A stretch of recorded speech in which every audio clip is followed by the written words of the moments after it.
Thank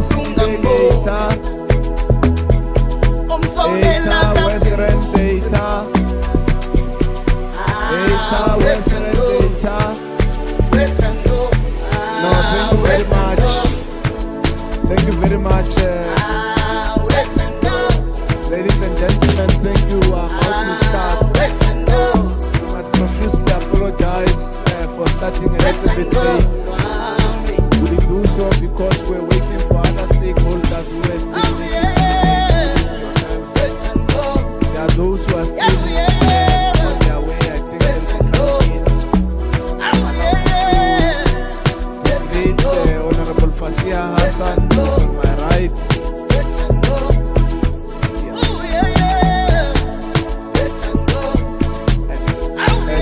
And also let me welcome here Honorable Tshepo, who's on my left hand side.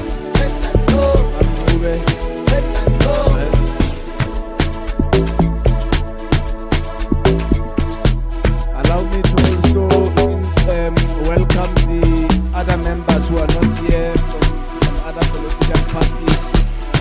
Member Msimang, the chairperson of our committee, Babu Lamin, who will be joining us later, and other members as well. Allow me to also welcome our stakeholders. I saw the CEO of the Gauteng City Region Academy, Mepe Simoleke. I saw her, I don't know where she is.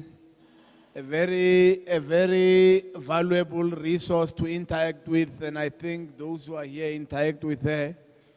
I've seen lecturers and professors who have been invited here from various universities, including from the UJ. Mostly, let us welcome you, our stakeholders, and let's welcome the staff of the Gauteng Provincial Legislature who have set up everything, the sound, communication, the venue, all these other things that we couldn't have done ourselves. Let's also welcome and thank the work of our committee researchers who are all here, who without them this event would not have said. Thank you very much, ladies and gentlemen. The opening and welcome will be done by Mam Ube. But before she comes on stage, we need to just remind you that there's translations again. For those who you can use the earphones and go to channel 4. You will be able to have an Afrikaner translator. For those who are like me, Babuang Sepedi, who was Sesotho, Lekano channel 5, you'll be able to get a translator to Sepedi. And in Abatetayo, Nalaba Bakulumayo, Ningaya ku channel 3, Nizotola translator ye Sikosa, ne Zulu, as on translatela. And then when Balabulaku, Shetonga. Na boewe ba kuamba uche venda badowana translator ka channel 2, so you will realize that I can speak all these languages: Sepedi, Xitsonga, Chivenda, Xichangani, all of them. I can also help in terms of the translation. And then please be reminded that for any exigency or any emergency, should anything happen, that you can exit the downstairs to the street level. I'm not sure if I'm audible. Okay. So we'll also have breakaway sessions, which will explain. Honorable Hassan will explain that part of breakaway sessions. Honorable Ngube, stage is yours.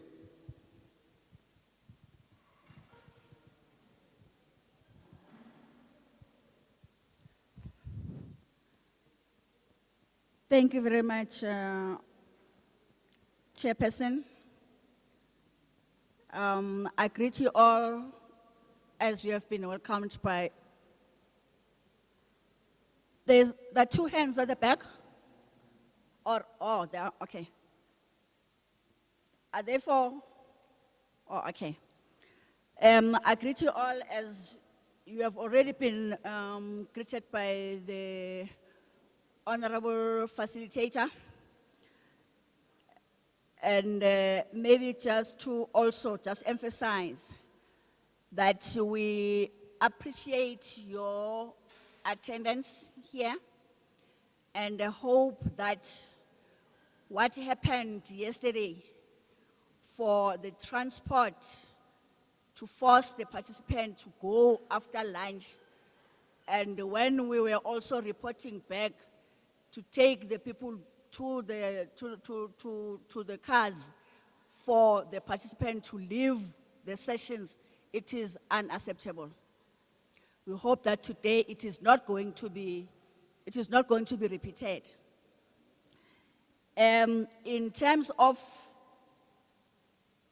maybe just recap about yesterday, is that maybe just to explain who are we, is that we are a multi-party committee, meaning that this is not an ANC committee, but it is a committee that has ANC members, that has DA members, that has EFF members. So it is not an ANC committee. And when we raise issues and discuss issues in the committee, it's not about politics, but it is about what the government of Gauteng has promised the people of Gauteng. So our interest when we're in committees is to say, how far are you as the Office of the Premier, as education and so forth? How far are you in terms of implementing what you have promised people that you are going to implement annually? And the other thing, as we debate in committees, it is not about individuals raising issues of, or certain individuals raising issues of women, or individuals raising issues of youth or people with disabilities. But it is the responsibility of all of us in all the committees to keep on raising what have you done. We have the budget that we have been allocated, and it is mandatory that all the departments, including the Office of the Premier, will then have to budget and implement projects for the youth, for the women, for the people with disabilities. So it is not about the age then, so it's the responsibility of all of us. I just want to emphasize that. Meeting you here is part of an oversight as this committee, because we have been getting reports. Now there's this program, there's that program that has been implemented, and the beneficiaries were youth, were women, were what. But then, we then said, let us get it from yourself as part of arming us in terms of really what we get.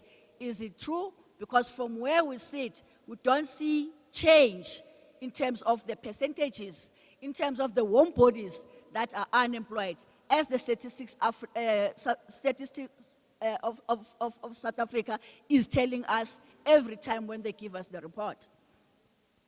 So we have noted that some of you, if it is not all of you, have been lied to yesterday by the people who organized yourselves, because you have indicated that you didn't know why are you here.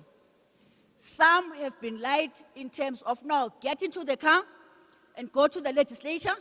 The legislature will be giving you jobs. And that is misinformation of what is the purpose of us being with you here. That was not about that. And those that recruited yourselves lying and giving false hopes about us, I think officials have to find out in terms of what happened there. People will say information is power. So you have indicated that most of the programs, you are not aware of them. And you have suggested ways and means of how to change that practice.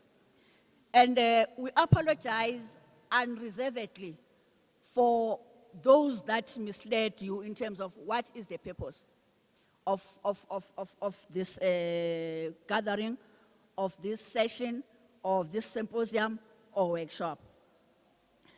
You have indicated also that, and also the presenters that we had yesterday, the question of working in silos or all these programs not making any impact to the intended beneficiaries. We have noted all those things, which we have also from the committee side, we have noted those things. Where a lot of money is being spent, everybody in the three spheres of government say, no, we've done programs for youth, we've done programs for women, we've done programs for people with disabilities, but in all these categories, all of these categories, of all the people belonging to all these categories, they all complain to whom have you implemented these programs. Some of you, what made us to be here is that we have acknowledged from the states of South Africa that some of you have graduated long before you are age 35. And from after, when you have finished university or any institution that you have gone to, you find that there are no opportunities that you are given. There is no placement that it has been given to you until you reach the age 35. However, all the programs of government, there's an age restriction of age 35. And then what happens then to you who graduated at age 21 or 22 and up to age 35, you have never been given that opportunity for self-employment or being employed or being placed as a business person or whatever it is. And then one of the committees they suggested that the government has to review that age restriction of age 35 because the practice or practically it is not happening that as you graduate, you immediately get the job. We've heard you. And the other thing is the practice that is being also shortchanged by the service providers which are given the task of training yourselves either for learnerships or skills programs or any other programs. We find that they disappear between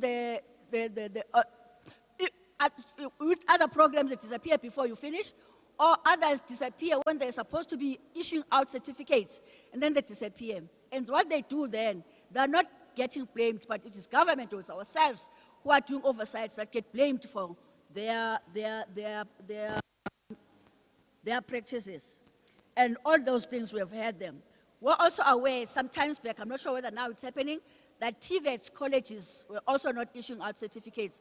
And we raise those things, but if it is still like that, you also have to tell us that no, TVET colleges also are still continuing of not issuing out certificates to yourselves. So you have also indicated that some of the programs are not relevant to yourselves, and you find that you have just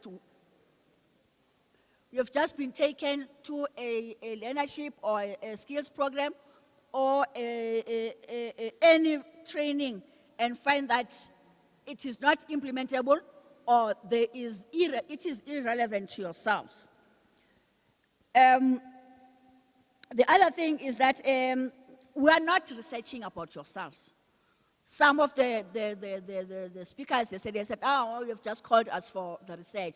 It's not about that. We are equally concerned as members of this committee because all the departments are accounting to the Premier in terms of what is it that they are doing to youth, to women, to people with disabilities, and to the military veterans. So as we meet all these categories, they complain about one thing. What is it that we are doing?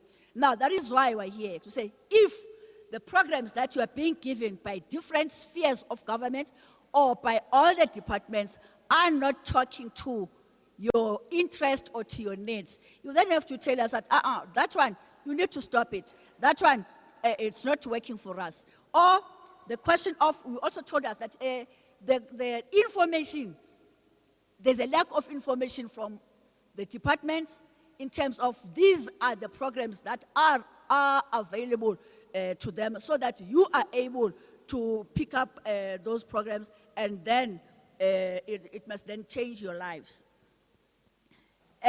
So going forward, we'll then hope, we'll push that all these things that we have raised, and what we are saying, we have been raising all these things that you are raising. Now that we are here, maybe they'll believe us in terms of, but we're with them.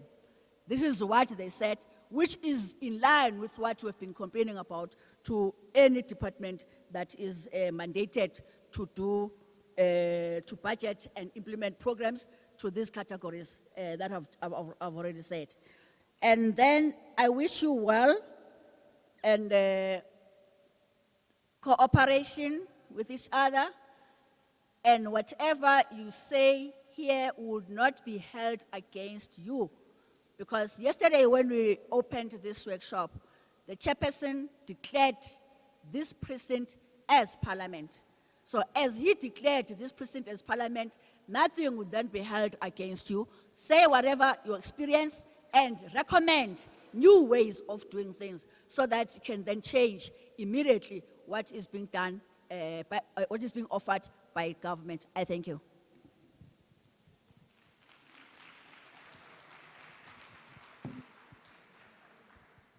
Thank you very much, Honorable Mncube.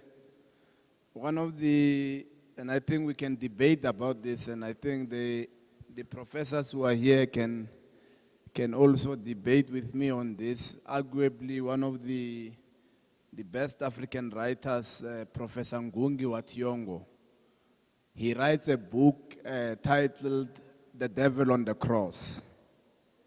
In that book, he says, and I quote, "Man can walk in a forest and still say there is no firewood." Close quote. So I don't know if you understand what he's trying to say. That you are able, there are people who are able to walk in a forest, but they say there is no firewood. They probably say so because they don't want to cut down the trees so that they make the wood.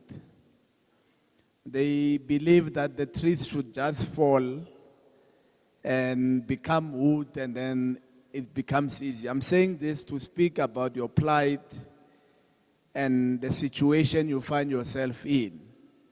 The very scary and agonizing reality of unemployment, especially amongst the youth. But I always ask myself a question. That someone is able to move from Ghana and be able to come to South Africa and make a living.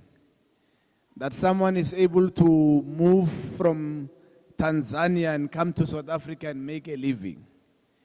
And perhaps maybe what Professor Ngungi wa Thiong'o says makes a lot of sense. That we are able to walk in a forest and still say there's no firewood. So the speakers that are here and all the stakeholders that we have invited to come here, they are here to show you that you are walking in a forest. And they are here to equip you with the instruments and the tools so that you are able to cut down the trees and turn them into wood, meaning you are able to then make use of the opportunities that are readily available around you. So I'm trying to summarize what is the intention and the purpose of this particular sitting, so that we are able to understand what it is that we are trying to do. Thank you once more, Member Mncube. We are now going to call Dr. Talent Zwane, who's a senior lecturer at the University of Johannesburg. He will speak to us. Thank you very much, Dr. Zwane.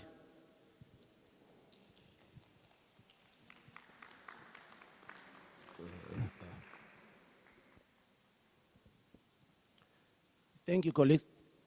Thank you, colleagues. Thank you, colleagues, for inviting me. I really appreciate this, and I am extremely excited to be here, ladies and gentlemen. Let me just start with my presentation, ladies and gentlemen, so that I can really not waste your time. This piece of work that I'm going to present in here, ladies and gentlemen, was, let me start by doing this, ladies and gentlemen, so that at least,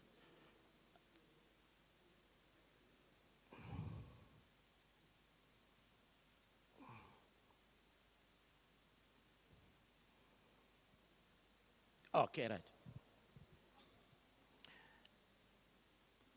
My slides, okay.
Back.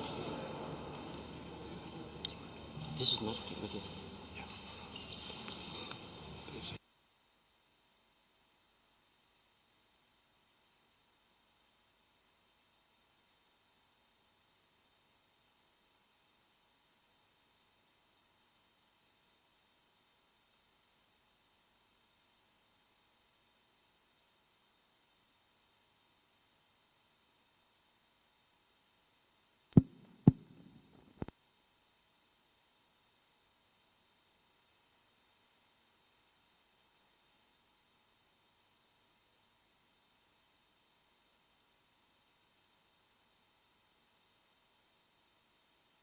One, two.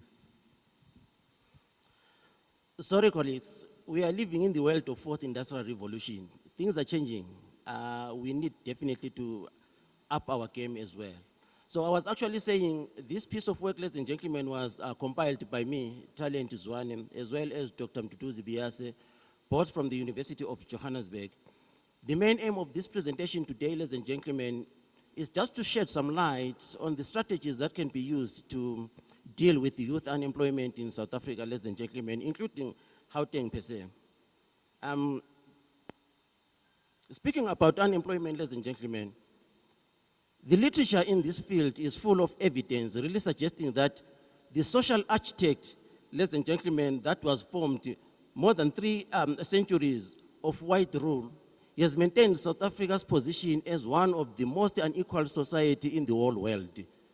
And the impact of COVID-19 pandemic, ladies and gentlemen, has deepened the crisis in South Africa.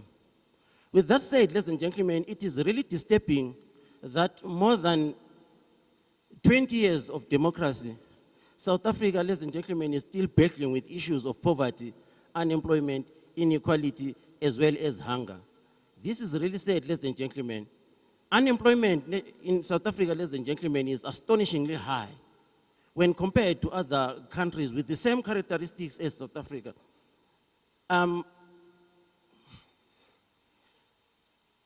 Assuming that not all of us are economists in here, ladies and gentlemen, I thought it would be important for me to start my presentation by defining unemployment rate and then shed light on on the sentiment analysis. I will also analyze the trends in unemployment rate in respect of socio-demographic characteristics of individuals, which will include age, race, gender, education, and other factors that seems to be important determinants of unemployment. I will use about 2 slides again to reflect on these trends, ladies and gentlemen. Again, I will also look at the strategies to deal with youth unemployment.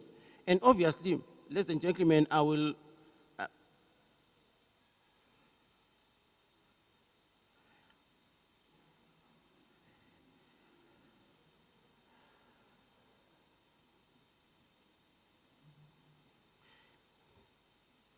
as indicated, ladies and gentlemen, we are living in the world of 4th Industrial Revolution.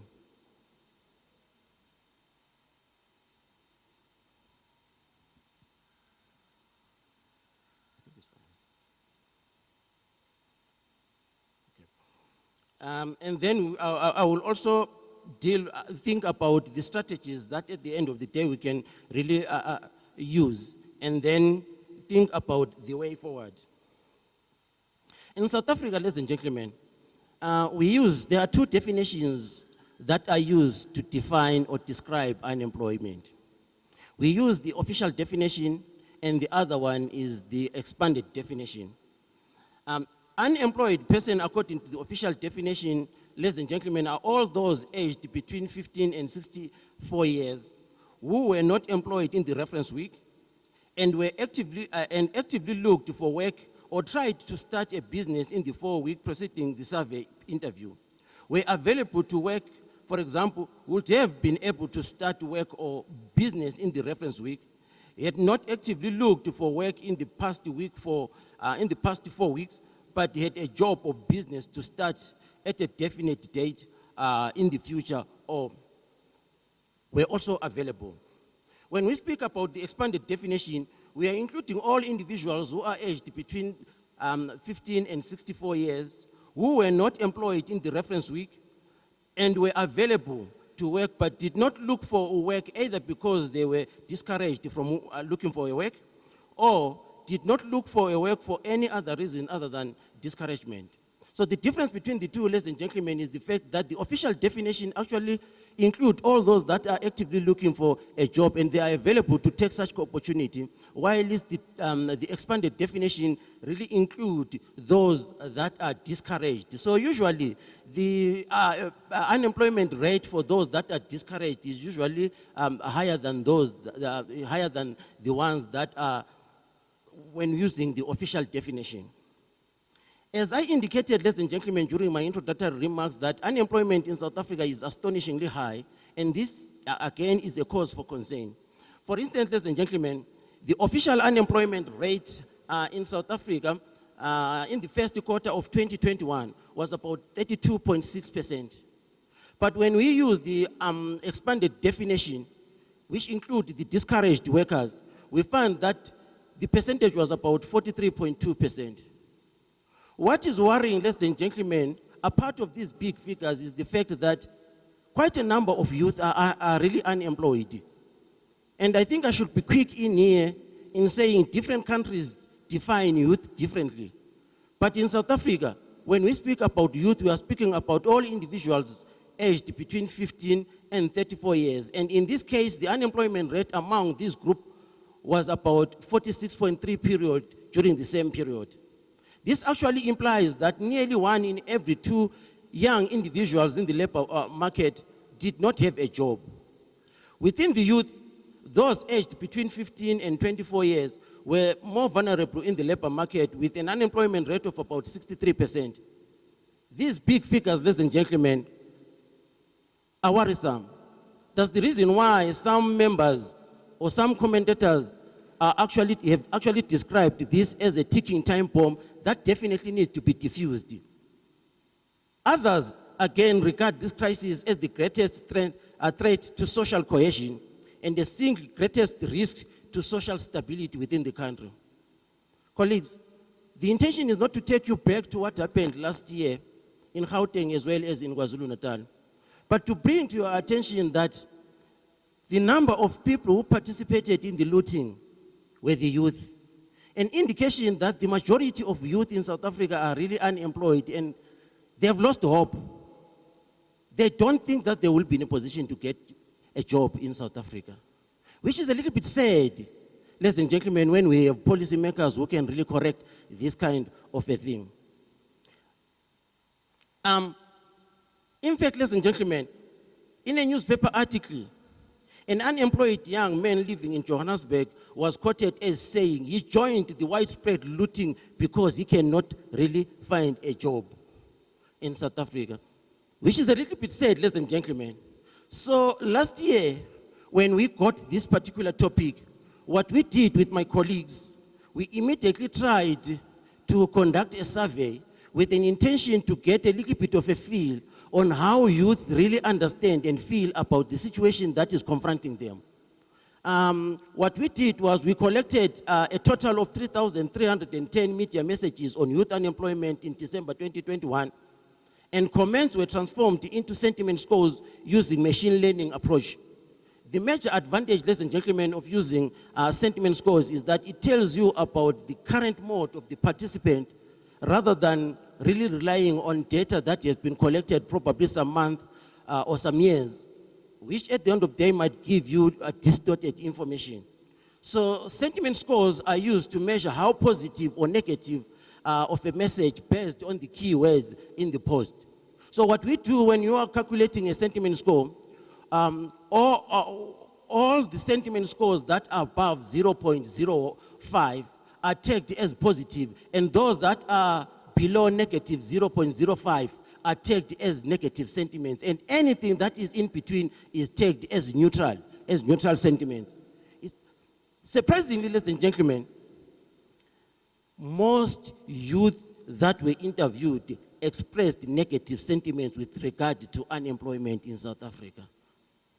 It's easy, ladies and gentlemen, to do this because if one wants to formulate a policy, bounce the idea to the youth, let the youth tell you their story, and then you work on that. I am a little bit proud today to see a number of youth gathered in this particular hall. Let's hope, ladies and gentlemen, we are going to win the fight that we are fighting of youth unemployment in South Africa. So this data, ladies and gentlemen, is not found anywhere. This is the data that we collected. At the University of Johannesburg, where I work, we have got a team of researchers, which includes me and other professors. We do research on both topics. We have published a lot on, again, youth unemployment, poverty, inequality, and the rest. So it's interesting, ladies and gentlemen, to know that youth needs to be involved when formulating policies, but we will have to discuss that later on as I continue with my presentation.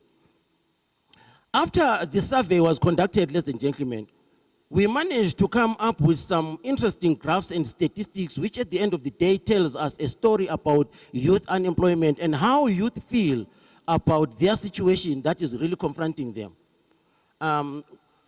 What we got, or what stood out from the data that we collected, was that about 2,784 tweets expressed negative sentiments. 497 tweets expressed as positive sentiments, and only 29 reported as neutral sentiments. These figures that I have over this side, ladies and gentlemen, on my right-hand side, speaks to the bar chart which I have on my right-hand side, this is a bar chart of sentiment and polarity of youth unemployment. As indicated by this big bar over that side, an indication that indeed most of the tweets were negative. The youth did not have anything positive to say about unemployment in South Africa. You can remember, you cannot speak about unemployment without really fusing it with poverty. We will see as we continue in this regard, ladies and gentlemen.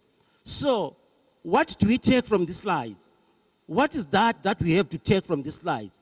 When going home, you need to know that youth feel damned and forgotten by the government and policymakers. They feel disconnected from the real world and they do not have any hope of getting a job. It's our responsibility as a collective to help the youth, ladies and gentlemen, specifically us, policymakers, as well as the academics, the intellectuals, because we know what to do and how to do it. In here, ladies and gentlemen, this graph actually presents some Twitter data analysis of youth unemployment. If you can check on our vertical axis, we also have the sentiment scores.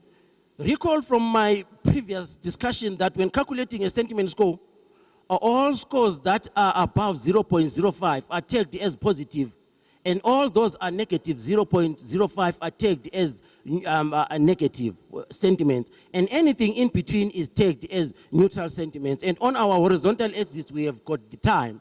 And because the intention in here was to investigate youth unemployment in South Africa over time. What we are interested in, ladies and gentlemen, is what is inside this particular box. These tweets over the side. You can tell, ladies and gentlemen, that most of these tweets are clustered below the negative 0.05 territory. Yes, I understand there are quite a number of them that are above positive 0.05. But there are few compared to those that are below negative 0.05. An indication that indeed youth did not have to say anything that is impressive about their situation currently in South Africa, ladies and gentlemen. So the majority of tweets which are located down over that side really tells a story about the frustration that the youth are facing in South Africa. Again, ladies and gentlemen, this chart which I have over that side also presents some Twitter data analysis of youth unemployment in South Africa. One can say, why bringing all these kinds of figures to us? They tell a good story. They tell a good story. A story that, ladies and gentlemen, can improve our lives. A good story, ladies and gentlemen, that can really change our lives. A question that probably can be posed in here based on this slide is, what is the probability of finding a negative sentiment? The answer is simple, 99%. It's said, ladies and gentlemen, these figures are not painting a good picture for South Africa. You can tell that this particular graph, ladies and gentlemen, is divided into two zones. There is the positive zone on my right-hand side and the negative zone over the side, on my left-hand side. And you can tell that this particular graph is skewed to the left, to the negative side. An indication that indeed the youth in South Africa are really frustrated about what is happening in their lives. As I indicated earlier on, ladies and gentlemen, that you cannot speak about unemployment and leave poverty aside.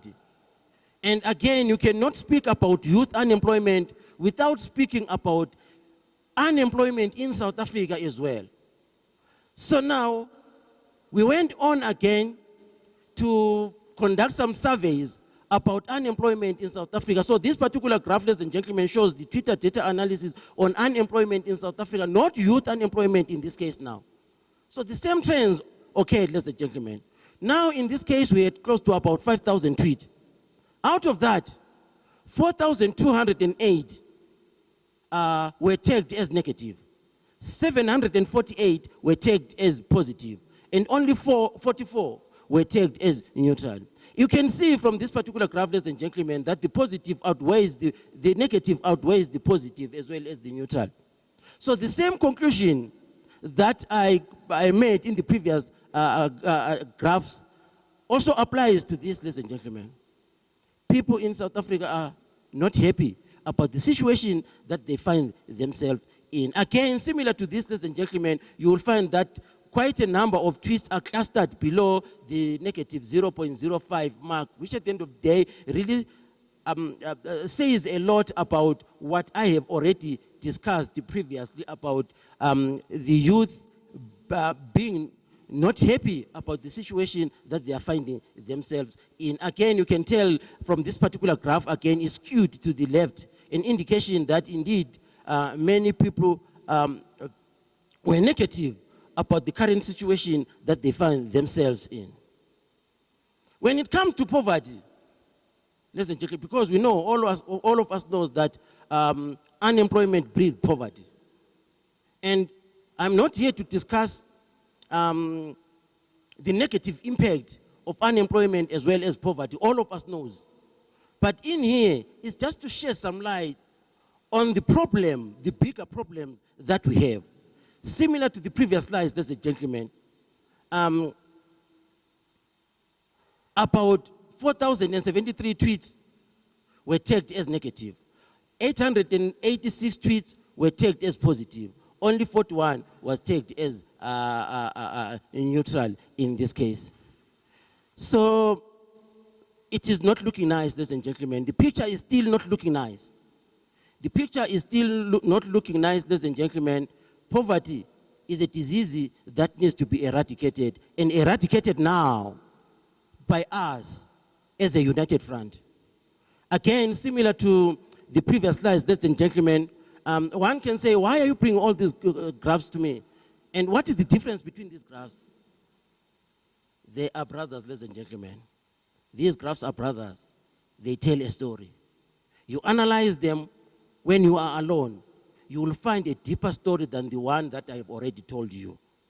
Again, that was very important, ladies and gentlemen, for us to conduct the survey. But now that I have already presented my statistics above of sentiment analysis, a question that really comes to my mind now is whether sentiment analysis can assist us in formulating youth unemployment policies, predicting unemployment rates, and enhancing existing youth unemployment initiatives. Or alternatively, can we use sentiment analysis to understand youth unemployment, or how youth understand unemployment and poverty in South Africa?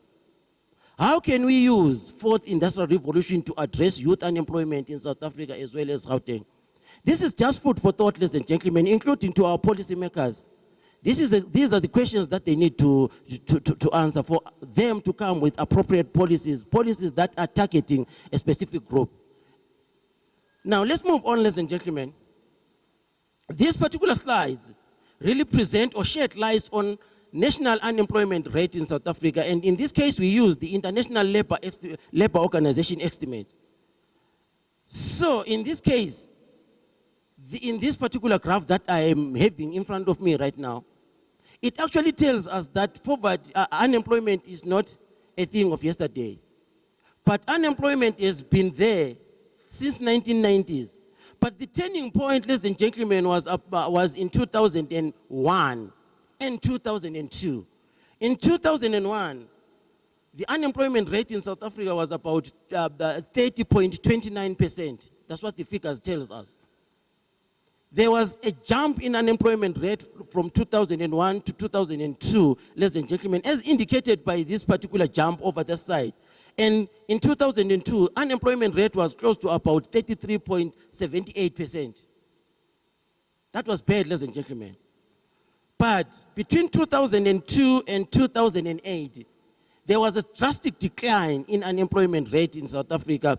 And between 2008 and 2009, there was an increase in unemployment in South Africa. The reason why there was an increase in unemployment, it was as a result of global recession that took place during that particular time. And afterwards, we saw an upward trend, an indication that indeed unemployment is increasing in South Africa. The question that comes to my mind, which at the end of the day we need to answer, because these kind of things are important to answer as well, rather than me posing questions, is why did we have a drop in unemployment rate between 2002 as well as 2008? The answer is simple, ladies and gentlemen. The answer is simple. Unlock economic growth, and once you unlock economic growth, the economy can create jobs for itself. That's exactly the story. The economy needs to grow, and then jobs will be created. This particular graph, this particular slide, ladies and gentlemen, shows the relationship that exists between unemployment and GDP, a growth rate. The literature in this field, ladies and gentlemen, is full of evidence indicating or showing that there is an inverse relationship that exists between unemployment and growth. There is that negative relationship that exists between unemployment and growth. What we usually tell our first years is that during the period of growth, output definitely increases, output definitely rises, and increasing the labor demand of labor, and thereby decreasing unemployment rate. This is just the basic, which at the end of the day, we need to know. So how do we reduce unemployment in South Africa? Unlock economic growth. Unlock economic growth. Because during this period, which is 2002 and 2008, there was an increase in economic growth in South Africa. That's the reason why unemployment decreased. This is an interesting graph, ladies and gentlemen, that I am presenting for you in here. This is unemployment rate by gender, using data covering period 2012 to 2020. Ladies and gentlemen, this is interesting. This is really interesting. Pretty what we expected. We wanted to find out exactly which gender group is mostly affected by unemployment in South Africa. Pretty what we expected. Women are vulnerable, ladies and gentlemen. Women in South Africa are vulnerable. The state tells us that. The figure actually highlights that women, irregardless of race, they are really affected by unemployment. And even if you can really do this and probably investigate it in poverty, whether you use money matrix approach or you use an asset index to create that index to evaluate asset poverty, you will find that women are mostly affected by unemployment or poverty, ladies and gentlemen. So you also notice that this unemployment rate for women is again above the national rate over this side. So this tells us a very big story. What is the story that we need to come up with? Policymakers, when you formulate policies that are targeting the vulnerable. This is the message that this particular slide is actually telling us. This one, ladies and gentlemen, is an interesting slide for me because it reminds me of a paper that I published with Dr. Biase in 2016 entitled, "Does Education Pay in South Africa?"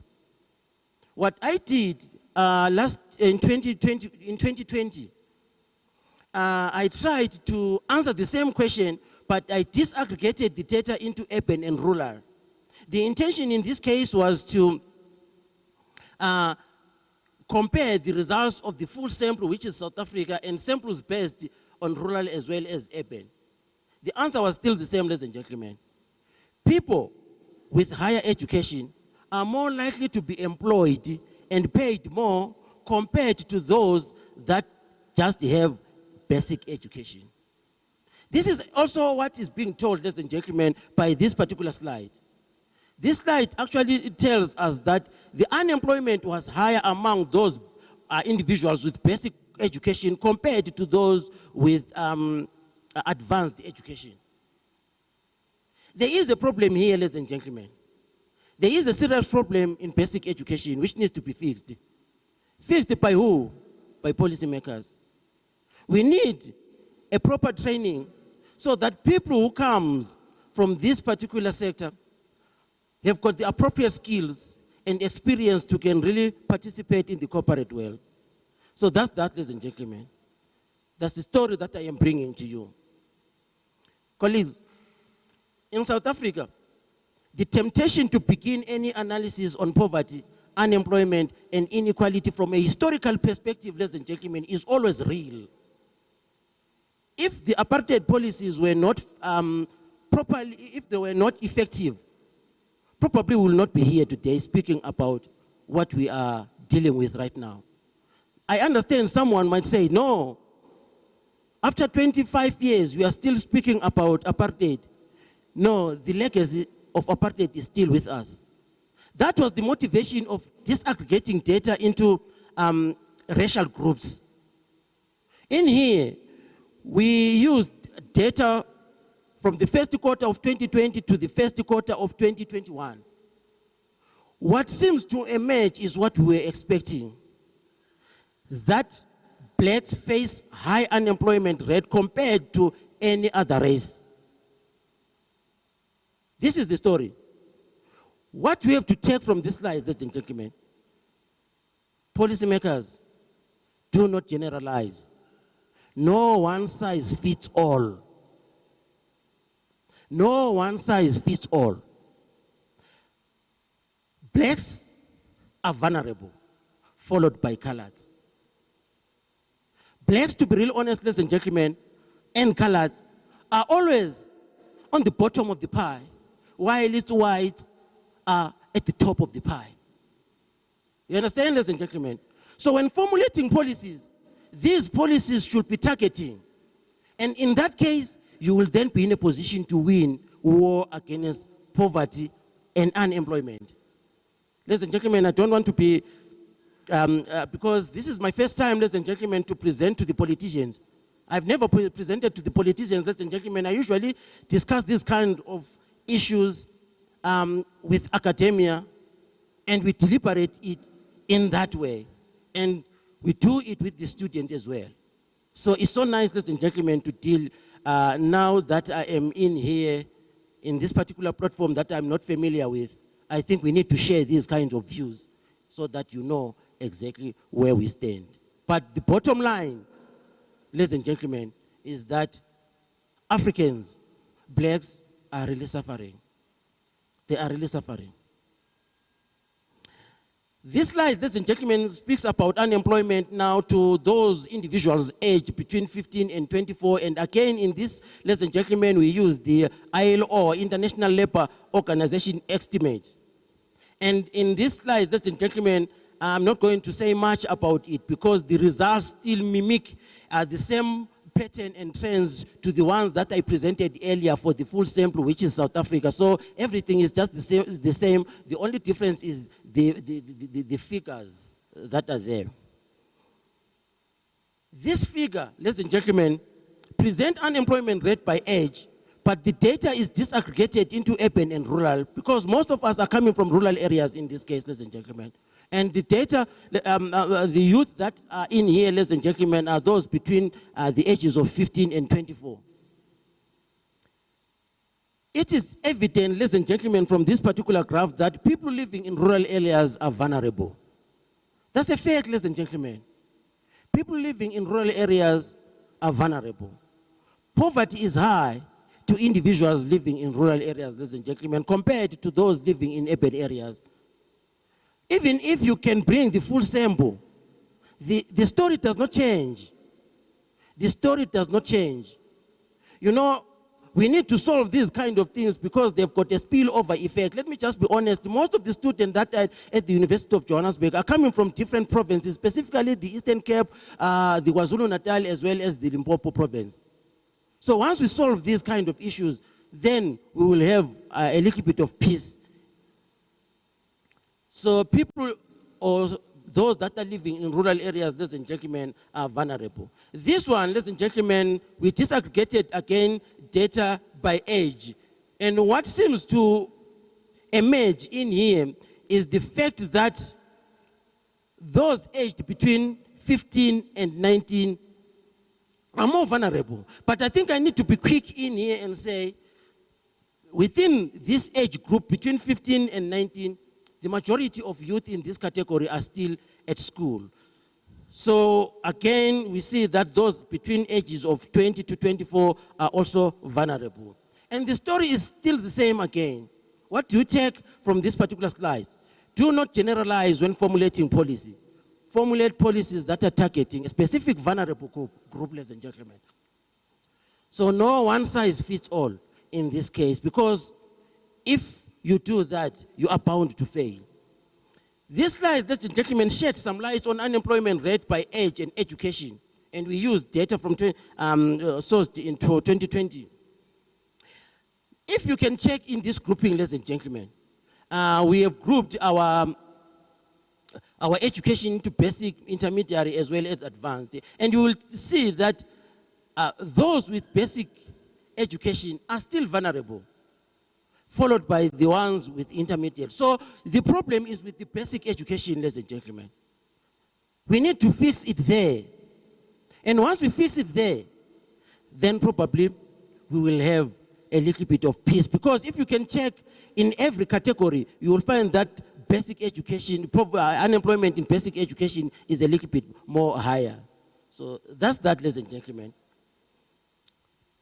This is a map of South Africa, ladies and gentlemen, with provincial data in. The main aim in here was to identify the provinces that are more vulnerable or that have got high unemployment rate. They are all, 9 of them are here, but we will just have to concentrate on Gauteng as well as Eastern Cape, because Eastern Cape has the largest number of people who are unemployed compared to any other province, followed by Free State. And then this was the first quarter of 2020. In this case, Gauteng had 31.4 when we are using the official definition. But when we use the expanded definition, it is something close to about 36.3. The Eastern Cape had 40.5. When we use the expanded definition, it had about 48.9, I think, the first quarter. Again, in the second quarter, Gauteng had moved up to about 34.4% using the official definition. And when using the expanded definition, it had 41.6%. Eastern Cape is excelling in the number of people who are really unemployed. And then in here, we present the data on unemployment by metros in Gauteng. We just want to see which metro has got high unemployment rate. In this case, we use data from the first quarter of 2020 to the first quarter of 2021. We can see, ladies and gentlemen, that in the first quarter of 2021, unemployment was high. I really don't know what's happening now.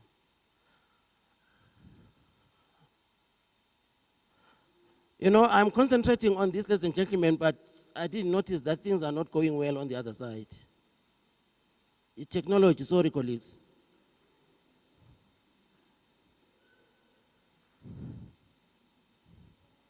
You don't see them there? I'm only seeing this one. So the thing is, I look when you transition. So I'm transitioning, but they're showing now.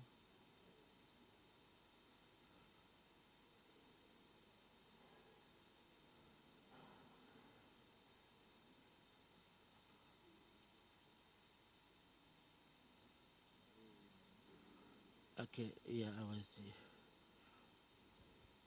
It's not showing there, okay?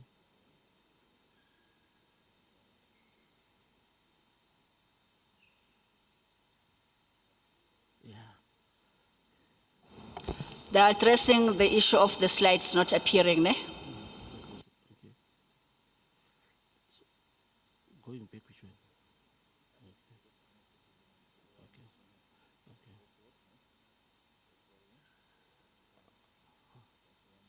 Okay. So let me hear. Sorry, ladies and gentlemen, I've said a lot of things, but unfortunately, you did not see what I was actually referring to. But I think you have got some slides with you. Probably they gave them to you, so you'll just have to check them.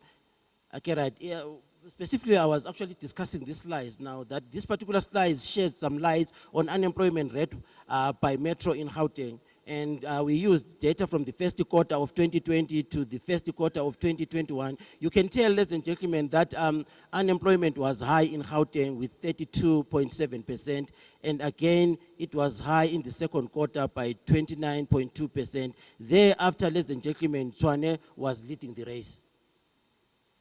Tshwane was actually leading the race. In this case, ladies and gentlemen, let me start this slide by saying, I am quite aware that in 2014, the Gauteng provincial government launched the Tshepo 1 million, the Tshepo initiative, which was aimed at really empowering about 500,000 youth around Gauteng. But as a result of its success and support by those that were involved, the provincial government increased the number to 1 million. And they changed the name to Tshepo 1 million. This was a very good initiative, and still a very good initiative, ladies and gentlemen. And we need to applaud and salute the province of Gauteng for coming with such an innovative policy. Indeed, it's so nice to know that the government is thinking about the youth. But what is a little bit disappointing now is to learn that the Tshepo 1 million is no longer going to be a beacon hope of the youth of Gauteng. Why? Because it has failed to meet its target. That's the problem now. The question that I have in this case is, the reason why probably, the reason cited for not meeting the target is the COVID-19 and its lockdown. But the question that probably I have in this case is whether the resources were channeled to the appropriate industries that are really creating jobs. If the answer is yes, how were these industries selected? How were these industries selected? Again, was sufficient awareness created to attract those individuals that are really interested in participating to these particular programs? The reason why I am asking this particular question, ladies and gentlemen, is the fact that if you go deeper into Soweto, there are few people who knows about Tshepo 1 million. How was this project marketed? Why are many people not aware of this kind of project? That's one of the reasons why probably we did not really achieve our target. Ladies and gentlemen, these particular slides then share some lights on the employment by industries in Gauteng. You know, I know many people might say, Gauteng is a land of milk and honey. There are quite a number of mines that are available. So youth should be given skills that are related to that particular industry or sector. But the answer is wrong, ladies and gentlemen. The answer is no, because according to the data that we have, if you dedicate all your resources to the mining sector, you are not going to pass the test. Because these agriculture as well as mining are not creating jobs these days. The industries that are creating jobs are manufacturing, trade, finance, social services, community and social services. And if you can check over this side, when you compare the percentage change quarter to quarter, you will see that indeed these industries were creating jobs, but though there were some that were shedding jobs. And if you can compare them again year by year, you will find that indeed there were some industries that were creating jobs and others were shedding jobs. One can say then, no, your data was during that particular time when COVID was at its peak. But I will tend to differ, because when I used data from 2012 to 2013, the same industries that were producing or creating jobs in 2020 are these industries that were creating jobs again in 2012 and 2013. So, this might be the reason why policies are failing. They are failing, ladies and gentlemen, because we don't target the right industries. Then the question, ladies and gentlemen, is the fact that now I have presented all these slides and all these graphs to you, what is that we need to learn from these descriptive statistics? The answer is easy, ladies and gentlemen. We learn from these graphs that policies should be informed by real data so that we can be in a position to look for the trends and make informed decisions. We also learn that unemployment is determined by race, age, location, gender, education, and economic growth. So policies that are formed, they need to take care into this. As I indicated earlier on, that no size fits all. By the look of things, there are industries that are capable of creating employment and others, such as finance, trade, social services, and manufacturing. So the question that arises now, ladies and gentlemen, is what can be done to address the problem of unemployment, specifically the youth? The government has been thinking hard, ladies and gentlemen, about various ways of ending unemployment, and thinking processes of the government, ladies and gentlemen, is just the formulation of policies. Such programs aim to increase the demand of labor in relation to the labor supply, as well as improve the youth employability. In the slides that, ladies and gentlemen, are coming, that follows, I will then be in a position to deliberate on the thinking process of the government. These are not new policies, ladies and gentlemen, but these are the policies that have been existing for some ages. So I'm not going to say much on them, but probably to touch base on each and every one of them so that at least I cannot really, listening to somebody, ladies and gentlemen, is not a nice thing. So training programs are very important, ladies and gentlemen. They are aimed at enhancing productivity and employability of participants and enhancing human capital through moving skills for young job seekers while simultaneously fulfilling the needs of labor market. Education intervention needs to raise the quality of education. Quality of education is extremely important, ladies and gentlemen, because what we see now at high school versus what is needed at the university is just a mismatch. At high school, they encourage pupils to do math literacy, but when it comes to universities, just a different ball game. So training is extremely important, ladies and gentlemen. I'm not going to go deeper onto that. Employment service to improve job search and job matching and sanctions, ladies and gentlemen. Services and sanctions are measures aimed at improving job search efficiency and job market searching processes in the labor market. So job search assistance services include job search courses, job clubs, vocational guidance, counseling and monitoring, while sanctions are included to discourage non-compliance with job search requirements. So I'm not going to go deep in all these ones, ladies and gentlemen. Employment subsidy is also important, ladies and gentlemen. Employment subsidy is also important, ladies and gentlemen. So because we have got these slides, you just have to go through them on your own, ladies and gentlemen. There's comprehensive labor market policies. Economic growth is very important, ladies and gentlemen. I think before I call it a quit, I think it is important for me to deal with economic growth because at the end of the day, by themselves, ladies and gentlemen, labor market policies that I have discussed cannot really end unemployment in South Africa. We need to create jobs, and it is critical for the economy to achieve more rapid, sustainable, and inclusive growth.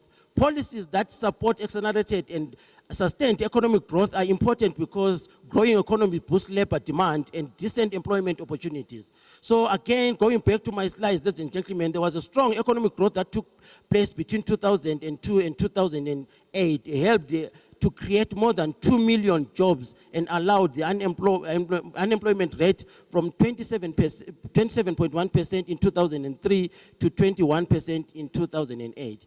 So it's extremely important in this case to say the importance of economic growth for youth employment was also illustrated during that particular period as well. So the merit, ladies and gentlemen, is very important. So because these policies that I have discussed so far have got merits and contribute to a multi-pronged approach to reducing poverty. So this is an interesting slide, ladies and gentlemen. If I was given time, I would have parked in the slides and reflected on the slides. Because one wants to ask, what is that is wrong which we are doing? When other countries are really reducing unemployment, what is that we are doing, ladies and gentlemen? And in this slide, ladies and gentlemen, I managed to compare South Africa because this one is for Rwanda. You can tell that the average unemployment rate in Rwanda was below 2%. But when you compare it with South Africa, a different story, ladies and gentlemen, emerge. And again, Chair, I think you need to allow me to speak to the way forward because these are very important things. This is the gist of the presentation. So the first one is just to initiate a process of public consultation regarding options available to the state to increase the number of youth in the employment in South Africa as well as Gauteng. The other things that really makes policies to fail is coordination. We need a coordinating office that will coordinate all these activities. That's extremely important. We also need a monitoring office that will monitor these processes, and this office should have stakeholders who have vast experience and knowledge in all these fields. Fields. It's extremely important. Okay. There is also a need of rethinking about the implementation process. Projects that are well planned by well-skilled individuals are bound to succeed. Impact evaluation is extremely important, ladies and gentlemen. It's extremely important to see if these projects are making a difference and establish way forward if you default on these targets. So that's the other question that I would like to find probably. The fact that Tshepo 1 million has not reached its target. They've defaulted. What is the way forward? That's extremely important. It needs to be answered. And the other one is unlock avenues of growth, ladies and gentlemen, because currently the economy is not growing as expected. Involve youth in the crafting of policies. Youth are very important, ladies and gentlemen, to involve them in the crafting of policies. Let us not assume what they want. They need to tell us. The fact that they are here today, let it not be the first time and let it not be the last time. And the other thing is, once they have contributed, we need to find out what the policymakers have said about it. So I thank you, ladies and gentlemen, for that. I've got quite a number of things that I wanted to say.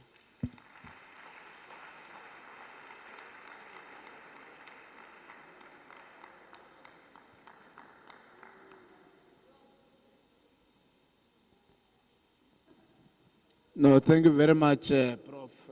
Can we get another round of applause, please?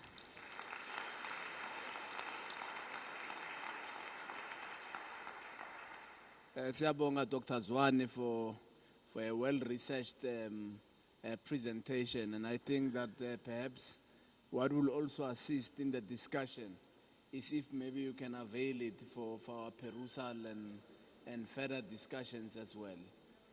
I think we need to be able to share this information that you have shared with us with those who have the levers of power to be able to make something out of it. It was very detailed. It went microscopically on all the granular details that inform unemployment in our country, dissecting gender as well as the age cohort and as well as the challenges that we find ourselves living in. I think that was a very, very well-researched presentation. So it shows that your PhD was not just given to you. No, thank you very much. Another round of applause.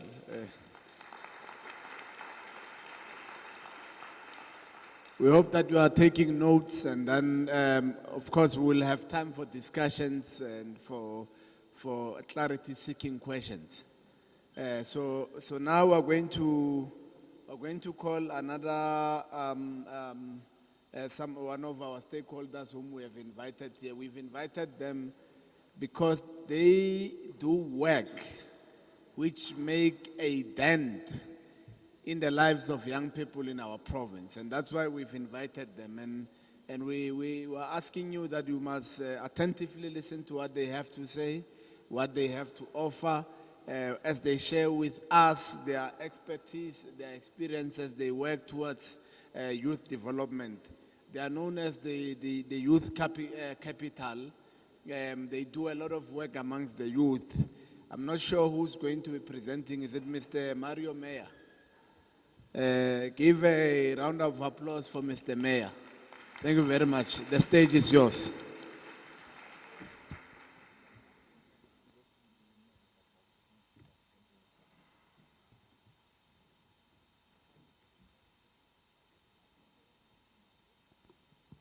Before we, sorry, Mr. Mayor, we've just been joined by, who has been here for quite some time now, the chairperson of our committee, Mr. Bongingosi Dlamini.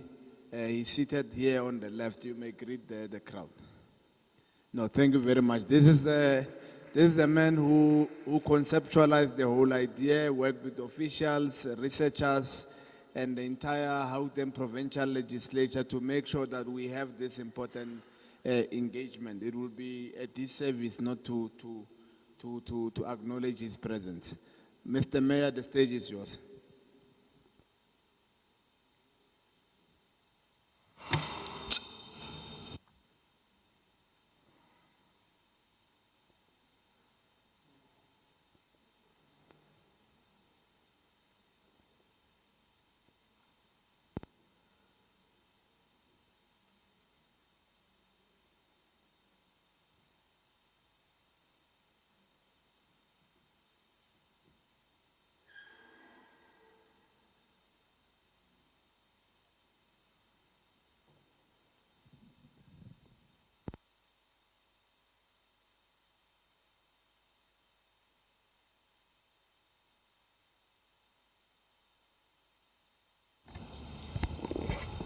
Okay. Oh, that was loud.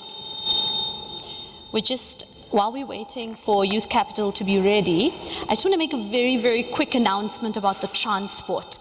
I know yesterday we had challenges with the transport. It left too early, and of course you didn't want to get left behind, so people had to leave. We've made it very clear to our transport guys that nobody's leaving until we finish today. So nobody's going to get left behind. You don't have to worry about that. We're all going to leave at the same time, and it's going to be once we conclude. Okay. I'm just going to repeat that. Transport, you don't have to worry about it. We're all going to leave at the same time. Nobody's going to get left behind, and we've communicated with our transport people to make sure we all leave after the workshop. So nobody, I know yesterday there were some stresses, that's why everyone had to leave. So we've made sure we've sorted that out. Are we ready, Youth Capital? Over to you. I think rather use this mic. Yeah, rather use this one. It's a little bit better in terms of the sound.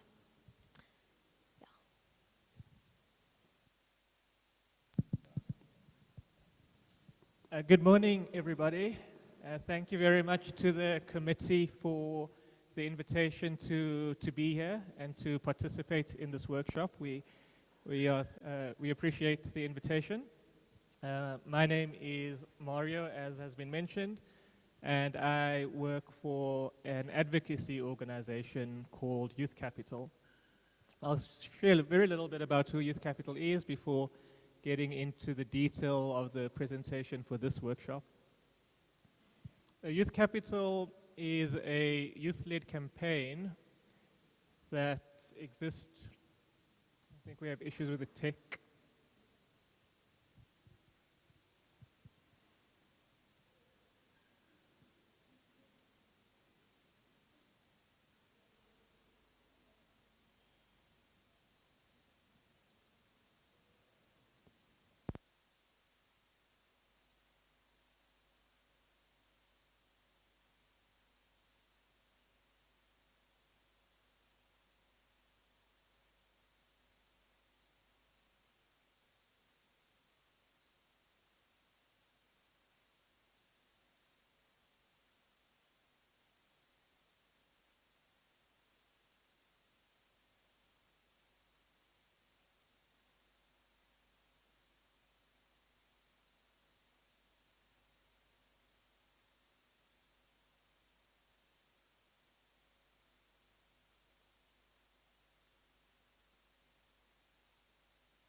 I think they've sorted out the issue. Yeah, we're back. So Youth Capital is a campaign that started in about 2008. It's a project incubated by the DG Murray Trust based in Cape Town. And it's a project that was established in response to the issue of youth unemployment and the perceived gap of young people's voices missing from the conversation around youth unemployment and around strategies to address youth unemployment. So Youth Capital does three main things. One is to take information about this issue and make it accessible and package it in ways that are easily accessible. The second is to build a youth-led network of young people who are advocating for change around youth unemployment. And the third is to mobilize decision makers such as the committee here around an action plan to tackle youth unemployment. And by doing these three things, the hope is to bring focus to priorities and to build momentum for change on this issue.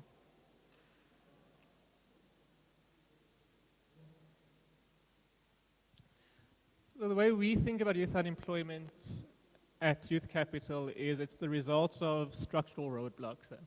Tessa emphasized quite strongly yesterday that youth unemployment isn't the fault of the young people who struggle to access opportunities. It's not individual failure that leads to this. It's structural issues that has a long legacy, as Dr. Zwane also mentioned in his presentation.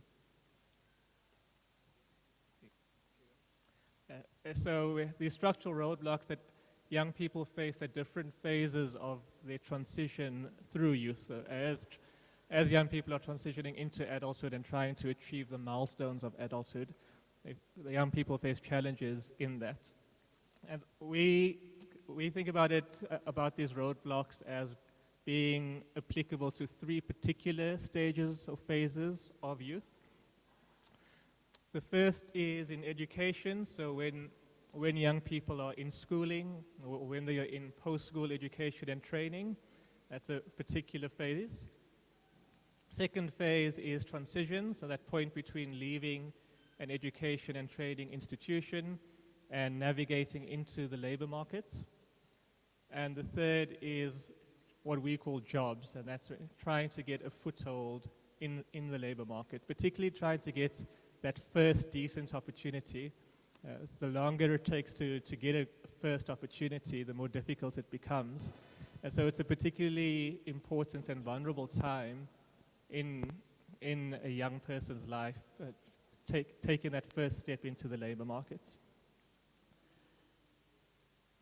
So how we approach shifting gears on youth unemployment, how we think about what needs to be done to make a dent in the youth unemployment rate. The first is that strategies to tackle youth unemployment should be shaped by young people's experiences and young people's voices and young people's ideas. Young people have very direct experience of the issue of youth unemployment, the challenges that come with it, and ideas for what could be done to make a difference to their employment outcomes. So strategies should be shaped by the experiences of young people, and it's great that there is the opportunity here today for all the young people who have come here and who are participating online to share their views and their thoughts and ideas. The second component to how we approach shifting gears on youth unemployment is that tackling youth unemployment requires a holistic approach. Youth unemployment isn't the result of a singular issue, it's multiple issues, and all these different issues need to be tackled to make a dent in youth unemployment. So a holistic approach is needed. And the third is that tackling unemployment requires a collective response. It's not one group of people, not one particular stakeholder who's fully responsible for tackling youth unemployment and unemployment generally. It's all of us in society. So we need a collective response, and we also need a clear and a shared plan. We need an approach that we all have broad agreement about, and so that we all know what it is we need to do and how it is we can do that. I'm going to share play a video for you that's around a shared plan that we've put together at Youth Capital.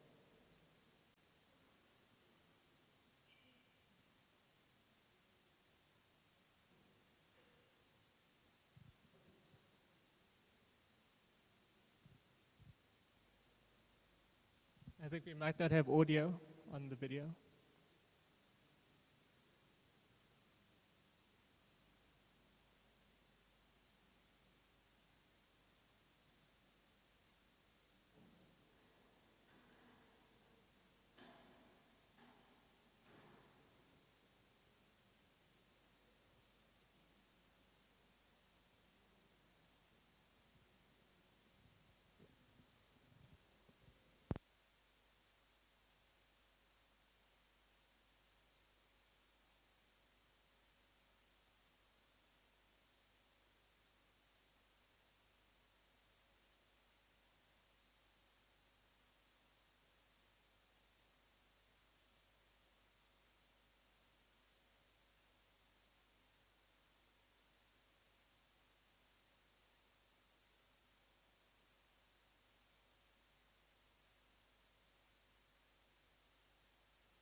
Okay. Unfortunately, we'll have to go without the video. The audio is not working. But we'll try, I think, if we'll do what we can to put it on either on our website or social media. You'll find Youth Capital on all the major social media platforms if you would like to watch that video. So the last point I made is we need an action plan, a shared action plan that guides us collectively in our efforts to tackle youth unemployment. So the action plan that we've put together at Youth Capital that draws on data collected through desktop research, through the literature from researchers, as well as through engaging with young people about the experiences of unemployment, has, sorry, there's a little bit of noise in the venue here. Thanks, that's better. So this action plan has kind of 3 focused areas, which are these different phases that I spoke about earlier. And within these phases, there are calls to action. And these calls to actions are areas where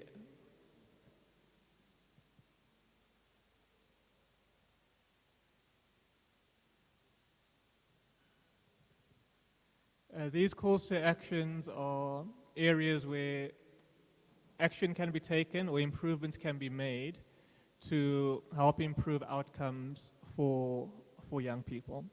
So the first is in education. And the tagline here is that all who start should finish. So we know that in education, many young people start grade 1, but very few young people actually reach matric. And even for those that reach matric, many don't pass matric. So a lot of young people exit the education and training system without having completed or with poor skills.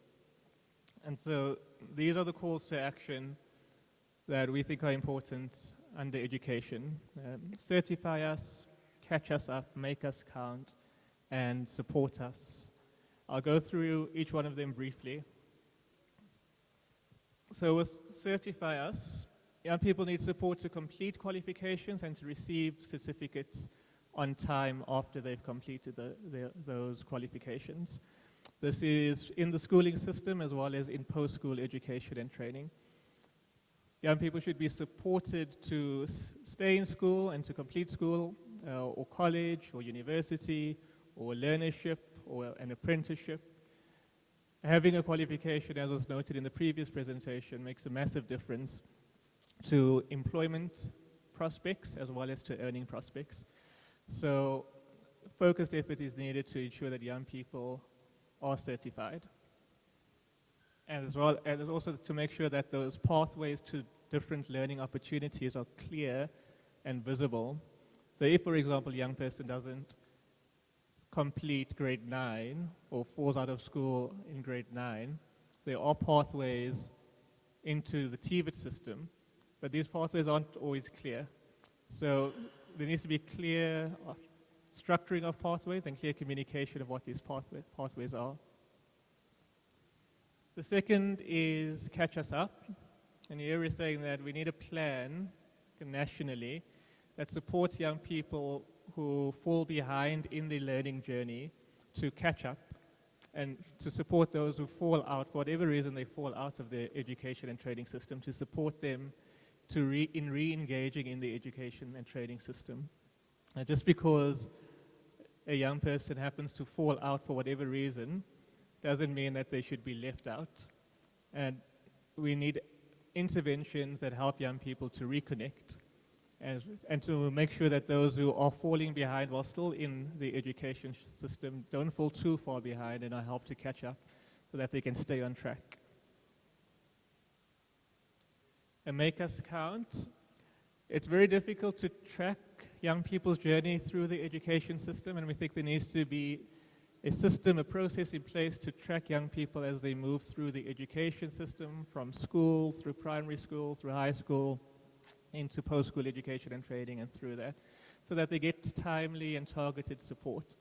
So, for example, we should be able to clearly say, if we look at the number of young people in school this year, we should be able to say clearly, last year, this many young people were in grade 9, but this year, only this many young people are in grade 10. Who are the young people who didn't go from grade 9 to grade 10? What are their names? Where do they live? What are their contact details? And let's activate interventions to engage them and help them to reconnect and identify whatever challenges they face so that they can reconnect. So we need a tracking system in place through the education and training system. And the final call to action in education is support us beyond the classroom. Learning success isn't only determined by what happens in the classroom or in the lecture theatre, but by the external circumstances that young people face. And so psychosocial support that recognizes the many factors that make it difficult for young people to stay in learning opportunities is needed and put in place to help support young people in their learning journey so that they can get whatever support might be needed and stay on track in their learning. It's not just the academic support that's needed, it's the holistic wraparound psychosocial support that's also very important. Then the next phase is transitions, and the tagline here is that everyone should be supported in that journey of leaving the education and training system and trying to navigate into the labor market, because there are roadblocks here as well. The calls to action: make job seeking affordable, grow our circles, and bridge the information gap. Looking for work is expensive, and many young people who are struggling to find work come from households where there isn't an employed person, and the amount of income there is to support young people in looking for work is limited. And so it can be hard to decide between the needs of a household and the needs of a young person looking for work. And so more needs to be done to make the cost of work seeking more affordable and to give better access to information and resources. So interventions like SAYouth.mobi are a good step forward because they provide access to information through mobile phones at zero cost. So we need more such interventions that make access to information and resources free or very cheap, and to make the overall cost of job seeking less. The other thing that is a big help in looking for opportunities is social networks. Most people who manage to find an opportunity do so through people they know, but a lot of young people don't have access to people who can give them helpful information to an opportunity or about an opportunity. So interventions are needed to provide young people with support or with access to networks. And this could look like mentorship programs. It could take different forms, but it should be something that we're proactive about, increasing young people's social capital, giving them access to people in the world of work or in the world of learning, so that they can make more informed decisions. And the final call to action in this focus area is bridge the information gap. So the one element is access to information can be quite difficult to get. So we need to make access to information easier, more accessible. And we also need to bridge the gap between young people and those who provide opportunities. Sometimes there's a bit of a mismatch there in what recruiters or employers are looking for and young people's ability to communicate and signal skills, competencies, eligibility for opportunities. So more needs to be done, or it's important to do interventions around bridging that information gap that exists. And the final kind of phase that this action plan speaks to is jobs, trying to get a foothold in the labor market, the first step on the ladder, especially a first decent opportunity. Work opportunity should be a stepping stone to sustainable work and livelihoods.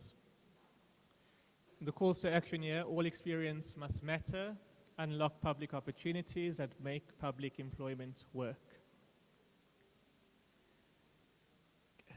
It's been said already quite a bit yesterday that young people aren't doing nothing, that young people are exercising their agency.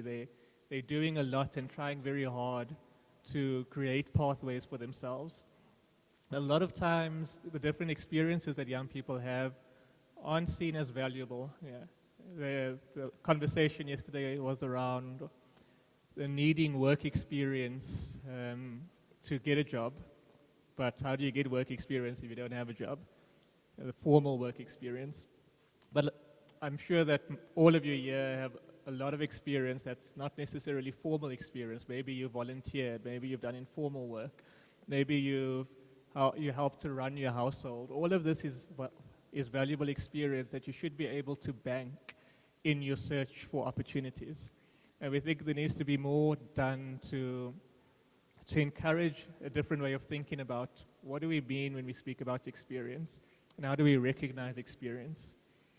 So all experience should matter, and you shouldn't only have to rely on formal work experience as young people to access opportunities. Unlock public opportunities. So we know a lot has been done by government, by the public sector, to create opportunities for young people to get a first job, or to access some kind of pathway. Things like the employment tax incentive, the interventions like sector education and training authorities exist. But we know, because unemployment continues to increase, especially amongst youth, that they don't seem to be working as well as they could do. So how do we maximize the employment tax incentive? How do we maximize the SETAs to benefit young people and improve employment outcomes for young people? So we think a lot more could be done in this regard, particularly in the informal sector and with small businesses, to use these initiatives for the benefits of employment opportunities for young people. And the final call to action is make public employment work. Public employment programs are one of the key interventions of the South African government. At the moment, we have the presidential employment stimulus that was launched towards the end of last year to create opportunities through public employment for young people. They could be a lot more meaningful and they could have more of an impact. And we're saying that we need public employment schemes to create quality opportunities that matter and that serve as a stepping stone for the young people who participate in them to a next opportunity. So what this looks like in a single slide, this action plan, these three kind of key phases in a young person's journey, education, transitions, and jobs, and what we think are interventions or focus areas within these phases to improve outcomes for young people, levers that can be pushed. And we think that if we generate actions and solutions that are focused around these, we could make a big impact in helping young people access opportunities and to hold on to opportunities. Given the climate, yes, we need economic growth. A big part of the solution to unemployment in South Africa is economic growth. But in the context that we're currently in, youth employment programs like Tshepo 1 million make a big difference, or can make a big difference. They can positively contribute to young people's labor market outcomes, their further education outcomes, and to their resilience despite unemployment. So they do have a big role to play, and so we also applaud such initiatives and encourage such initiatives. We have with us today some young people who have direct experience of the Tshepo 1 million, young people from Youth Capital's network. And so we'd just like to give them an opportunity to briefly speak to their experience of the Tshepo 1 million and just speaking to the value of the programs like this and also the opportunities for improvement in programs like this. So I'll hand over to Andile and then Clara and Imbali, and they'll share a little bit about the experiences. Perfect. We're going to give them mics. I just want to for Mario to give him a round of applause. You know, Youth Capital is one of the organizations that really do center young people. They're having young people present, young people who do the work. And one of the big things that came out of our breakaway sessions yesterday was putting forward young people. So this is an organization who puts young people in the front by young people, like Tessa was saying. And I thought it's important to say that before we hear from our beneficiaries, who will of course introduce themselves and tell us a little bit about their journey, but also very important for us as lawmakers to hear whether these programs are working, whether they're not working, but more importantly, what we have to do to actually ensure that young people like yourselves, like ourselves, can have an impactful experience with youth development and youth unemployment programs. Over to you guys. Morning, everyone. My name is Andile Shawe. Okay, cool. My name is Andile Shawe. I'm a Youth Capital influencer, and I was part of the Tshepo 1 million program, the pilot project in partnership with Activate. And well, my experience there was quite good because I gained valuable experience and I learned new skills. Besides the stipend that we got, I used it personally to develop my interest and basically my goals in sports. But the problem for me was the tracking of what we were doing as participants, because they track about 50 people, but the other 50 people that were in the program weren't tracked. So they should improve on tracking everyone so they can see if the program is success or not. Yeah, that's. Good day, everyone. I'm Clara Sitole. So I got involved with Tshepo 1 million through Youth Capital and Activate. So I do a lot of community work in my community. My organization does learner support programs and peer education support for high school learners. So we organize career exhibitions in high schools and in communities. We bring different stakeholders. We help them apply for tertiary education, starting up their businesses, so on and so forth. So that's how I got involved with Tshepo 1 million. We bring them to schools. They help them apply on their movie site to register their profile so that they can be on the lookout for every content that Tshepo 1 million has on their website. So the only thing that can change is on Thursday, I don't know if this year is still on, but on Thursdays last year, we had a problem with inviting them to schools, and they had the vaccination activations. So every Thursday we knew they were not available. So my suggestion would be involve the very same young people that you engage with in communities, hire them or make a program for activations so that you are not limited on Thursdays where you're saying you have activations, study vaccination, you can't come to school. So make sure that on Thursdays, whether it's Monday or Tuesday, Wednesday, Thursday, Friday, you have people who do activations. It's okay to have people who do desk work. They help them apply their profiles, but it's also nice to have the feel, Tshepo 1 million, the activations, the fun, the dancing, the music as well. So, and also keeping track of the young people that they register on their side. If you help them register on your side for 2021, make sure you come back to the community and make sure that they're still on track with either finding a job, with either opening their small businesses or whatever Tshepo 1 million is offering for them. Thank you.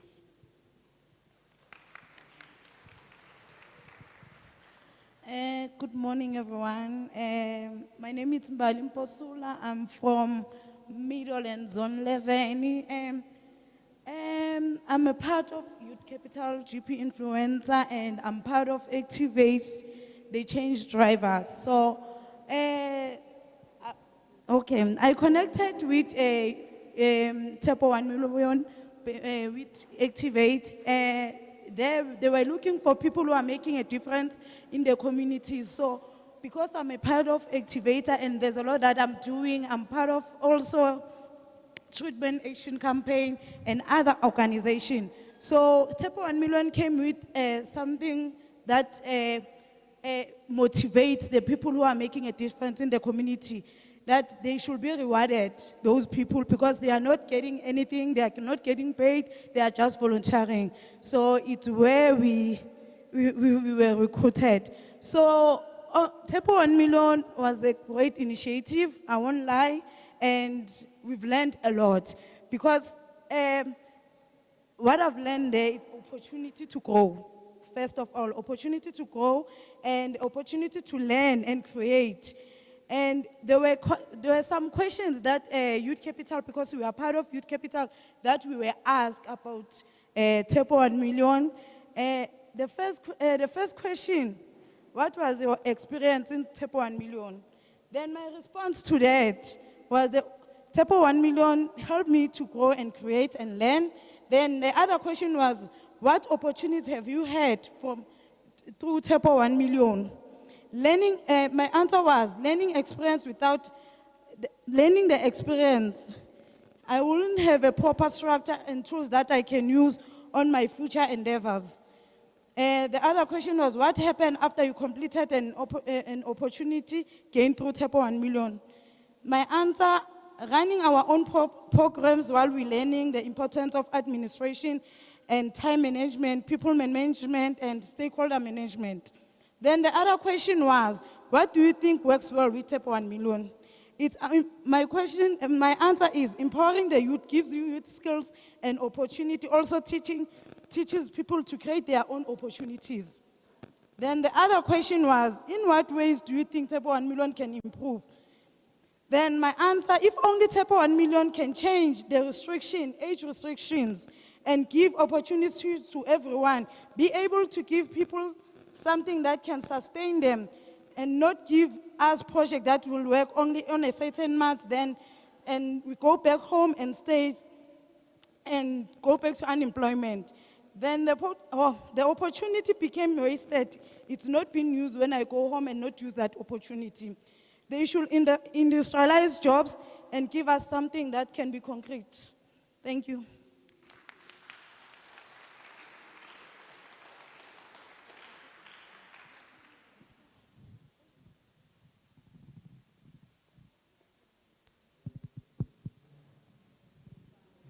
Thanks to Andile, Clara, and Mbali.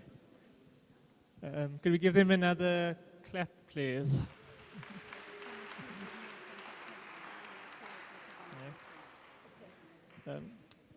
So this is just to almost summarize our thoughts on what do we think might help to improve outcomes of programs like Tshepo 1 million. The one point is the duration of the opportunities. Obviously, different opportunities will vary in length. Not all opportunities can, for example, be 12 months long. But whatever the duration, we think they should be kind of minimally long enough to provide participants with a decent experience that gives them kind of the work experience, the skills, and the social networks, enough of that so that they can have a stepping stone to a next opportunity. So they should be kind of minimally long enough to be worthwhile. And that will obviously differ from opportunity to opportunity. The second is they should intentionally invest in personal development, psychosocial support, mentorship, and growing the social networks of the young people who participate in them.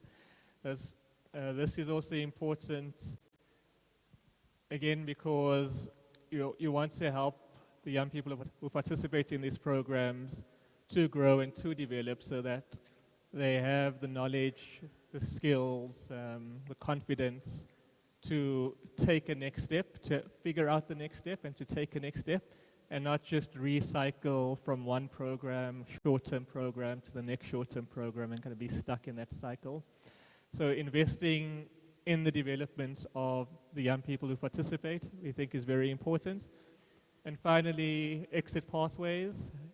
The young people that participate in these programs should be supported and helped with their next step, helping them identify what the next step is and helping them take action towards the next step. There should be intentional support for that and investing in resources in that, including it as a program component. We think these three things could help to improve outcomes of Tshepo 1 million and kind of youth employment programs kind of more broadly. That said, just want to say thank you again to the committee for inviting us, and thank you to you for your time and attention.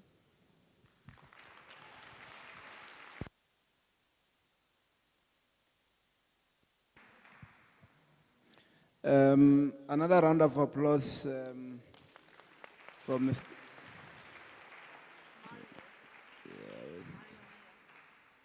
Thank you very much, Mario, and thank you for the young people who have come with their testimonials. I think we would have to sit down and analyze and carefully listen to what those testimonials are telling us, because part of the, maybe, I don't know if ever yesterday it was said, but I'm sure it was said, Honorable Chair, part of our work is to play oversight, all of us here. So we want to know, do some of these interventions that are brought by government, are they working?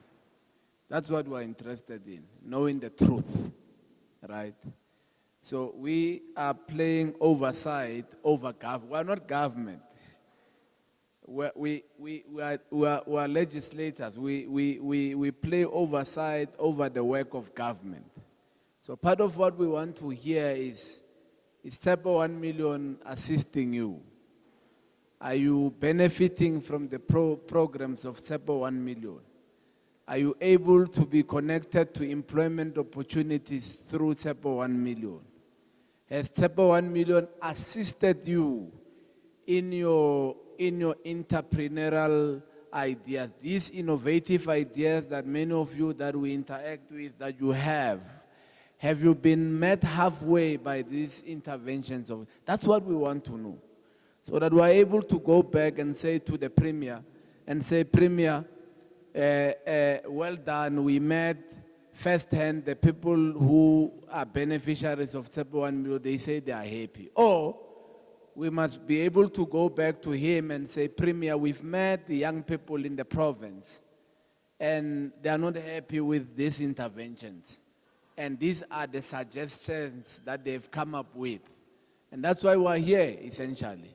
More than the stakeholders we have actually invited to help you out in in realizing your dreams, in actually ensuring that you are able to know where the opportunities are.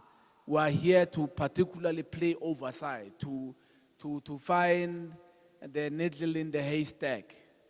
And it's not a witch hunt, but we need to be able to have concrete, because beyond what we read when we are given by officials of government in reports, we need to be able to have concrete evidence of what, because when Prof. Zwane was presenting, he presented a very gloomy picture, very scary, right?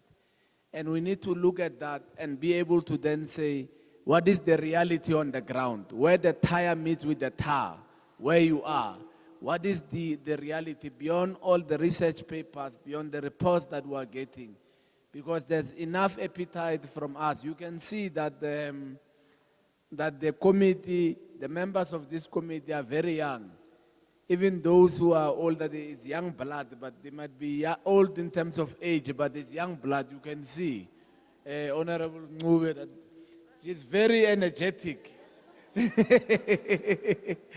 Yeah, so we have that appetite to be able to get to the bottom of this. Thank you very much once again, Mario. I think one of the agencies of the Gauteng government that I'm very fond of. I've seen their work. I have experienced the difference that they make. I've met countless beneficiaries of its interventions, its program. In fact, yesterday or a day before yesterday, I was in the outskirts of Tshwane in Winterveld. In Winterveld, there's 10 high schools. So if you think you've seen poverty, you must go to Winterveld, and then you will come face to face with what poverty is. So this agency does a lot of work. One of its great programs which they do is that in all the Gauteng schools, all the top 3 learners in Gauteng are automatically given fully paid bursaries by this agency. All the top 3 performers in all the schools, high schools, they are given bursary, meaning their tuition fees are fully paid. They get given a laptop when they start with schooling at no cost. They are given a monthly stipend. Their books are paid for by the agency.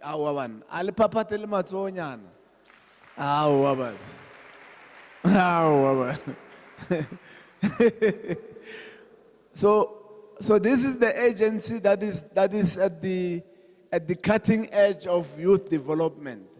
And I think in our committee, I will make my own suggestions. I think many of the youth mainstreaming should be falling under this particular agency, because its work is tangible. Its results, you are able to see it. It's led and driven by a very energetic, decisive, innovative young woman. And it's good when you see, actually I think we must be led by women. Mampingi. I think this country, if ever it's led by women, we are going to go far. Because women are very decisive. They don't say, no, there's poverty, then there's unemployment, then let's get a commission of inquiry, let's get professors to investigate. If there's unemployment, take 5 years, then come back and say, no, women, they act. And that's why many of the households in our country are led by women. If you look at the women CEOs where they lead, those organizations, those agencies, those companies are actually at the top of the JSE. If you look at departments which are led by women, they are the best performing departments. But we are always at Konka. We are playing there at Konka there, wasting time there, running around helter-skelter like Casey and Jojo. But women are always working, and that's why this agency is doing a lot of work. under the decisive leadership of Mayor Percy Moleke. Mayor Percy Moleke, the floor is yours. Thank you very much.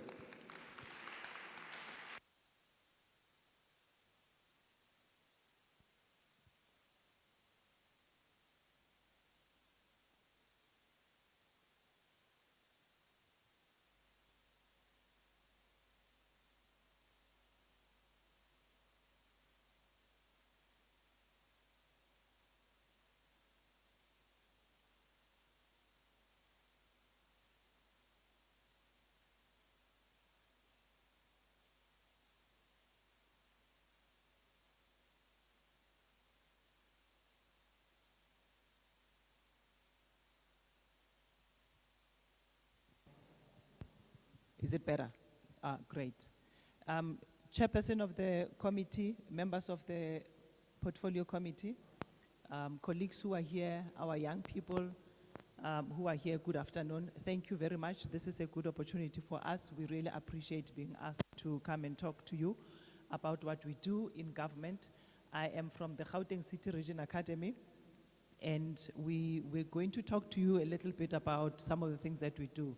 Chairperson, I'm going to save time because from yesterday, I was logged in yesterday as well, and from yesterday and even today, we have had a lot about statistics and what's going on. So the status of youth in our province, in our country, I think has been deliberated on a lot. So as I was sitting there, I changed tech and strategy and decided to remove some of the slides so that I don't repeat what has been said, and then talk to some of the things that I think would be interesting to our young people. And you know, some of the things, I think just the importance of reiterating that. I see the slides, or there it's moving. I don't want to see myself on the screen. Just to reiterate that, you know, young people are not a homogeneous group, and we've heard that their needs are also not homogeneous. So whatever we do, we need to make sure that we understand our young people. They are a diverse group, and they've got different characteristics, and often have got multiple needs at different stages of their youth. We know sometimes we're looking for employment, but as we are looking for employment, we are also looking for money for transport.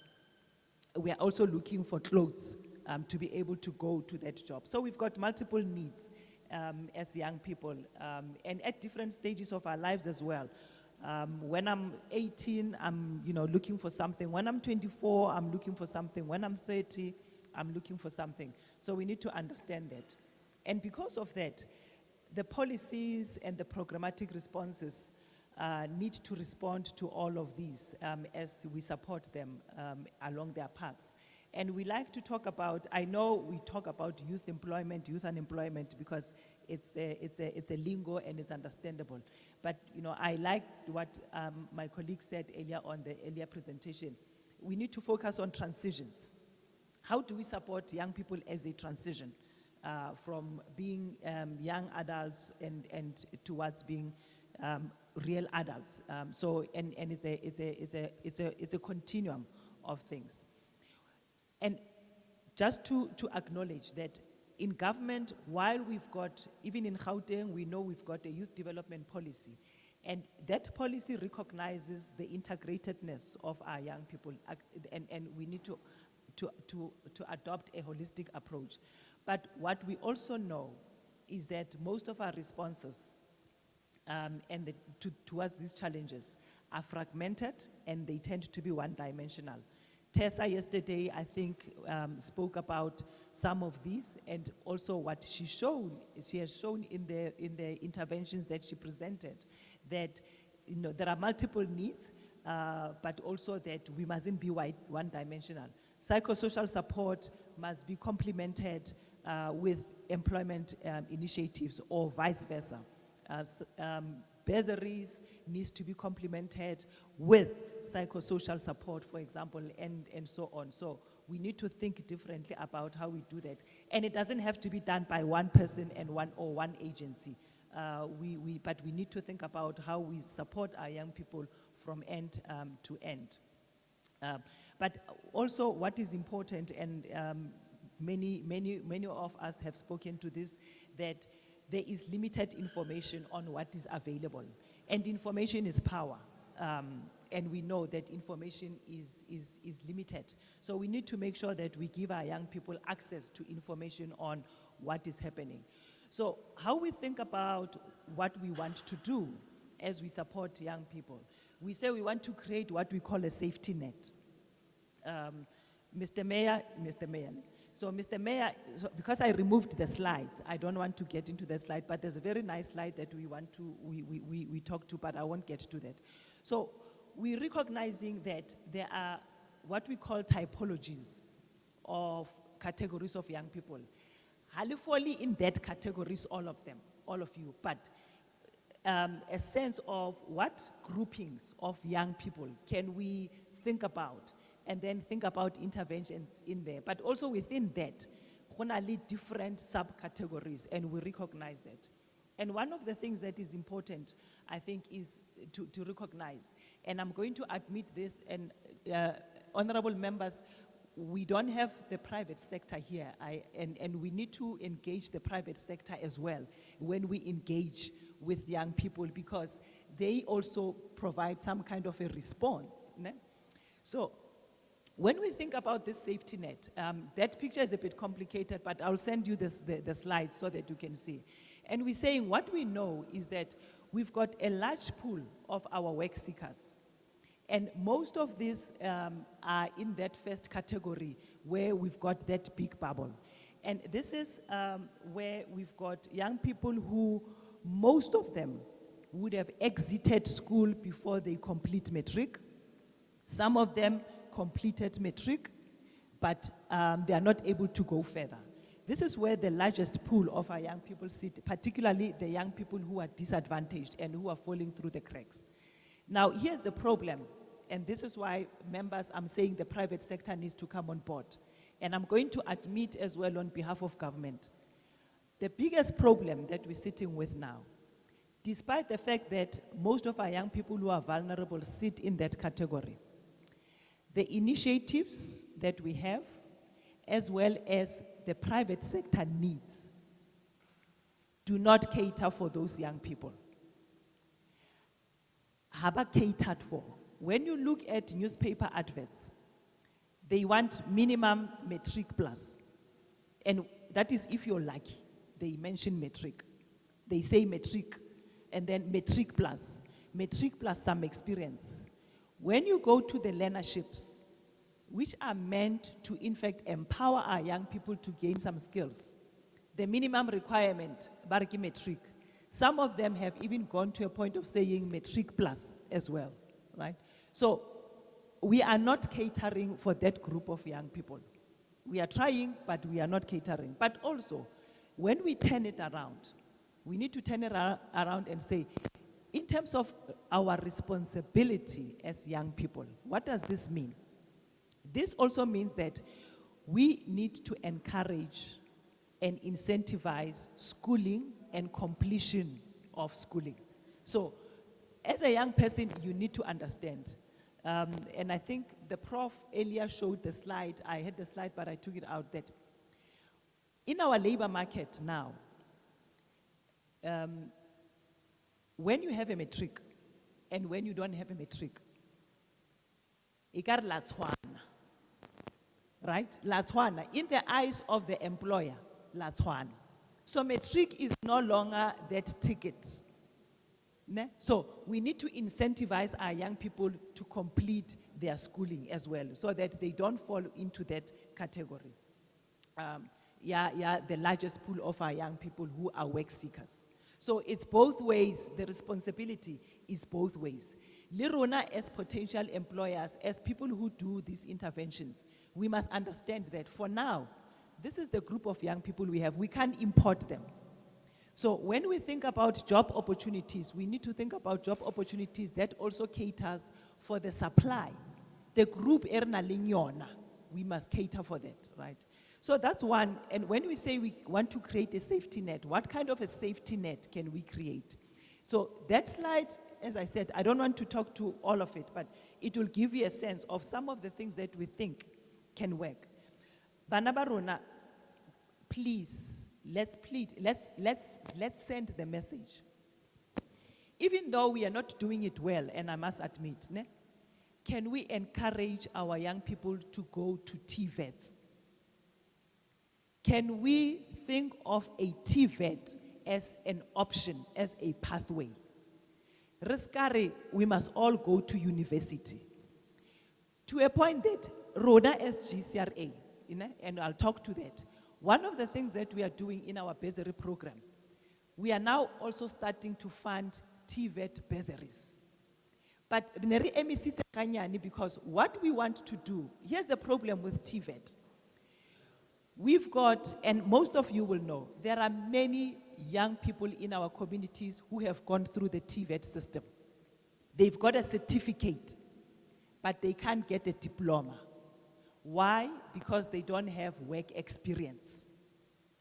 Now, one of the reasons why as GCRA we had stepped back a little bit, we said we want to engage the employers, and again, members, this is why we want the private sector in the house. Can we give our young people space to do their work experiential learning so that they can get their diplomas? So, guys, let me give you an example, a practical example. All of us go township, ne? Haraka, irobech. When the cupboard breaks, who's going to fix it? It's not the person with a degree. When you need a, what do you call this thing? DSTV installation. It's not a person with a degree who's going to do it. This is where the TVET qualifications are important. And that's why we want to get into that space. But we want to encourage both government and the private sector to say, let's give our young people space so that they can do experiential learning. So there are those opportunities in this space. We have got TVET, you don't need to have matric, but you need to have some qualifications, some maths and so on to do some of the technical, but we also have non-technical, human resources, business administration and so on. So I spent a bit of time on this because I want us to also think differently about the pathways.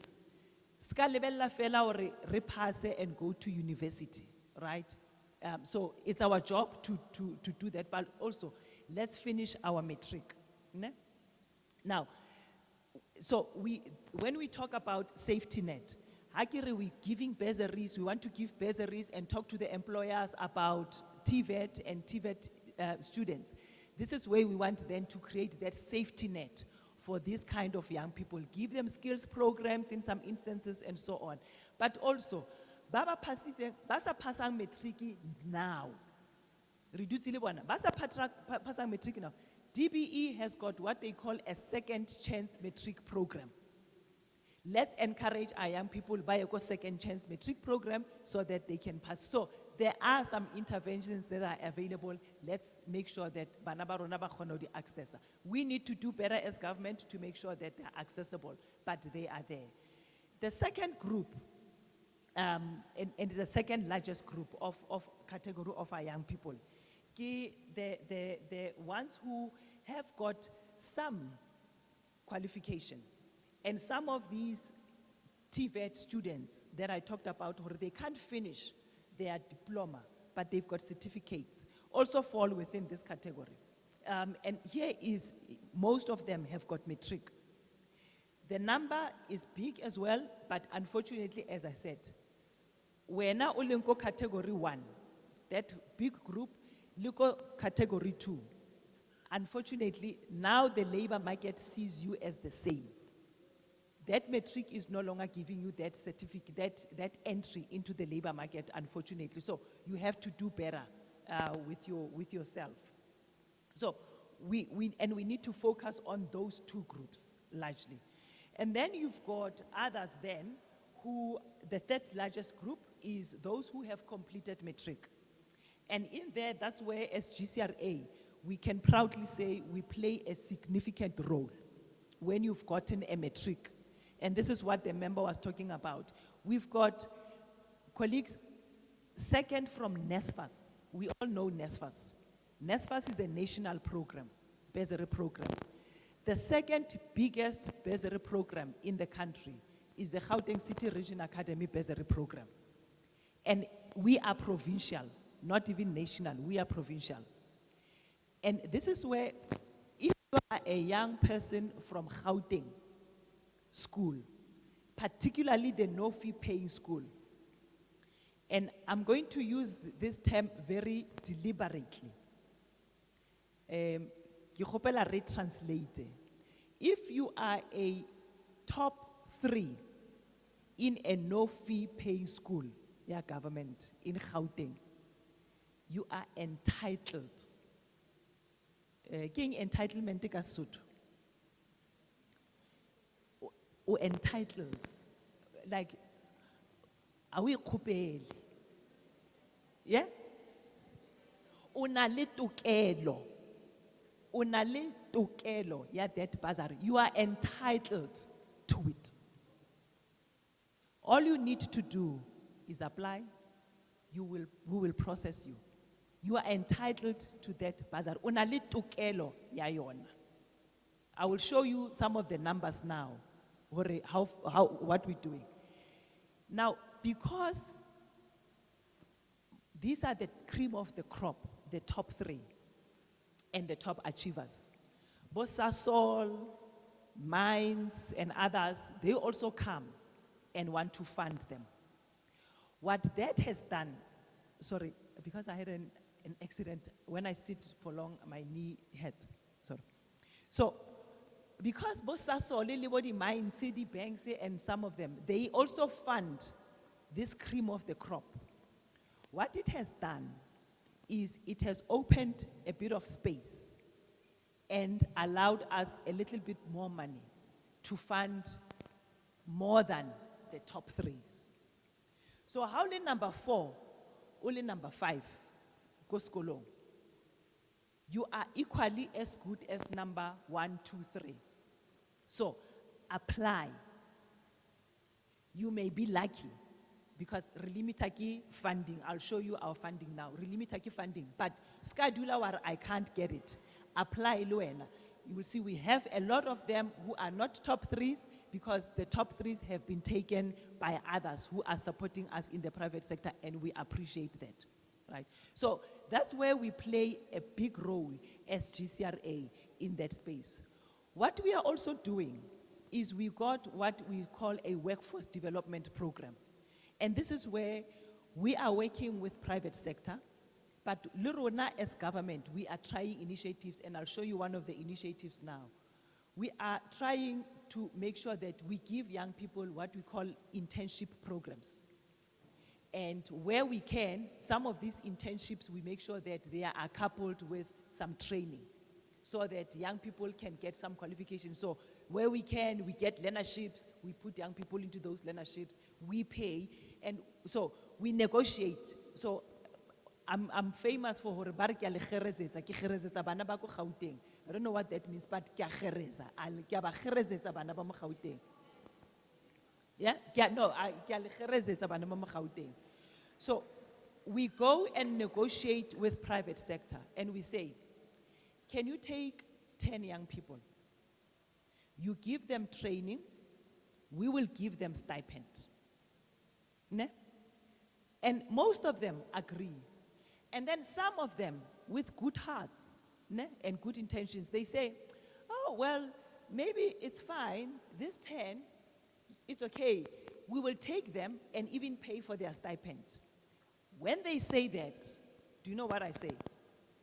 I like, oh, so thank you very much, I love you. But, so I'm going to give you 20, right? So, when a company, you can pay for this 10, it's fine. This other 10, I'm going to pay for them.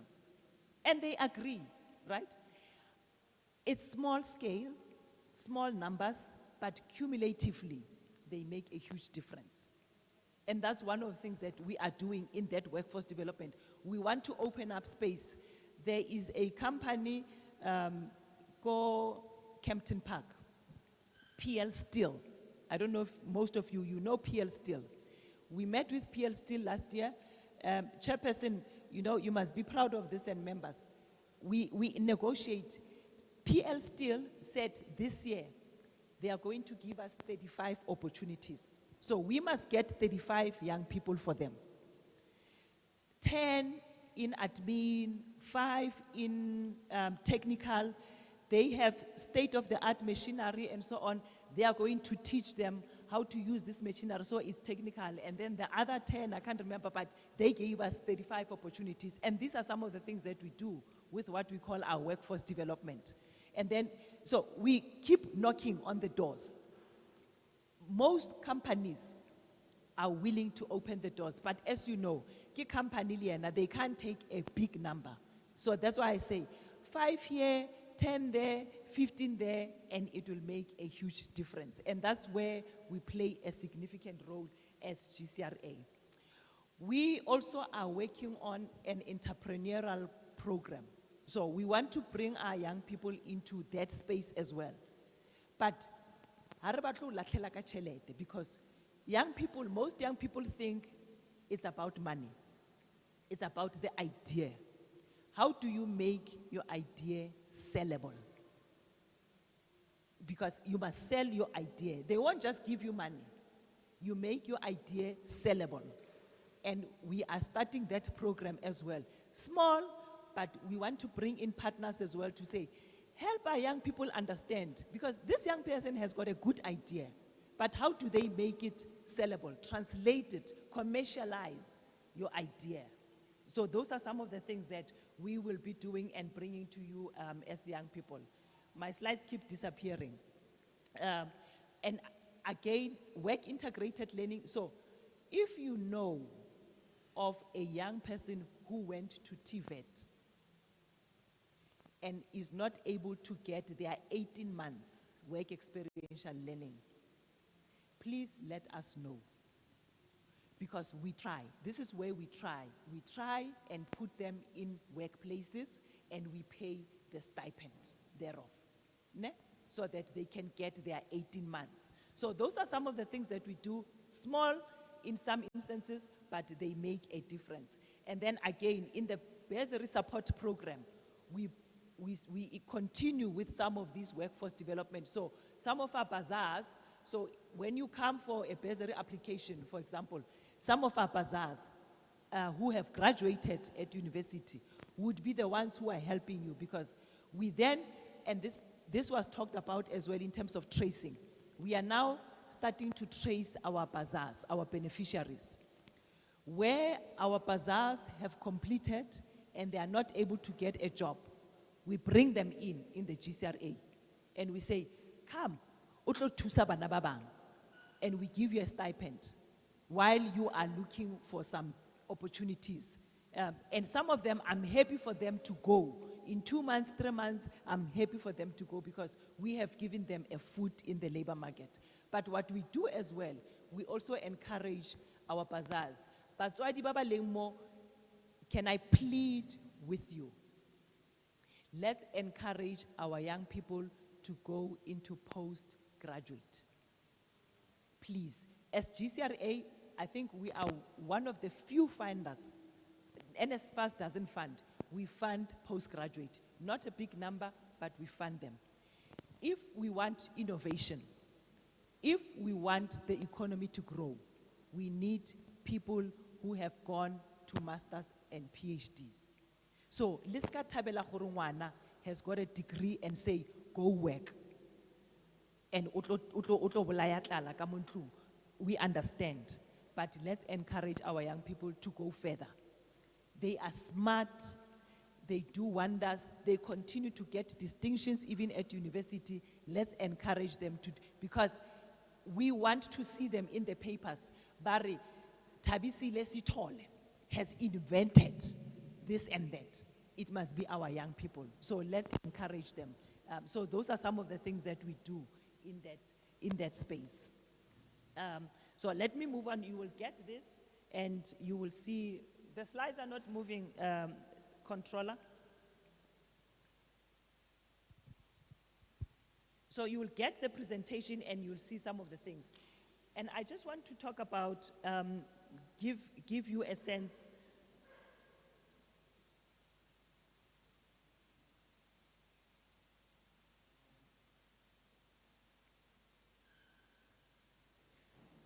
Okay.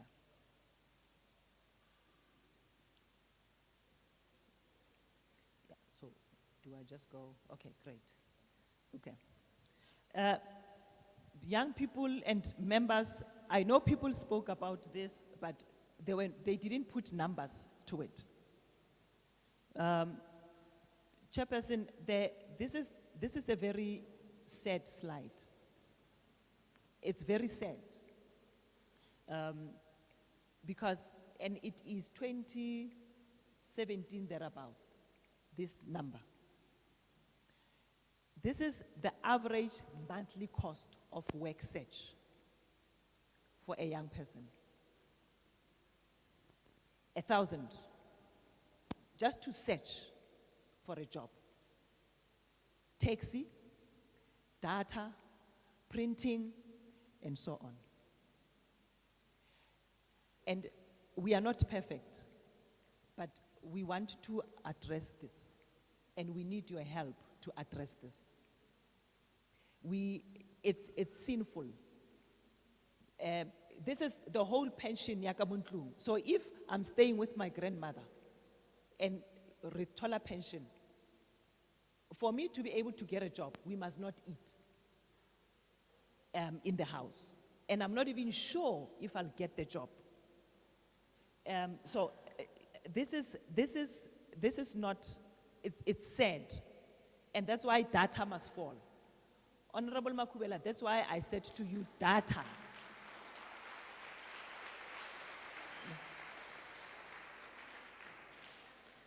And I'm guilty. I'm guilty, Chairperson. I'm guilty because it's a process. Ne? Our bursary system is not zero rated. But I promise you, next year it's zero rated. Next year it will be zero rated. I have already engaged Cell C, they've agreed. I'm on Vodacom, I'm on Telcom, and I'm on MTN. It will be zero rated. All the initiatives that we want to bring online to our young people are going to be zero rated. Well, as long as I'm still there, they are going to be zero rated. Just to cut the cost.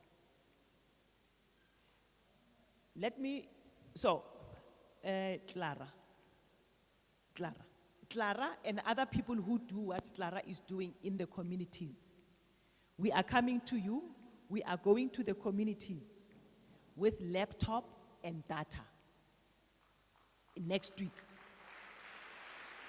Ne?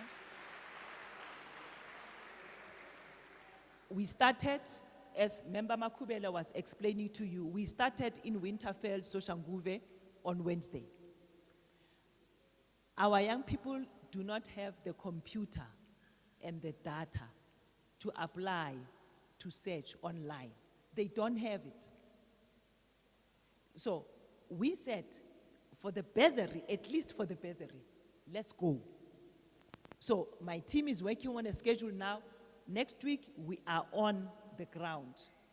So please call our top 3 from no-fee paying schools. They must come and apply there. We will bring them the laptop. We will bring them connectivity.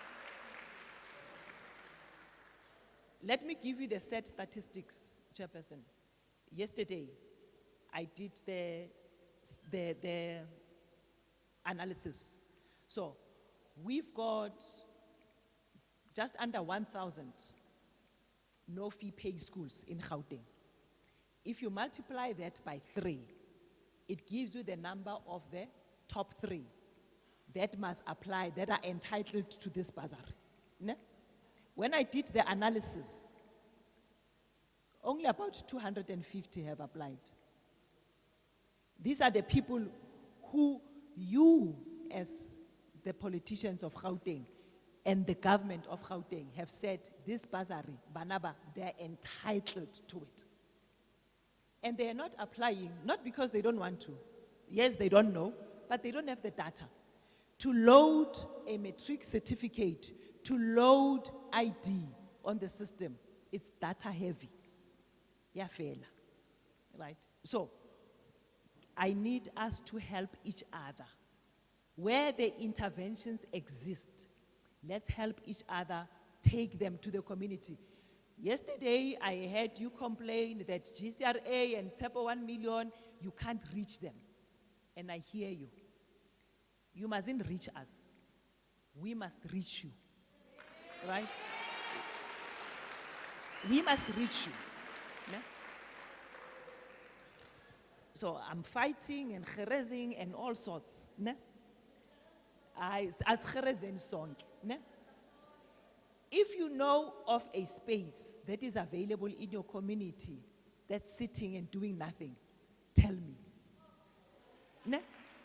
Because I want a GCRA official to sit there. And then we must reach you, not you reach us. Because that's our job. Ne?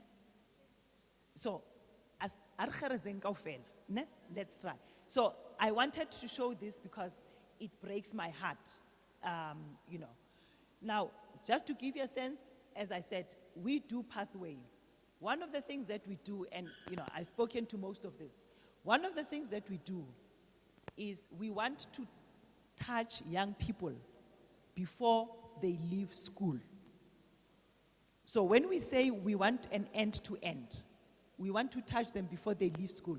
One of the things that we are bringing again to you and your young people, if I don't do it, MEC Lissouf is going to fire me. Ne? So please help me. Ne? So let me give an example of what we'll be doing. We are going to go to a hall or a school that has got a hall in an area. We want the schools in that vicinity. We want all the grade 8 and 9s in those schools to come to that hall.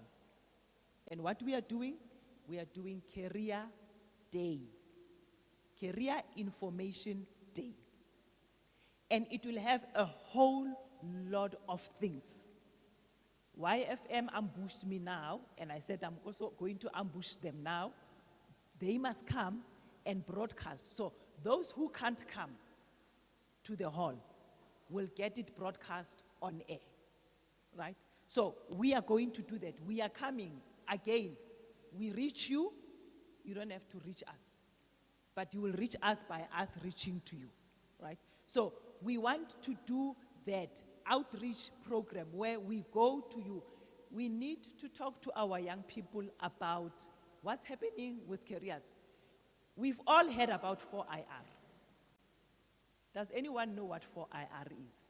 Like, can you just explain it? Ne?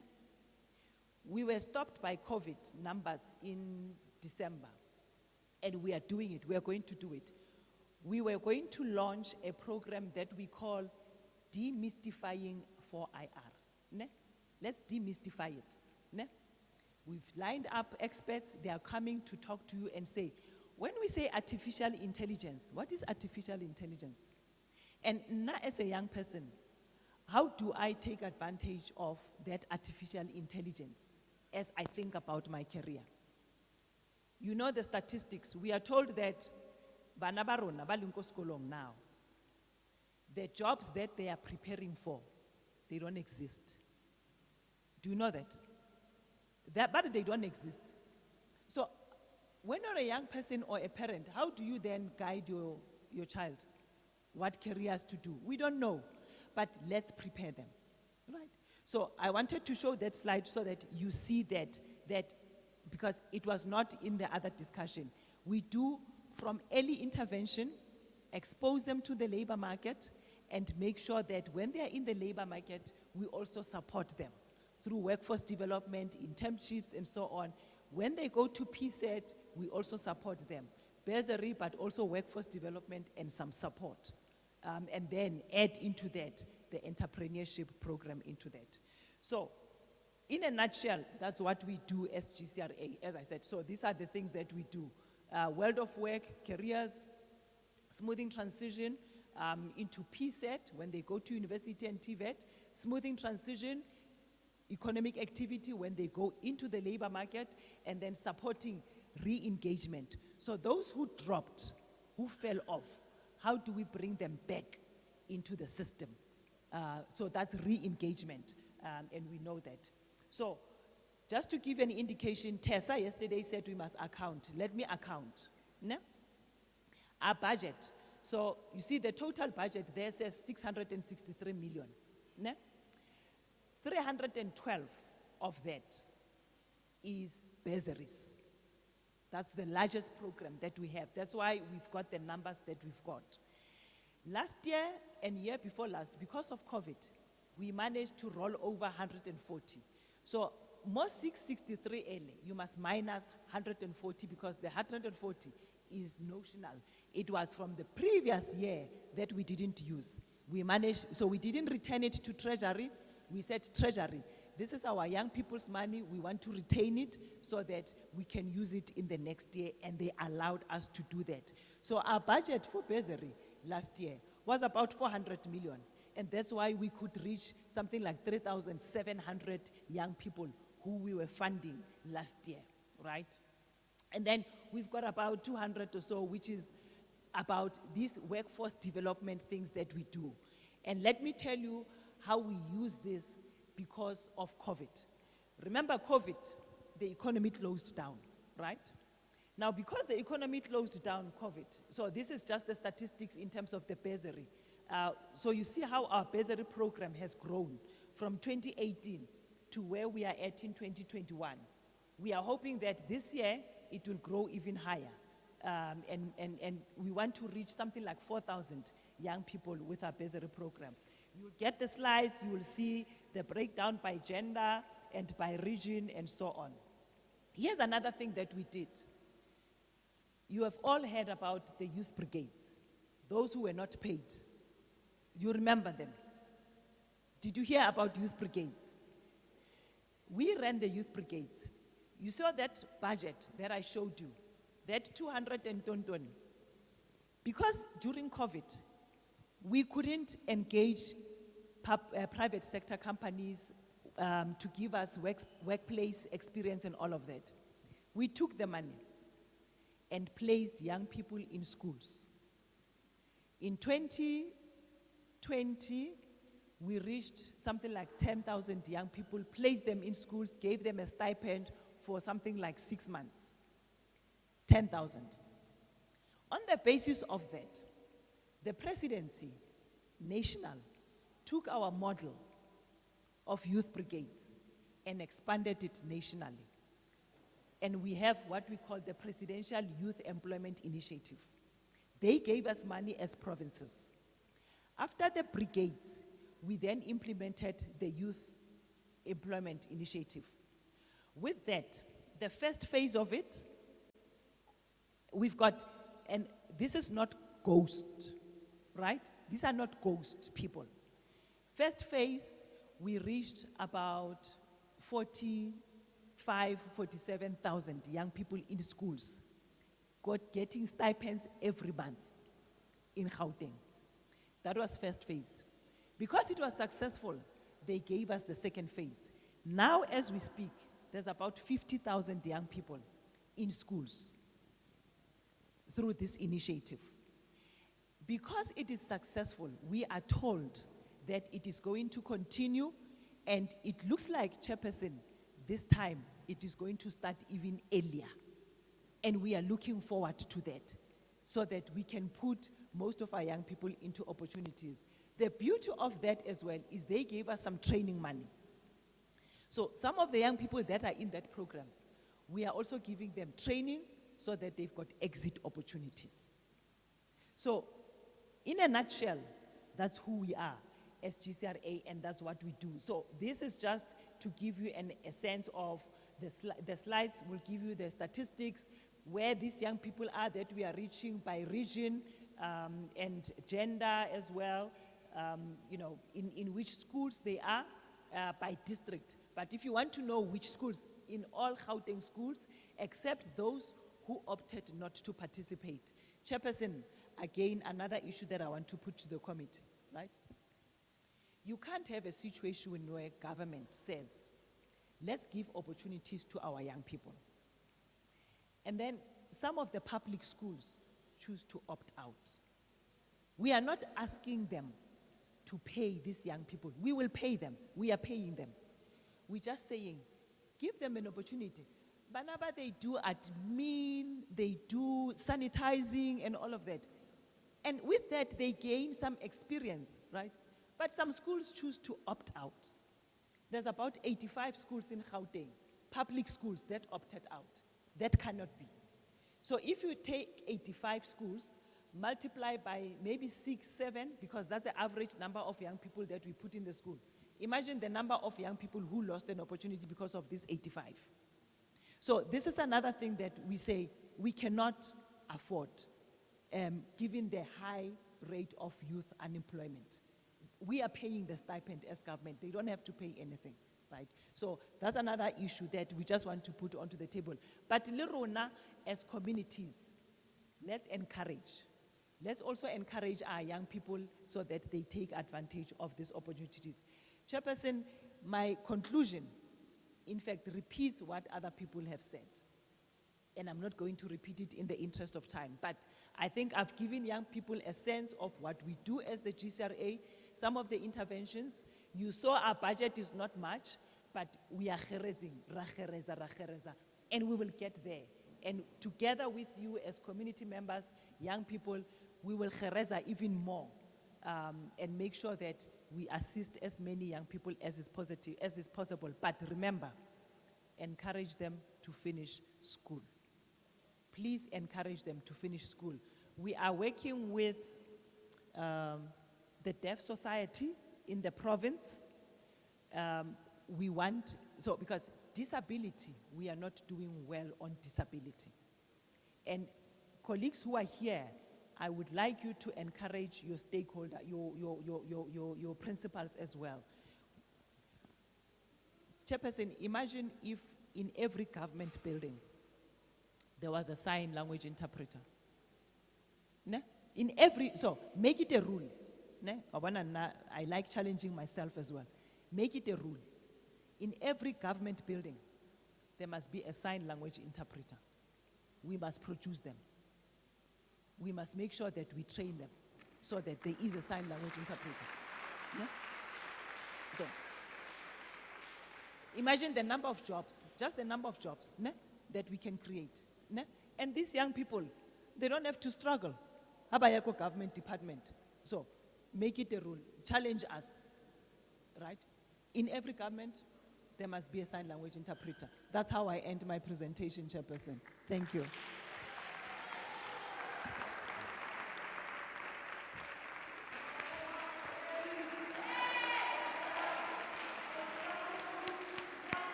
If I was in a political gathering, I would say Amandla. Amandla. Watinta bafazi. Watinta bafazi. Uzagufa finish and klar. Now, thank you very much. Maybe let me make a confession. I've never physically met Me Molege, who's the CEO of the GCRA agency, which reports to us. I've met her work. So she's not bluffing when she says, no, you don't need to reach them, they will reach you. So I've interacted with a lot of her work. I've met her work tangibly, which is making a dent in the lives of many of the young people in Gauteng. Myself and Honorable Hassan were scannering here and we were saying that no, we thought it's an old woman, a very old woman, because it will make sense that she will be an old woman because old women have a lot of passion and they love what they do. But we are shocked that she's a young woman, very young woman, who's very energetic, and we welcome the presentation. Another round of applause to Memule.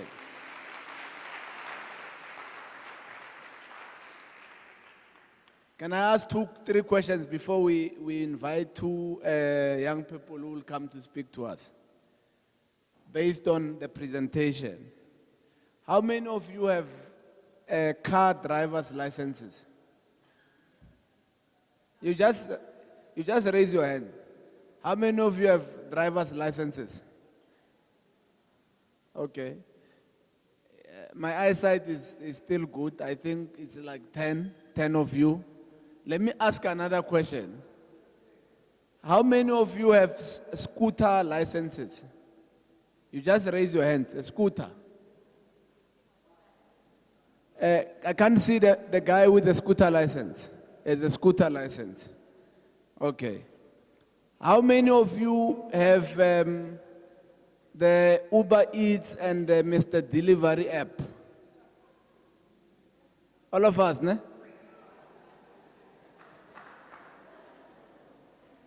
How many of you know that the size of what we call e-economy or digital economy in Gauteng is 2.4 billion rand?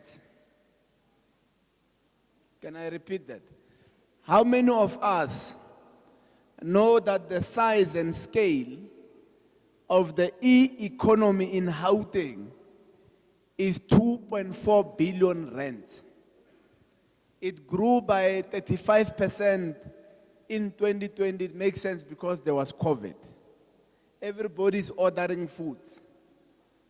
So in the 90s, the biggest thing to have happened in the restaurant industry was what they termed the drive-thrus. Very soon the drive-thrus are going to be empty. Everyone is ordering food and everything online. Do you know who's making money from that? It's foreigners. It's foreigners. Do you know how much an average person who has a scooter makes a week? Almost, if they've done well, they've made around 9,000 a week. Or you thought they were delivering for free? It's not for free. It's a big economy. Who knows how much a scooter costs that they used to deliver? The price of the most cheapest scooter. I own 4 of them, so I know. Who knows how much it costs? Yeah. The normal one that is used to deliver food. How much? 30,000. 130. Okay. So I'm saying that we have surrendered another part of the economy, which is a big economy in our province, to foreigners, right? Because, I don't know, for whatever reasons, but we have decided that, you know what, we are just giving it away. And these are some of the things we need to start thinking about. Can we get the Tshepo 1 million program in the GCRA, where there's passion, where there's drive, and then GCRA is given that budget of Tshepo 1 million, and we say to Tshepo 1 million, we want you to identify young people who want to go into the digital economy, and then we start buying new bikes and we start getting young people scooters so that that economy is run by you. That is what we need to start talking about. Those are some of the things that we need to start talking about. We will need a list of those 85 schools. It's not going to happen that we are told that schools that are given a grant by us, then they want to tell us how they want to run. It's not going to happen. We need a list of those 85 schools. I will not be surprised if ever those schools are War School something or Lear School something. We have to, I will not be surprised. But we need that list so that we go to them And those young people must be sent to those particular schools and they must go and work. I thought that maybe we'll do it next time when we do it. Because we are in a different era, Moleg. And I think you taught me this week how important data is. Actually, data is now a human necessity. It is no longer, it's on the same scale as water and electricity. Data. Ne? But nobody is asking a question why is data not falling? Why is it remaining like that? I thought young people who are here, when we break into commissions, they will start asking those critical questions, because we have to get to a point where we no longer speak about what we term the fourth industrial revolution because we want to sound intelligent.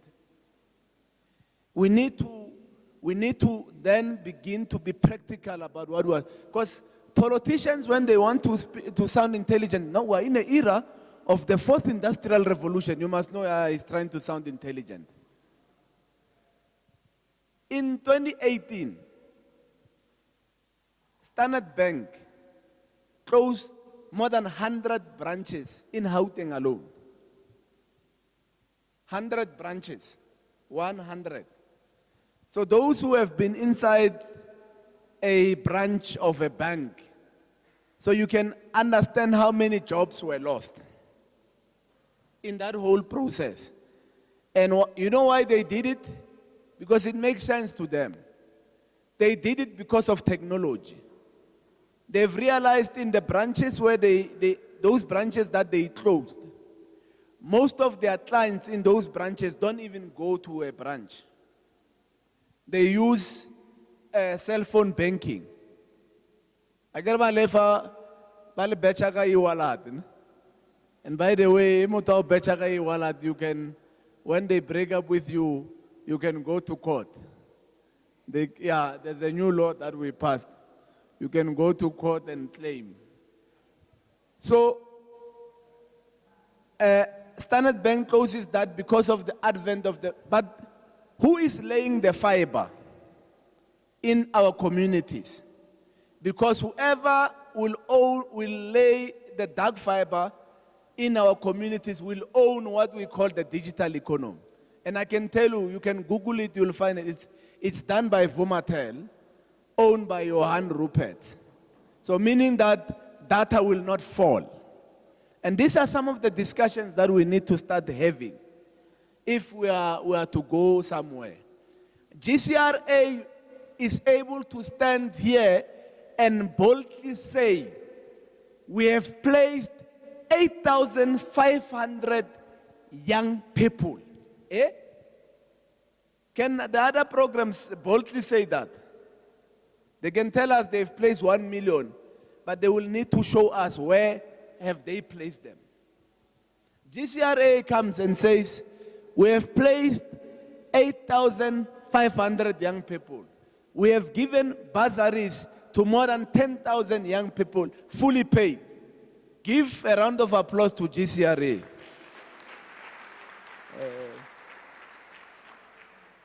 So the department has sent us 2 young people who are going to give us testimonials. I would love to hear their testimonials. Anam Tembu and Millicent Sateke. Can you make your way in the front so that we can, Then after this, we can now take a break and go to lunch. Anam Tembu. After lunch. Come on. Oh, okay. Good day, Bantabasha Sanbonani. Minika Malamu Ana Ispongo Tembu. Firstly, I would like to highlight Tshepo 1 million doesn't really give employment. It does a job placement, as they have said. And it also gives a skills project, but to be honest, abantu abasha, if they give a skill with a stipend, masayihamba ifundisa ngama-entrepreneurship, nina ansafuna ukusebenza. You just say iTshepo 1 million never worked for you guys.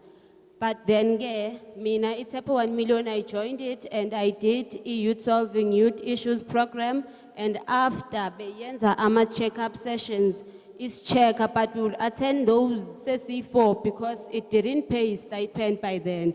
And we attended, and I'm standing here in front of you, I'm its ambassador, representing it on its behalf in Eko. So for me, it was a good experience, it's working. The challenge is, abantu abasha, they are only looking for a stipend from iTshepo 1 million. Each job placement, bayayenza, and the bayayenza through their SAYouth.mobi site. That's where you should go to your Facebook, it's iTshepo 1 million. You go to the data-free site, when you register your details, more like a CV details, so that izokwazi ukuplayela. Futhi no, uyazaplayela, uzaplayela kulaba abanye with data because of it's a company, it's not from the government, but the government posts are actually free. Thank you.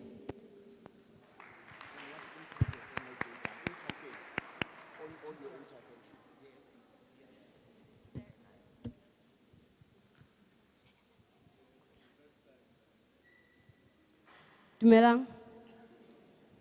Dumelang. Le khatetse. Ke a itse tlala e lwana le masolo mo mmeleng. Ao, dumelang. Dumelang. Tovicho for youth, tovicho. Phambili nge youth phambili. Ka lebitso ke Millicent Sathikge. Ke tswa ko Carltonville ko West Rand. Ke tlo bua ka iTshepo 1 million. Ke tlo bua gore nna inketselitseng, and then ke tlo bua a little bit ka nna. Ke qadile go meeta iTshepo 1 million ka 2019, and then iTshepo 1 million I did register le yone. I'm one of the ambassadors, and then iTshepo 1 million inthusitse from 2019 because of age yaka ene setse e nragile. But they still helping me somewhere, somehow. And then iTshepo 1 million, yes, you go to Google or you go to Facebook, it's for free. Everything you eat on iTshepo 1 million is for free. And then the other thing, it's iTshepo 1 million back there, 2019, because Ingrilo on the social media through Harambe. And then we worked Kodikolong, ke nali NPO, eritsamayang re thusa bana ba banyane. And then we used to go to schools, rilo bua le bana ka di drugs.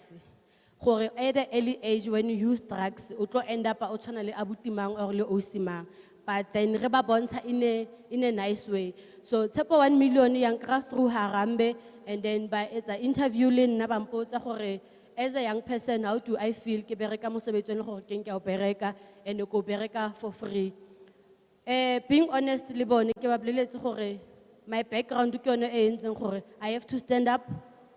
Ke itse gore mocha o mong o ba le something as much as le nna ke ne ke sena yone something eo.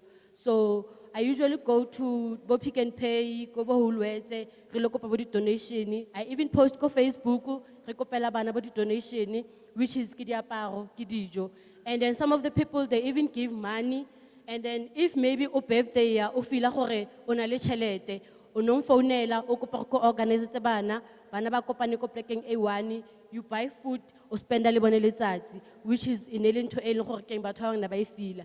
And then the other thing, erentse re etsa no yana, iTshepo 1 million if bana le something ko makeisheneng amang, bampitsa, I go there, Kiloba one of the example, en gore ke iTshepo 1 million inketseditse something. Yes, age ya ka e sa tlhole ntumella, and I don't even see gore iTshepo 1 million e tla tlhola empatla, but maybe because of there's something in nkile ka gainer, there's something in nkile ka bontsha gore as a youth I want to stand up, as a youth I want to fight for the other youth ba ile gore they can't stand up, they can't speak up. The problem is we don't speak. So other youth motho tla ba dutse fela ko morago ba feel gore ha ke bua go a tshwana, a go tshwane. Yes, fede o tla nagana go tshwana, but a go tshwane.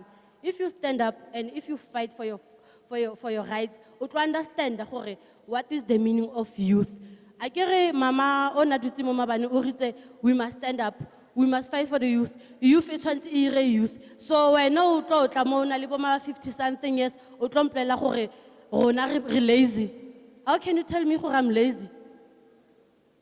For an example, ba fetsa go tsa example e le gore keng I was not even aware. 900 and something eno we beile mo le mama ya gore ka a month tšhelete e ngata eo. So la bona gore o tsa CV wa itsamaisa.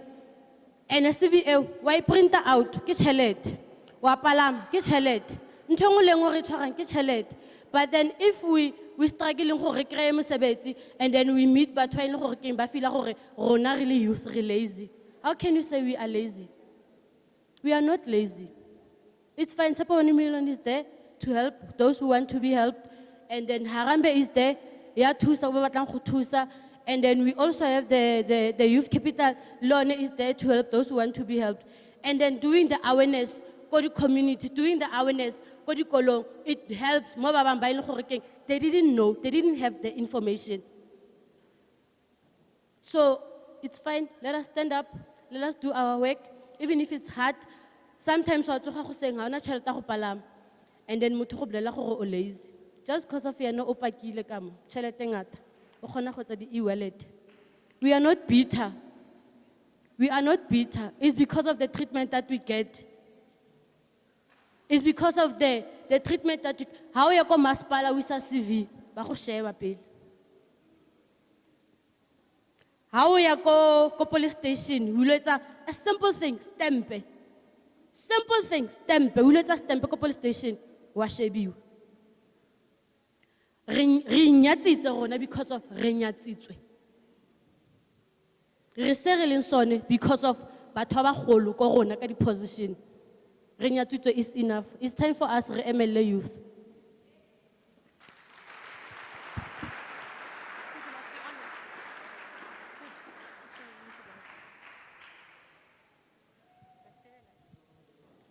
No, thank you very much.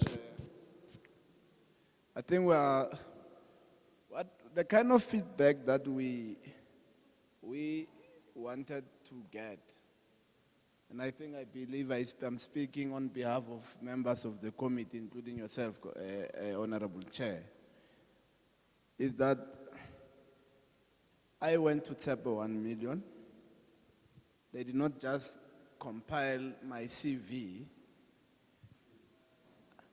I was then linked with an opportunity. And then I'm now working. I don't know if I make sense. Because that's our idea. I went to the Harambe offices, which administers Tshepo 1 million. I had with me an innovative idea. I don't have any intention of being an employee. I want to employ. But I have an idea.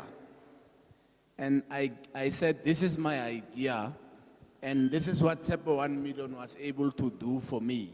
They met me halfway in assisting on the procurement of some of the equipment I need to start my business. Those are the testimonials we wanted to get, but it's good. At least we are able to get to the bottom of what Tshepo 1 million is. I want to thank everyone who has thus far participated, our speakers, the presentations we got from Dr. Zwane, Mario, CEO Me Molege. Let's give them a round of applause.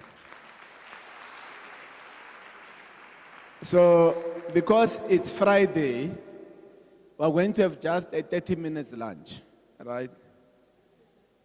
So 30 minutes, we all must be back here. We're going to break away rooms. So, yeah, so we're going to eat lunch. Immediately after lunch, we go to breakaway rooms. The green breakaway room is on the left-hand side. You know it, those who were there yesterday. Then there's a blue breakaway room on the other side, which will be in here.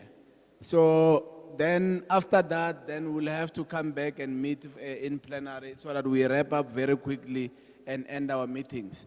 Lunch is served. Thank you very much.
Se ready for se fake lady ke shapa gabedi go tukana ke di star boy ke na lady go etsa galang straight ka palama ka telle di tlhako ke patoro ya rama ba se ready for se fake lady ke shapa gabedi go tukana ke di star boy ke na lady go etsa galang straight ka palama ka telle di tlhako ke patoro ya rama ba fu ba fu ba fu ba fu ba fu ba fu ba fu ba in ba fu ba fu ba fu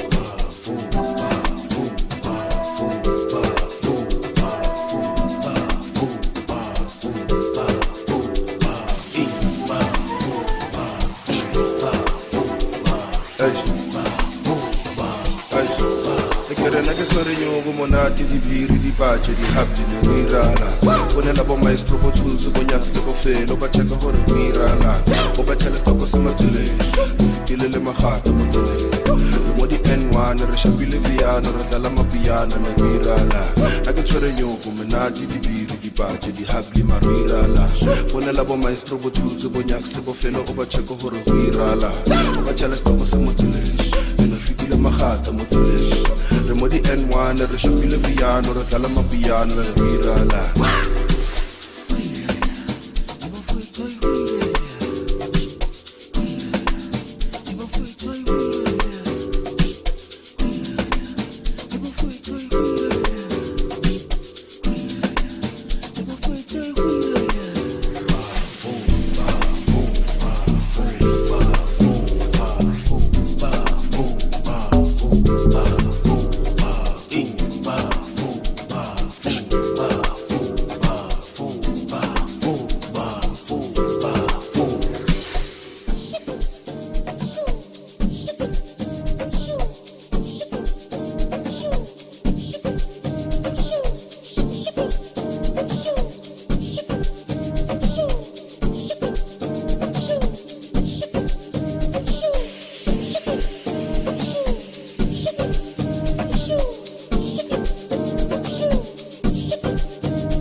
Hello, the moya. What's the hour?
Based on the presentations,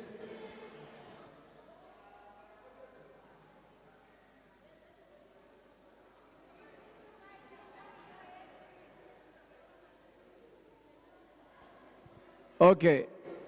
So based on the presentations, I can leave them.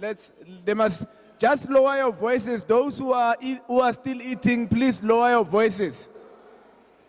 Okay, based on the presentations that we received, what do you think causes unemployment in South Africa, especially amongst the youth?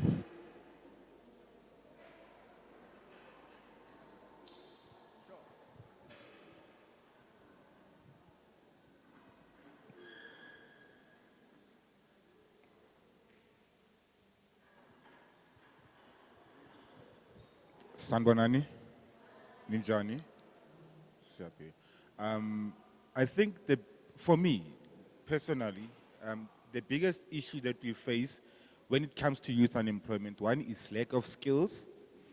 That's point number one. Number two, our education system is not really giving us. Okay. Okay, the first point was that we have no skills. So our skills are, we are very low in terms of skills obtaining. And we have, the second issue will be education.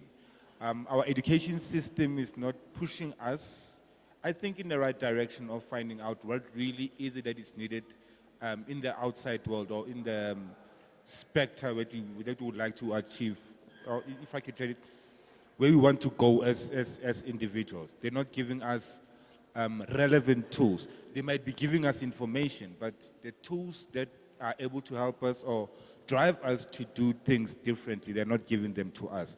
Okay, the first one will be for me. For me, the first thing that they're not giving us is game time. In terms of from primary age, we are just given a whole lot of subjects and big school bags that are very heavy, with less information as to where do you want to go as a future, like, because we have got kids, but because of we're not given the correct information from an early age, it becomes difficult when you get to, like, if I can say, high school and tertiary for you to be actually competitive and thrive. So the first will be education, and two will be skills.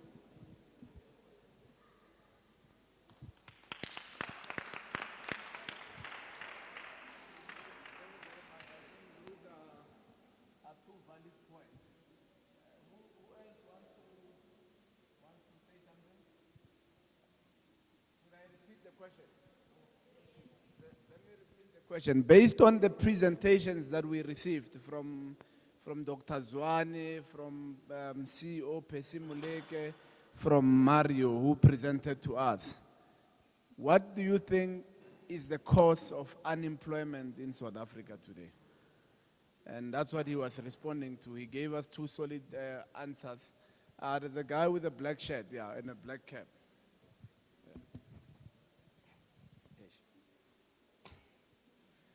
Sanbonani Dumelang Abushen. Hello, Sanbonani. Yes, my name is Shane Warren Moyo.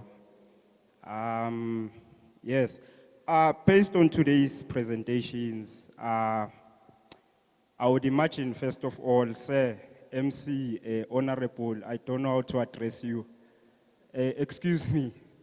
Yes, you gave us an analogy of walking in the woods.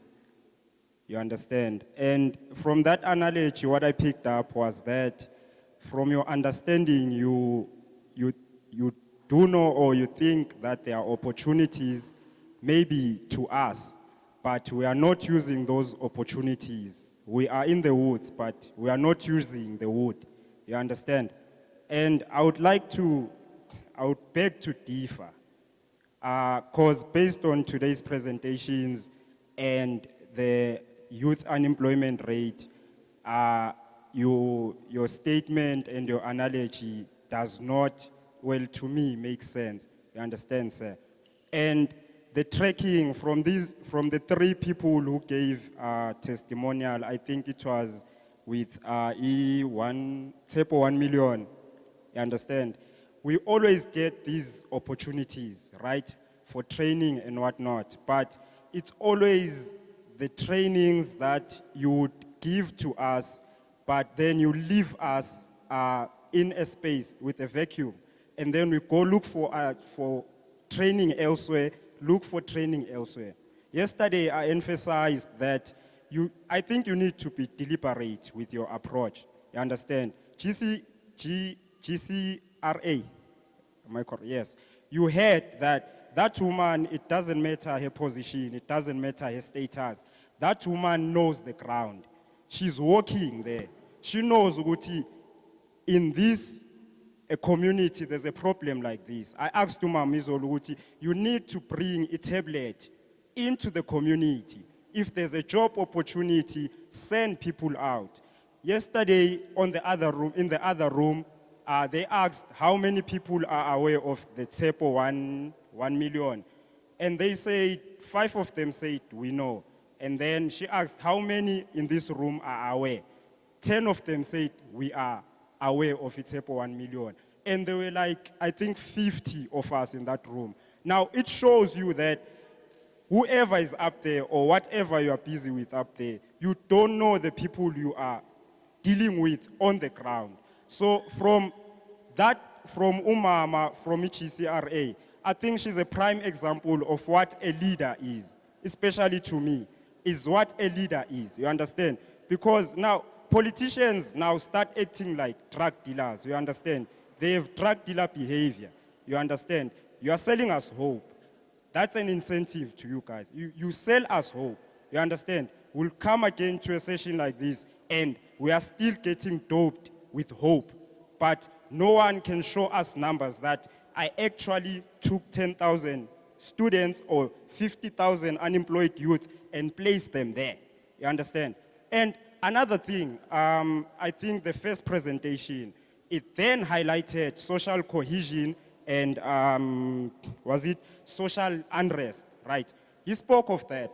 And then you came against, you have been emphasizing the whole day on foreign rent businesses, you understand? So with foreign rent businesses and social cohesion, you asked how can someone come from Congo with whatever education they're getting from Congo, come into South Africa, get employed, you understand? So I think that leads to how is it that we are not getting jobs? Now, I think the first question would be, what type of a job are they working? What type of education did they receive? You understand? That speaks again to GCRA, your type of education. She very much emphasized the importance of the type of education that we are getting to satisfy a particular industry or a particular stream of work. So I think that's another important issue. So first one, information. Second one, because poverty and employment and education, they are not mutually exclusive. You have to deal with them, concurrently so, you understand? So I think that's a major thing that you should also look at. What sort of skills are you actively equipping us with? Because someone will come from high school, go do photography, whatever they are doing. Now, they don't have a job now. Now, they start here, they are gallivanting and all of that. And then it's a problem now, they're unemployed, because you showed them a path of qualification that you know doesn't have a job. You understand? So I think in that respect, or in that aspect, I think those are some of the things that you need to work on. And then I saw the data analysis, sorry, just a couple of more minutes. A data analysis of how they pick up, they sample their data, you understand, in terms of employment. Yesterday, I think she's the Indian lady who was MC yesterday. She came into that room and she spoke about, okay, so if we have a problem in agriculture, right? We have a problem in agriculture in Gauteng. We know that we don't have that much land in Gauteng to deal with agriculture. So how about we identify, maybe in Sebokeng, right? we set up a factory there, manufacturing factory. Then we buy maize meal from another province, bring it here, process it. So in terms of the data, I would imagine that instead of saying 65% of youth is unemployed, go to Sebokeng, identify how many people, youth in Sebokeng are actively unemployed. Come up with an initiative. If it's a manufacturing company, a foreign manufacturing company coming into South Africa, you identified in Sebokeng, there are these type of skills in Sebokeng. So let this manufacturing company be based there. Then you are actively on the ground tackling an unemployment issue or employment directly in Sebokeng. And you do that with all your other, you understand, all your other informal settlement or cases. So I think that one as well, your groundwork, I need you on the floor. Don't just sit there in your office and pretend to be busy while you are busy pushing money to the wrong people and then you are not affected by whatever opportunity that they are giving us. Thank you. Thank you very much. There was another hand, I think, on the right. Yeah. Let's limit each other to 3 minutes. Ne? Thank you, Chair. Yes, I'm grateful for Dr. Zwane's analysis and Mam Percy's analysis on how to tackle the issues surrounding youth unemployment. It is very important, again, that we realize that we are not talking to the potential employers here. Again, we are actually talking to our legislature, the people that put the legal framework, or the people that put the cogs or the gears that put everything else in motion. This country is ran by laws. There are laws in this country that govern each and every aspect of your living. From you walking out of this door, there is a law. For us being here in this building, there's a law. You declare this area or this building as parliament for today and for yesterday and today. So I believe nothing I'll say today will be held against me. That is a law. Do you understand? Okay, let me deal with firstly your state departments. We have to realize something, that this thing of issuing posts in what you call government entities, it's not working. Do you understand? Because at that point you have your nepotism and whatever, people gatekeeping and all those things. Whereas you do have a database of people that are actively unemployed, people that have been retrenched at the Department of Labor. They keep all of those, that information. Do you understand? Now, how about instead of creating such posts and saying people must come and then not calling them and whatnot, since you have the information, every time a government institution wants to hire people, it should tap into that database that exists there. Do you understand? And hire from those people that are there. Do you understand? And again, you have to realize that there are people that are working with certain state entities like your SAPS, your EMPD, whatever. The people that are volunteering in NGOs that are registered in those databases. Do you understand? Now you have people that are working in an NGO, and then you train them as auxiliary social workers and whatnot, and then they die there. They don't progress. Do you understand? They'll be working there for a salary 2,500 till they die there. You're not developing those skills. Those are people that are actually on the ground dealing with such situations. Do you understand? Because you know that your social workers, they don't go to these houses per se. They send these auxiliary social workers to go there. You understand? So you have to have a workable plan surrounding that. I would like to commend the Green Bank. I can't mention it by name because it also has a database of people, and then it recruits from that database. Do you understand? It recruits directly from that database. So if you have such institutions, instead of giving Capitec my ID number and whatnot, so that they must know my face when I log in, Home Affairs, deal with the data that you have. You have it. You understand? Again, you have policies. You legislate here. Do you understand? You have policies that actively hinder people from growing. I'll give you an example.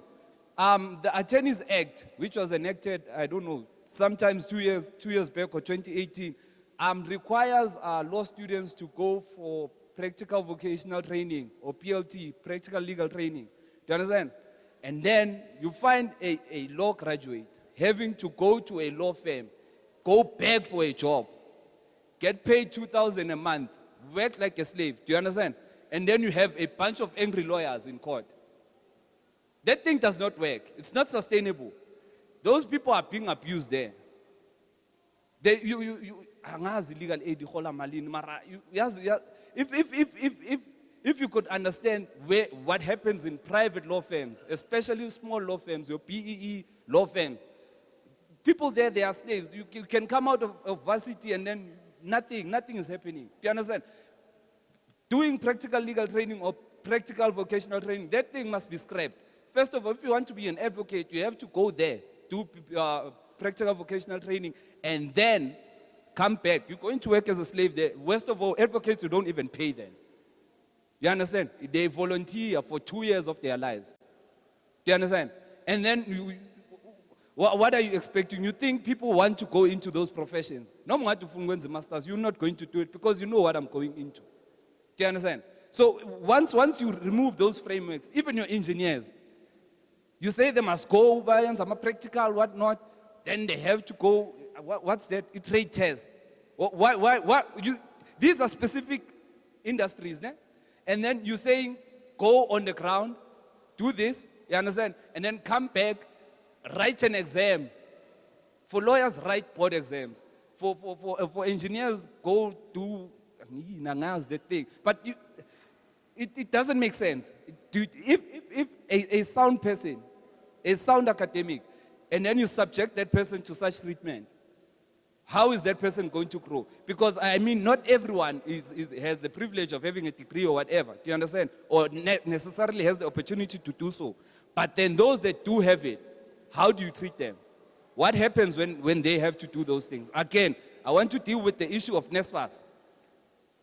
NSFAS has a tendency of rejecting students for no reason. You are killing people's spirits. Do you understand? It's their right, it's a grant. They went to court, they fought it, they won. Today we are sitting with students from VET that are doing a postgraduate qualification, which they qualify for on NSFAS, yet they're not getting funded. Why do you have that situation? So all of these SOEs, all of these state-owned entities and bursaries and whatnot, to an extent, I feel like you get in there by chance. Do you understand? You get in there by chance or because there are certain people that have to receive it. They'll receive it. Thank you, Chair.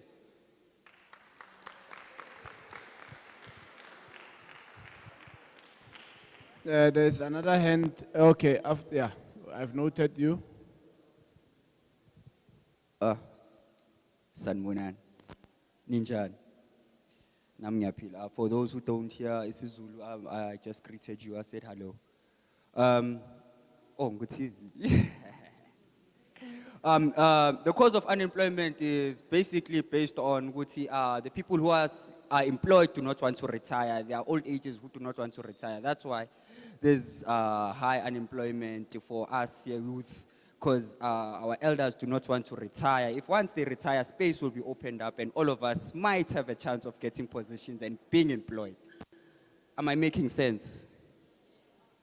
Yes, my second point. There are a lot of people who are getting employed from outside because they are highly qualified. They are coming with but you get what I'm saying. They are highly qualified because they studied outside, you see.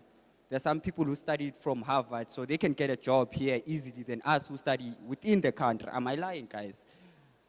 So my third point is that unemployment for us youth, it's not caused by the government as such, but us who lack the energy to learn and go look for jobs. It's not really that. It's not all of us who go and look for jobs, guys. Let's be honest. We try. Even though we try to send out our CVs, they just collect our CVs and then they put them aside, knowing that they don't. Some say they don't respond. I don't know why, but yeah. Thank you very much.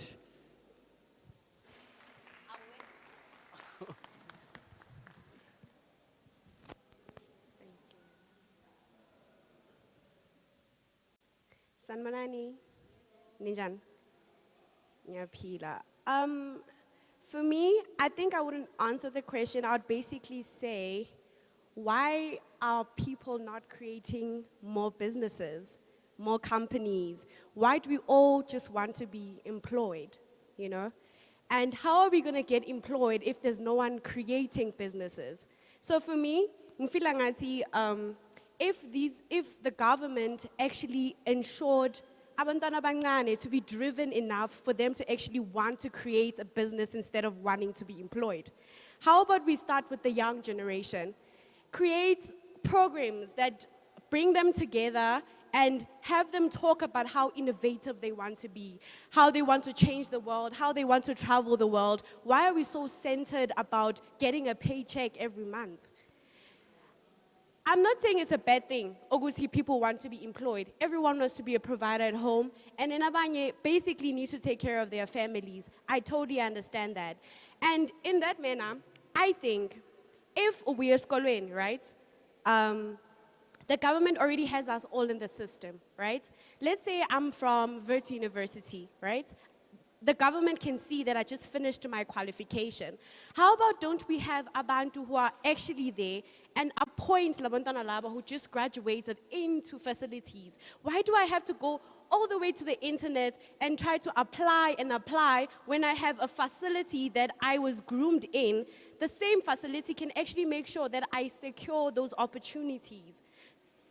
And my last point has to be, I feel like the government is not putting so much emphasis in recreational activities. You know, if we had things like children who are learning instruments, children who are taught how to use a computer at a young age, children who actually have poetry sessions on Wednesday, would have less kids who are spending so much time doing all the infamous, unpopular things like smoking hub, under the trees, ukjolan, and all of that. If we had things to do in the community, we don't have anything to do in the community. And the only thing I want to do is get an escape route and go out. And the only person who can give me that escape route is a boy, because there's something he wants from me. So if we are taught as young people, be driven, young person, you are more than just school. What if I'm an artistic person? What if I like art? What if I like music? What if I like poetry? What if I like writing? I can never reveal these things in me if no one is trying to help me reveal those things in me. And the only people who can do that is the government, because they have the resources. If we had the resources, I think Bill Clinton, abaningi, people who create websites, apps, people who actually are good at sports. I was Serena Williams, but we can't find those people in our community because we don't have the resources to be those people. Thank you.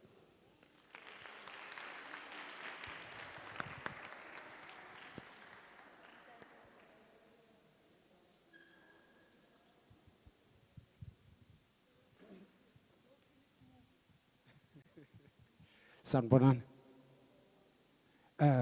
Sihlalo ngaphambili. Ngiyathanda ukuthi mina umuntu uma ngikhuluma naye angibheke nami ngimbheke. Sihlalo ulukhanyo ngise Ivory. Mangimelana kumele wona lo mphakathi yona le youth. Ngifuna usizo phela kuwe before ngizokublame and ungivumele ngikublame. Ngifuna nje ispace somhlaba. Umhlaba engikufunayo noma si square meter eso50. Senza amalentere lezi zinto makwakhiwa la cement ibekwa phezulu.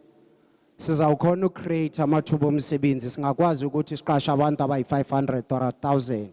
It depends ngokwespace, ispace esincane singaqasha abantu abayi500. So yisi into esicelayo kuwe.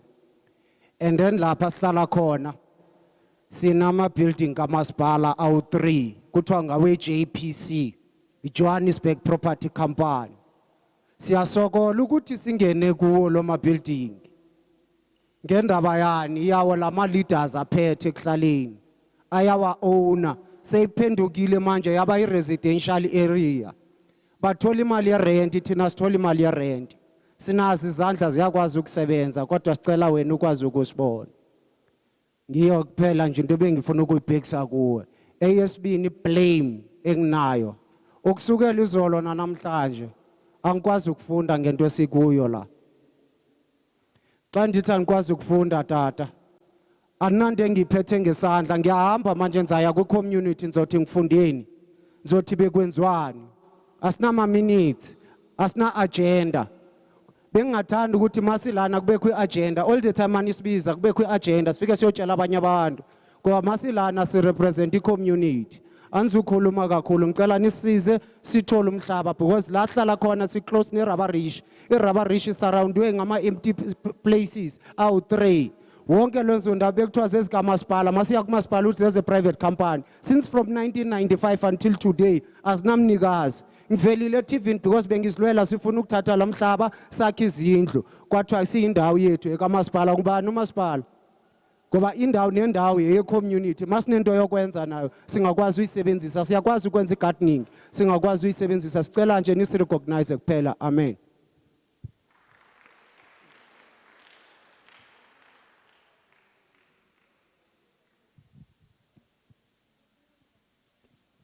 No, thank you very much. Wanted to say something, sure. Sanibonani. Okay, uqala ngifuna ukuqala kuwe sis ne. Not ukuthi ngenza dialogue or something ne.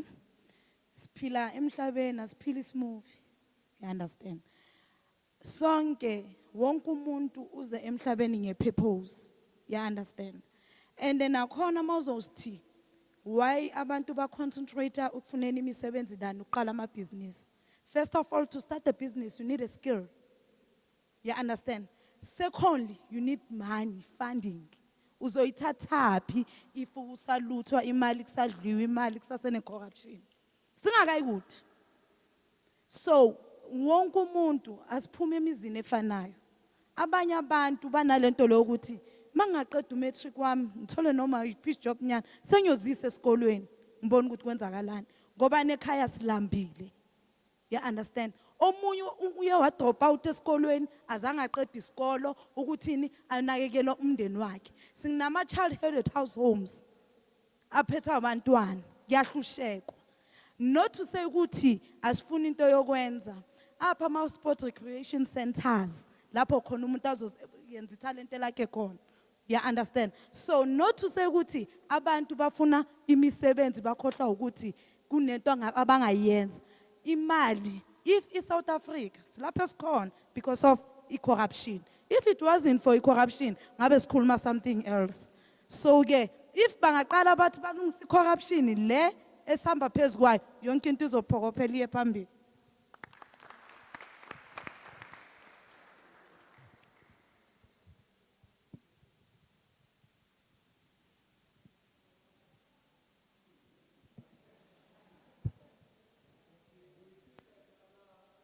Questions to deal with, so I think we're done with the hands. No? So what I've gathered, so Putuam, I'm taking notes, but also moving now. I'll pay.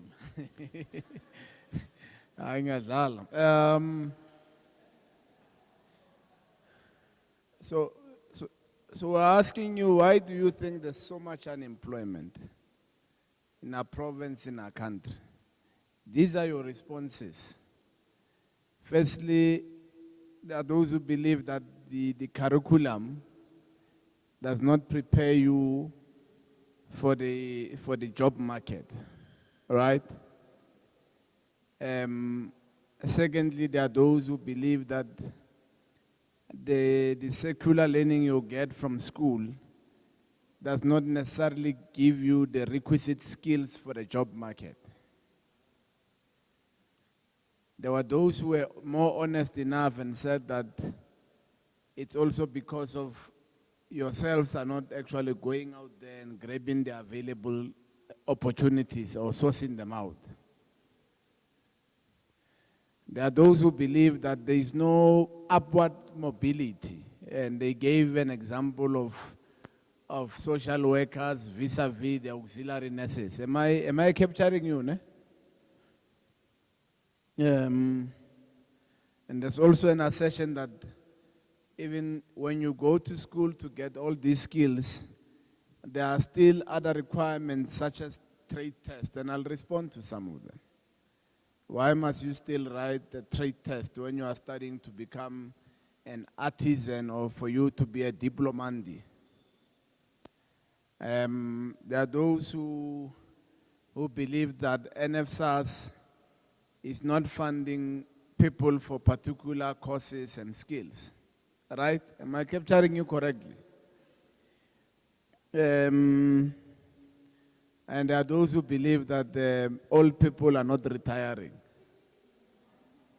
That they want to stay at their jobs and stay there forever. They don't want to retire.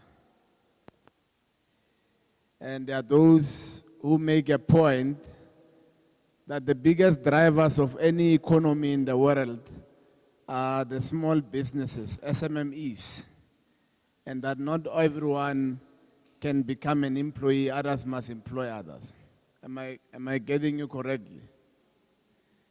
And there was a point that you are unemployed because of corruption. Eh? These are the points that you are making. I get of all the things that you say, I must take something and then be able to say, this is what you are saying. On the question of SMMEs, these are small, medium, micro enterprises, small businesses. Before I go to that point, maybe let me ask, what is the size of the South African economy? Maybe I must ask that question. I want to, because that's the baseline. What is the size, the overall size of the South African? Do we have any economist here? Somebody who studied even from high school. You don't have to have a diploma. Yeah. What is the size of the South African economy? Yeah, monitored.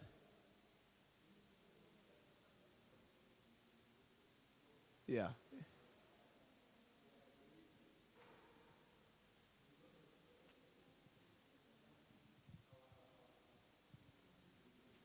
Okay, let me assist you. The total size of the South African economy is 4.2 trillion. That is the total size of the South African economy, 4.2 trillion. And I'll explain why I'm saying this. So out of the 4.2 trillion, 3 trillion is in the hands of the private sector. Eh? I'm saying 3 trillion out of the 4 trillion. 3 trillion is in the hands of who? The private sector. And 1.2 trillion is in the hands of who? Government.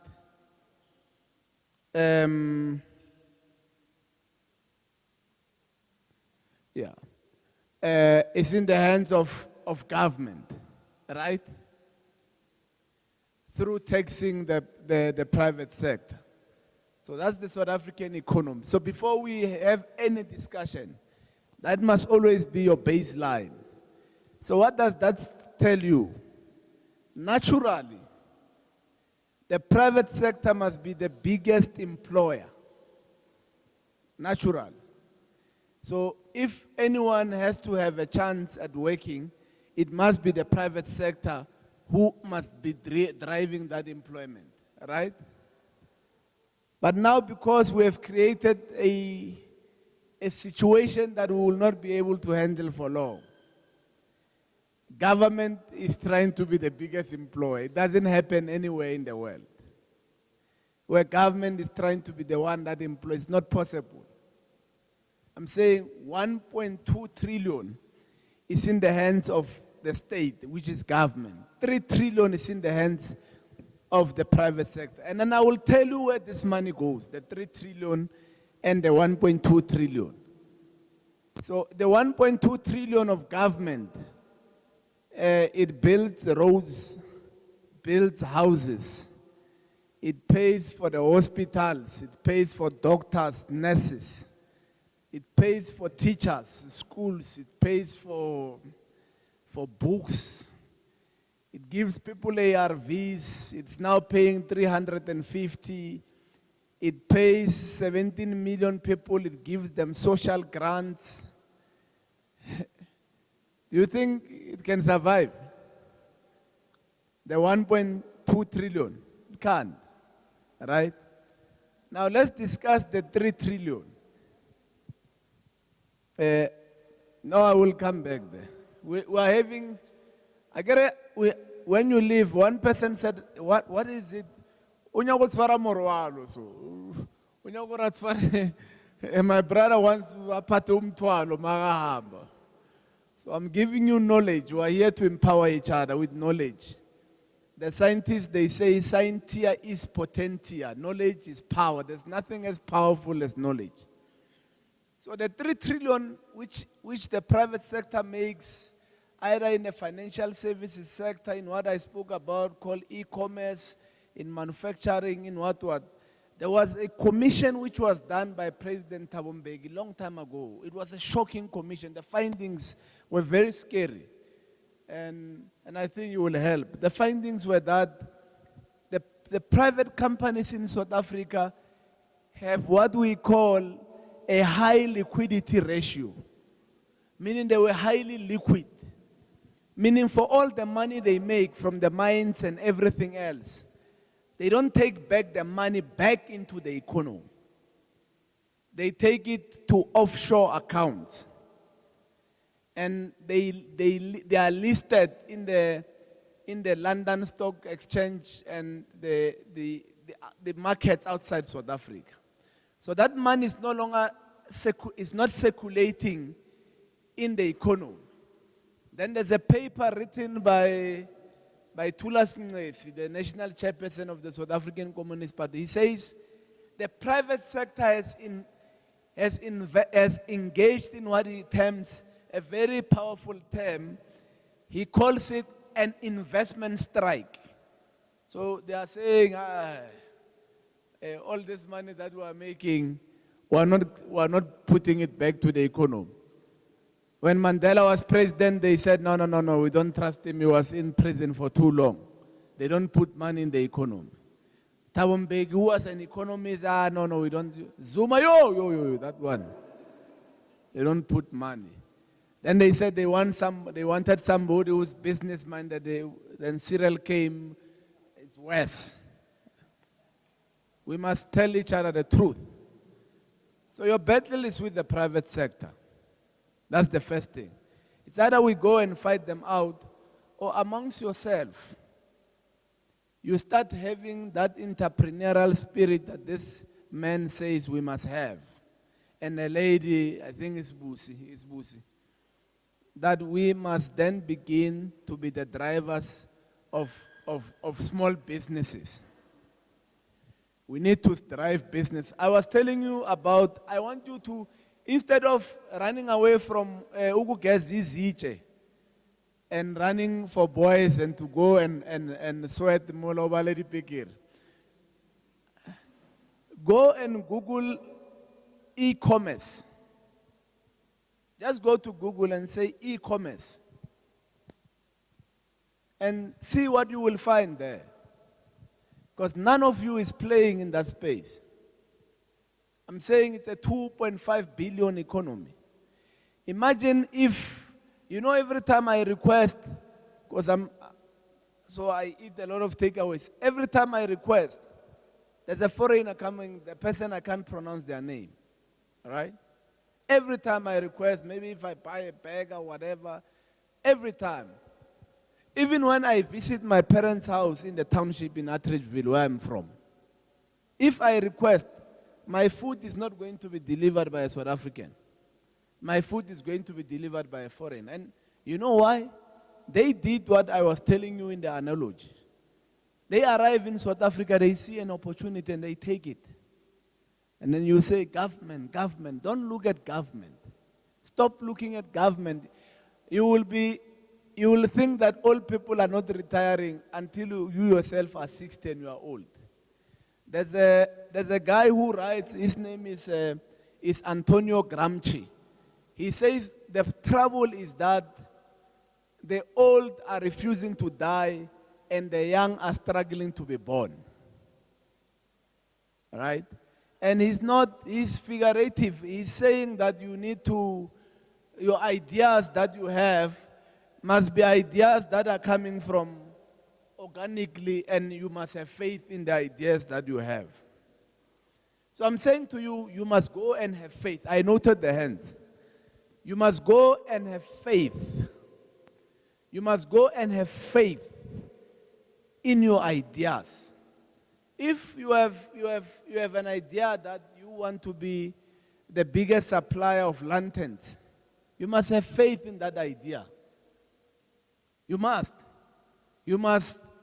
If those 2 land parcels are owned by private people, find other people who have land, who you can say to them, I have this idea, I want to do this, I want to lease your land. And then I want to lease to buy it. Do you know Elon Musk? Who knows Elon Musk? You know him. He's from where? Eh? He's from Pretoria. So all this nice, all the good things, ladies, come from Pretoria. Ne? So Elon Musk was from the poorest part of Pretoria called Denville. Poorest. I think Zuma went there 1 year and was shocked. He found whites staying in shacks because he was shocked. That's where Elon Musk is. So if you don't know who Elon Musk is, whenever you go to the ATM and you are able to do anything, he's the guy who came up with that idea. He's South African. Nobody bought his idea in South Africa. They all thought he was mad. He approached everybody until the Americans were able to see that this thing is a genius. They took him. He's a billionaire. He's maybe number 2, number 3 now. Billionaire. He built PayPal. If you know what PayPal is, then you will understand. He had the ability to believe in his ideas. No government was able to believe in his ideas. It was innovators like him who took him and they took him to the States. He's now an American citizen. He's a guy who built a truck which, with a single charge, it can travel for 1,000 kilometers using electrical power without no petrol. That's the kind of person we are speaking about. He believed in the quality of his ideas. Who knows Hamilton Nagy? Who knows Hamilton Nagy? None of you. Who knows Dr. Chris Barnard? Dr. Chris Barnard, anyone? So Dr. Chris Barnard is someone we grew up, we were told that he is the one who invented how to do the heart transplant. It was not. Later on, he confessed that the person who was his gardener, a Xhosa from the Eastern Cape, Hamilton Nagy, was the guy who was able to remove a heart from one person to the next one without any schooling. He was able to do that. No schooling, nothing. He never went to school. He just believed in it. So how did Dr. Chris Barnard know that this guy can do this? He was able to remove the heart of a dog from from a very sick dog, terminally ill dog, to a dog that needed the heart transplant, and he did it. Then they took him to do from human to human. The building was surrounded by soldiers because it was apartheid. You can imagine if ever it goes out that a black person was doing that, it was going to be trouble. But he did it. Then he worked in a lab after that all his life until he died recently. Why don't you believe in the quality of your ideas? Yeah. You must believe in the quality of your ideas. There are a lot of people, I'm just telling you about popular people. There are a lot of people, one day just that I'm not allowed to speak about myself, the story of myself. You will be shocked. So you need to have that belief. You need to have the belief to, if, you know, there's nothing that attracts bad luck like a cynical mind. You know? You know, if you have a boyfriend, that boyfriend is always complaining, leave him. Run. Run, to run and never look back. If that person complains all the time, hey, what, yo, run. You must meet somebody who is trying something and fail, and they try, and they fail, and they try. Because someone once said, great men try and fail, but never fail to try. That's what that's the motto I grew up with. But if you have a girlfriend, and a boyfriend, which is complaining every time, what you must know, that person is going to be a problem, and when they die, they will be a stubborn ancestor.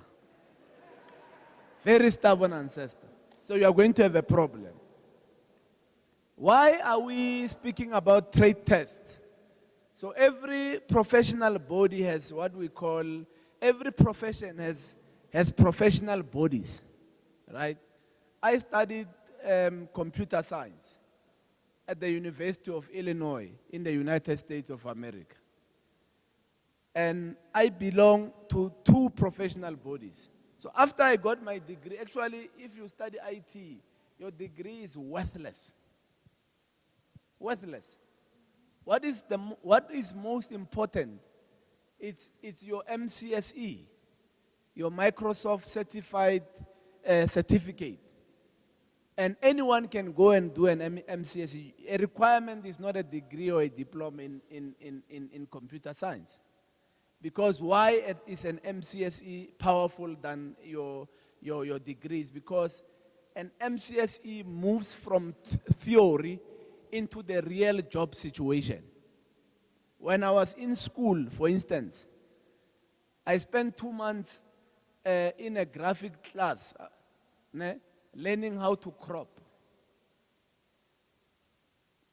My daughter, who is 7 years old, can crop from her own iPad. I learned how to do that in class, in varsity. Can you imagine? When I was in varsity, we were using HTML coding to create websites. It will take you, for you to create one website, it will take you a week. Now, Adobe has created a software called Dreamweaver. Adobe Dreamweaver, CS10. You don't even need to go to be in class.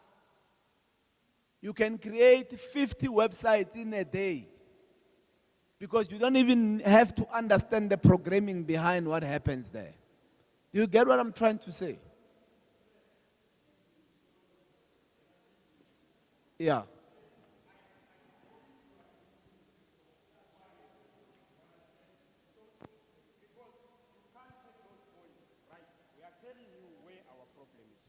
We are telling you where our problem is as a youth. You understand? And now Chair,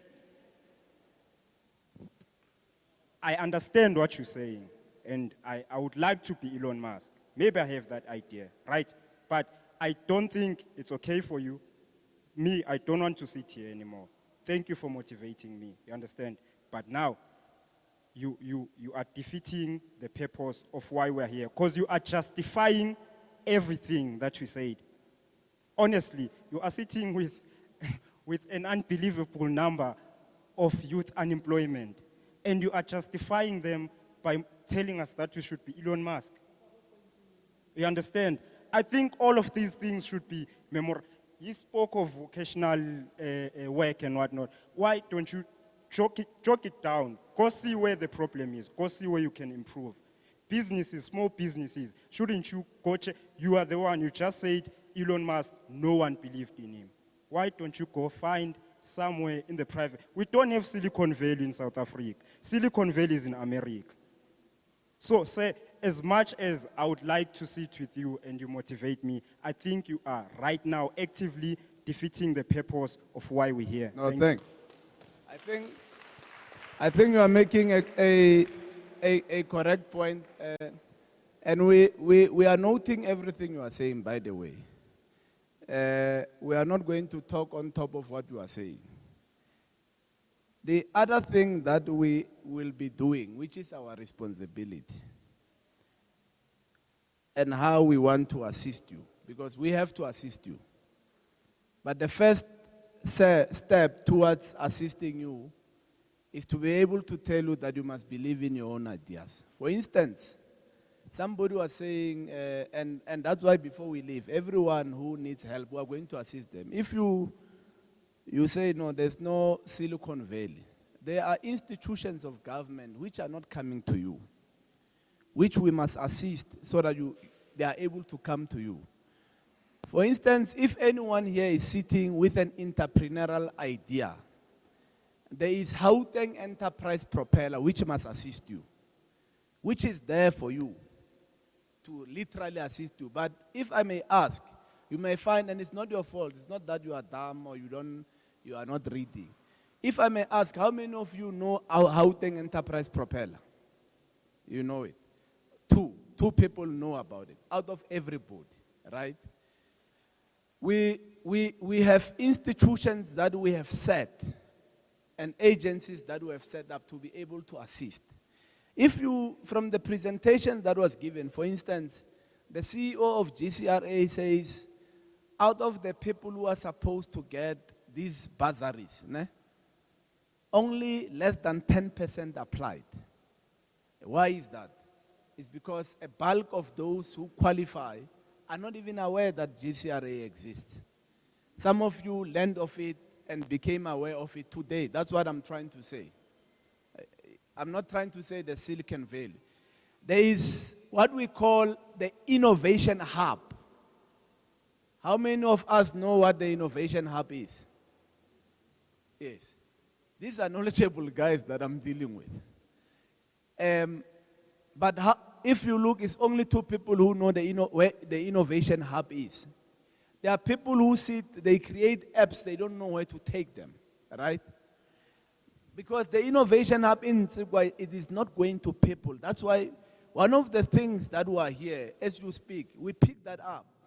And we are going to go back and we ask. We are interacting with the youth of Gauteng from all different parts.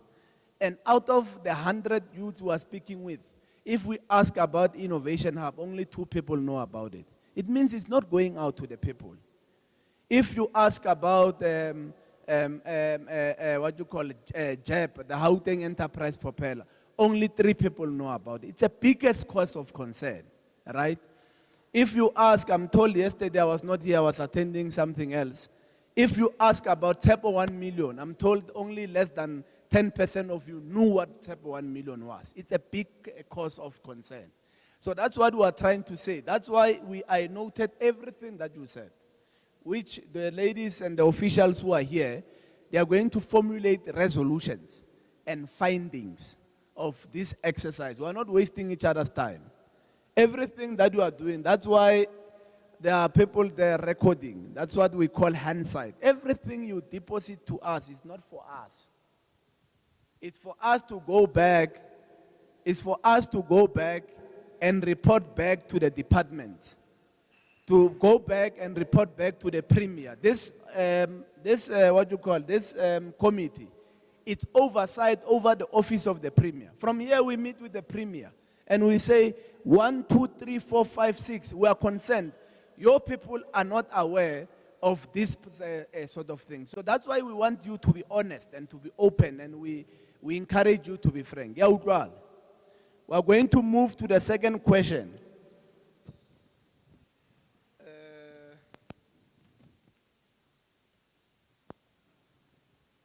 So from the presentations given by all those 3 speakers, how can factors that perpetuate youth unemployment be resolved? Agere, you spoke about the lack of land. Agere, you said it's what is creating unemployment. You said corruption. You said there's a problem of the curriculum in our schools. and the skill linkages and all sorts of things. So we're trying to find out how can factors, those factors that you mentioned, which you think are perpetuating unemployment, how do you think they can be resolved or they can be managed? Thank you. Yeah, you can.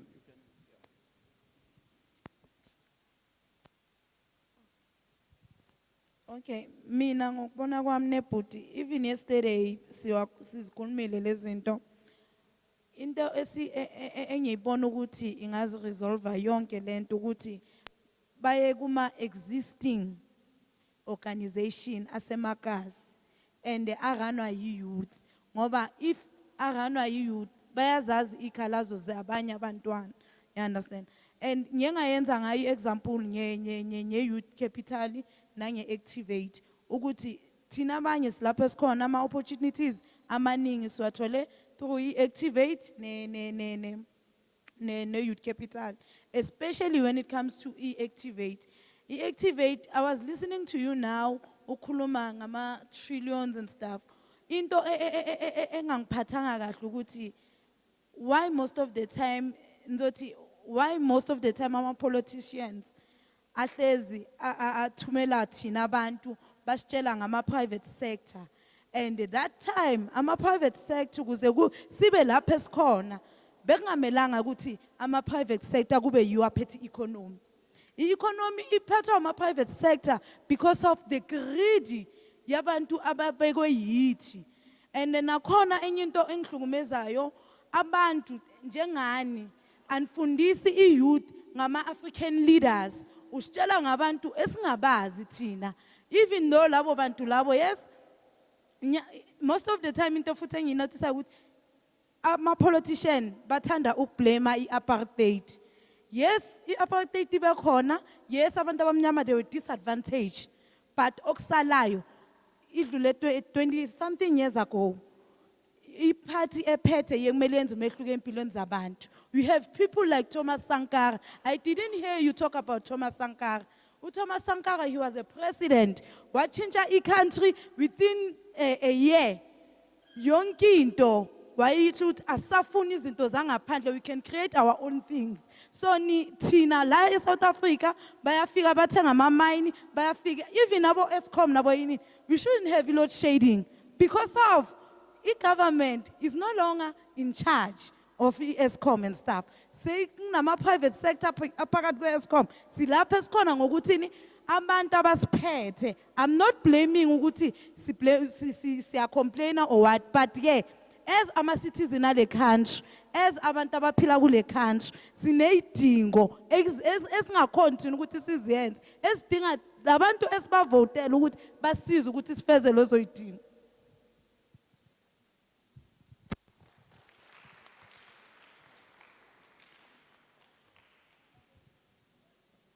Sanmonani, mina ngegama ngumnguni all the way from Katlehong. I've wrote some few points lana which it's a point engwabhale from listening from into bezenzeka izolo until today, which is for legislature to fix or to deal with youth unemployment and problems that are faced by youth at large, is to get or create a committee in within their structure, that has youth, because I believe youth understands the youth better and know the challenges the youth is facing. You get what I mean? Like, for example, let me make a typical example which might sound stupid for a lack of a better word, but I hope you will understand what I'm trying to say. For example, you can't say you want to cook umkhodu for us and then you bring a pastry chef, which is somehow it will be maybe impossible for him or her to make the mkhodu to be the way we want it to be, because he or she is a pastry chef. I don't know if you understand me. And moving forward, South Africa is a developing country and needs more entrepreneurs, right? For its economy to grow, from being a developing country to a developed country.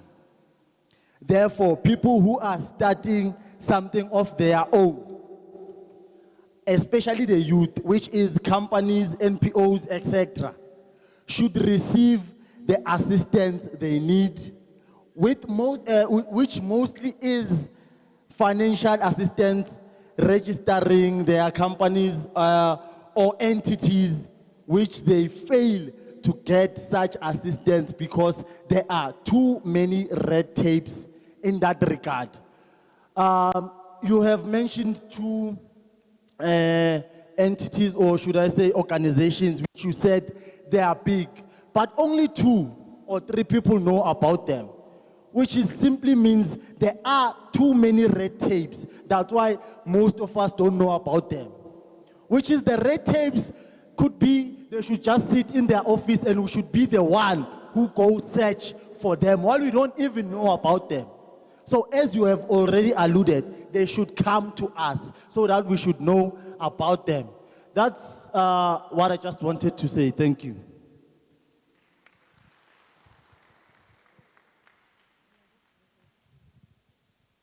Oh, okay, thank you.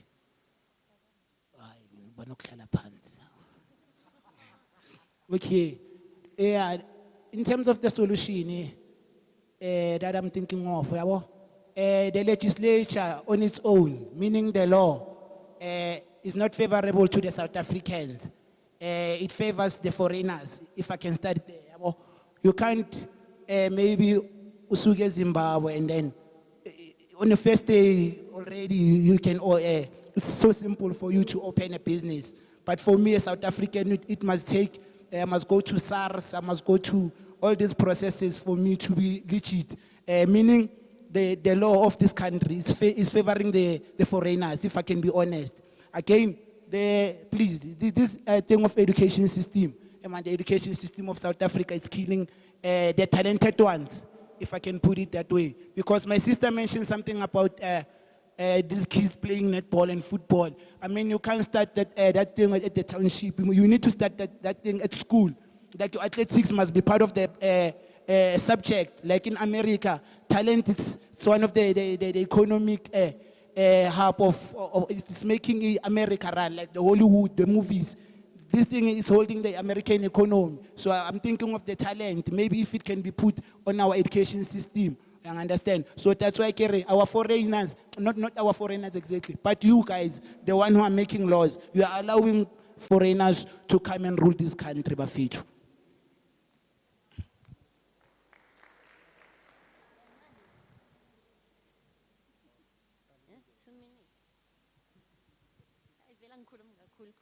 Sanmanan,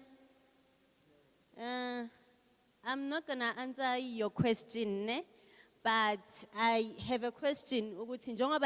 Today, we are here voicing out our issues. What we want to know, when are we getting the solution to this?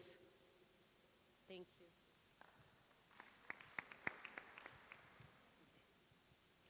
you. Sanbona futhi.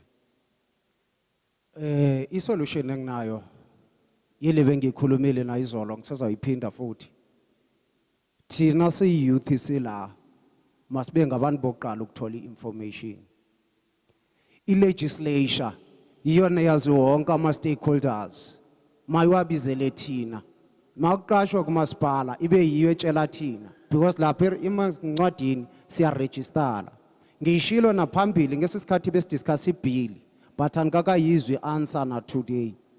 Na namhlanje sisayiphinda ngi-expecte next week isithole answer. If ayikho means isizeli waste because asifuni nesazi because ni under pressure. Njengokuthi no government eyebantwini because isisikhathi sama elections. After isikhathi sama election anibonakali sizawuze sihlupheka until for 5 years. So ngicela namanje ibe sisikhathi sokugcina lelanga lanamhla. Next week masiphinda sisiza nisibizele into ebonakala kubekho wonke abantu abakumele ba-answer because sithina singabantu sinezinto ezininzi like an e.g. lento ngisho kuwe Mr. Chair ngishilo naphambili ngathi sifuna umhlaba wokuzenzela sifuna next sifuna nje okomhlaba zange sithole answer na today ngizojika nayo masifika lapha yana ngizokhuluma nabanye abantu sizogcina phinde sifike sizithathele umhlaba niphinde nisiluyise futhi because sinawo amandla okuzithathela thank you.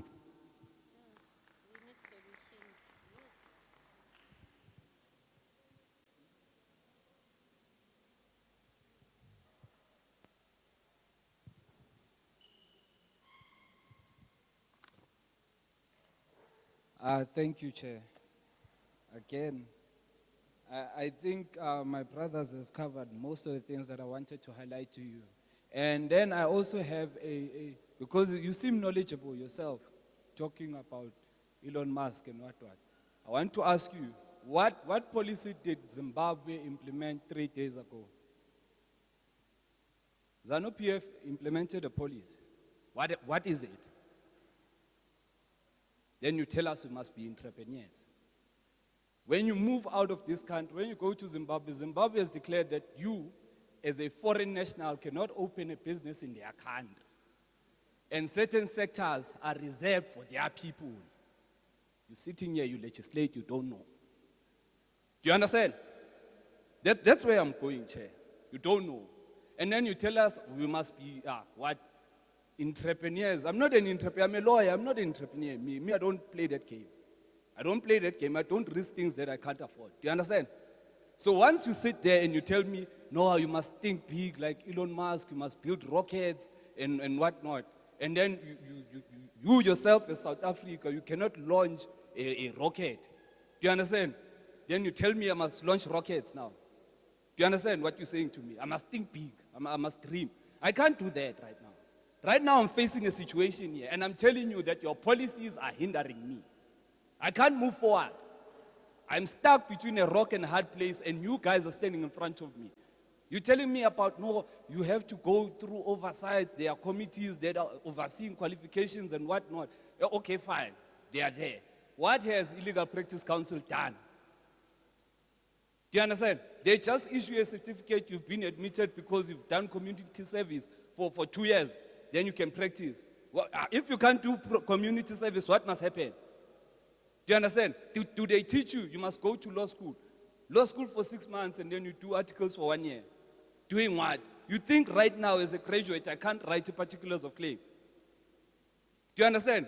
So what you are saying is that if I write the board, I don't know what I'm talking about. I'm not scared of writing board. You can bring an exam right now, I'll write it, I'll pass it now in front of you. But I'm telling you, you are putting blocks in front of us. Your policies, they don't work. And other countries, you know, in South Africa, I don't know, it's like, Mandela, I love my father, but he's gone now. You understand? Lento leoguti Rainbow Nation, Kumbaya, is right. That's right, guys. Let's be honest with ourselves. We're not fine. Do you understand? These countries, they are implementing policies that hinder us, and we are giving them free rein. Do you understand? And then you're telling me, Teng scooter, Mr. D. You understand? That thing, to me, it doesn't make sense. You understand? It is a job, yes, but it does not make sense that you can have talented people sitting doing nothing. And then you have useless people sitting in positions holding us because lentwana le yangena le is a problem. Do you understand? Even in politics it's like that, I know. But then now when you're telling me about, you're telling me in 1.3 trillion, né?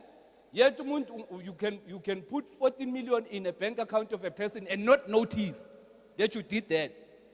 Do you understand? Yeah, go shoot in English, trillion lemon.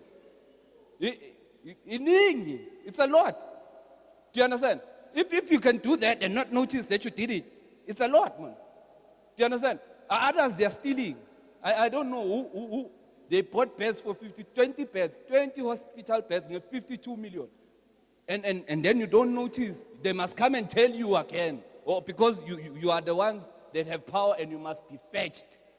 Do you understand? You know, this thing is happening and then you say, there's no money, the economy. Can't blame the economy, man. You gave them the economy in the first place. When you shut down in South Africa 1996, from 1990, I was not born yet. 1996, I'm as old as this country. Do you understand? At that time, it was when you were supposed to take that economy. You understand? Right now, you wanted to what? Publicize, privatize ESCOM. Do you understand what you're saying to me, sir? Yeah. Can I give you 1 second? Let's get back to the discussion. I'm very patient. I want to listen to, I can sit here the whole day because I'm not in a hurry. My colleagues are saying, no, we should hurry. I want to be here the whole day because I want to listen to you. But let's speak to the topic. The question is this, so that when I leave as well, and when Hindsight and my colleagues were able to compile and come up with responses, we come with responses that come from you. The question was this: how can factors that perpetuate youth unemployment be resolved or managed?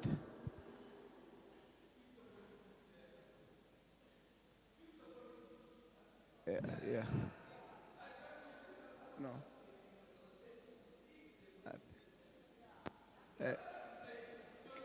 I can't hear you, my brother. I can't hear you. Say, I'm saying fix your policies. Fix your policies. Thank you.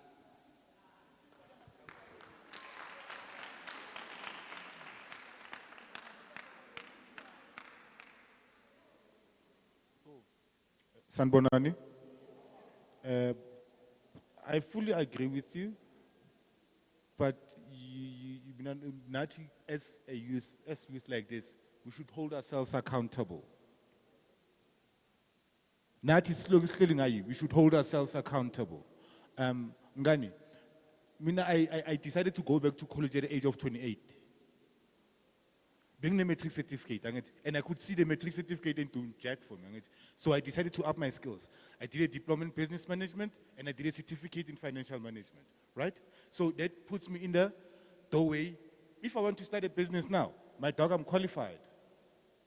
You understand? If I need to be employed by somebody else to run that business, I'm qualified. If you are to call me now and then ask me to design a program for you and design it and run it for you, my nigga, I'm qualified. You understand? So the only thing that I see with the government that is failing us on is making themselves visible to us and making themselves worth it to us. They're not worth it. We don't need them basically right now. One, Tina Sibulawa is the state of dependence. As we are dependent. Now, instead of being independent, the moment you start doing things yourself, people will respect you more because you're standing up for yourself. I'm not asking you for jack, dog. So why would I want you to? Mozagim, I will tell you what I want. I will not listen to what you tell me to tell me. I'll tell you what to me now. Personally, this is what I want, not what you're trying to tell me. Right now, Sukomba, I'm a time at Augoti. Yeah, you are making laws that are not. But what is the basic solution right now?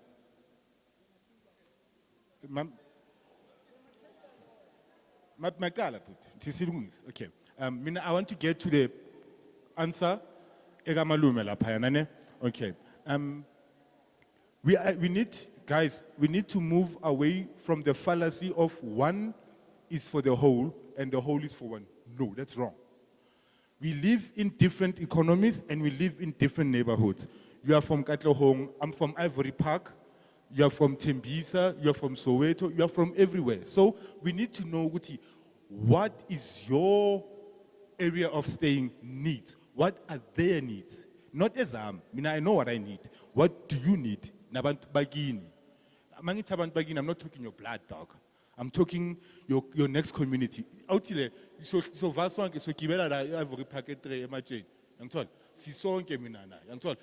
on our way, going that way, she's over in a conversation as to Ndanga, you say information so when uhlala say 7, mina ngihlala say 2. So siyenza kanjani ukuthi sibe ne coalition engasiza mame. Listen to what I'm saying, dog. Listen to what I'm saying, dog. Let me show you something. Sorry. Let's allow even myself, you see, even when you speak to me, no matter how uncomfortable things is, I am patient. Yes. I want us to continue in that spirit. Okay. Because everyone that we are giving an opportunity to speak must be able to speak freely. I want to learn from you as much as I want you to learn from me. But also as speakers, ne, maybe just as a guiding point, let's avoid responding to each other. Let's make our points and then let's move. I'm not going to cut anyone. You can, even if you say the most uncomfortable things, it's those uncomfortable things that must make us learn and know what are your realities. Again, thanks. Okay, Askis, let me not go into that. I have got only 3 points that I would like to put across, guys. No? The first point is the engagement or the finding of solutions should be done in 3 ways. From the primary to the secondary to the tertiary level. If we're saying primary, in household yakho, find out what your problems and fix that, because you can't want to fix into ngaphandle ungalungisanga yakho la ngaphandle ngaphakathi endlini angithi nejarit lakho you will not try and fix ijarit likamakhalwane ungakachanyele lakho. Then that will be benign neglect, right? So that's the primary engagement. Secondary will be from Tina about your commoners and the business is duzani nathi. Do you understand? Engage them socially to say, okay, guys, Tina see youth yala, Nina Nenzama business. I'm going to talk about the Pakistanis. Ne? You guys, now, you've got businesses that make you at least 10,000 a week.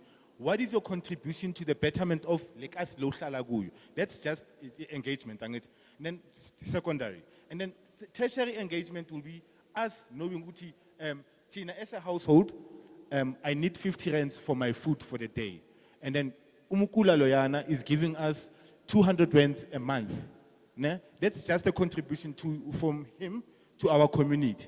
And now we can go back to the government and say, government, Tina esa locations, 1, 2, 3, 1, 2, 3, lo support this is what we need from you so that we can be able to move on.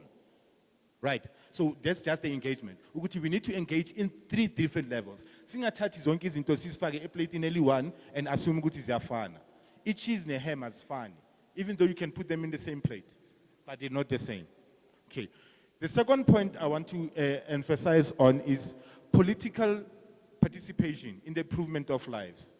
Okay, right? Guys, Masingayi, I'm in action as a member, proudly so. Do you understand? I'm an action as a member, proudly so.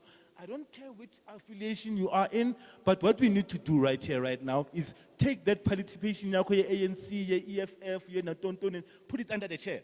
And let's find solutions. So if your political party or is when action SA ukhuluma kakhulu, when EFF yadelela, when ANC udlimali, then you're not going to go anywhere. We're just going to play pinpointing game. We're seeing it already. They're doing it. We don't have to run around chasing it. Tina see youth, are we still going to be playing the pointing game? It's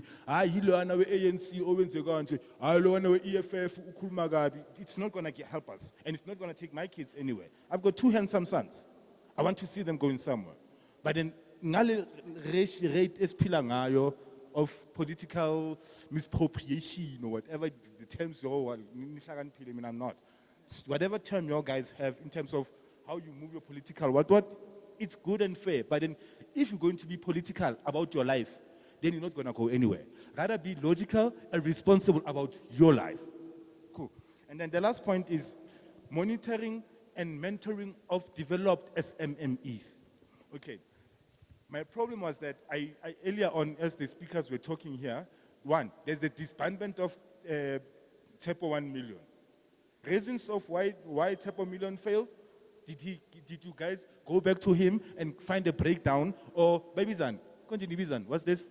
From report back, if you are a soldier or something, debriefing. You need to debrief. I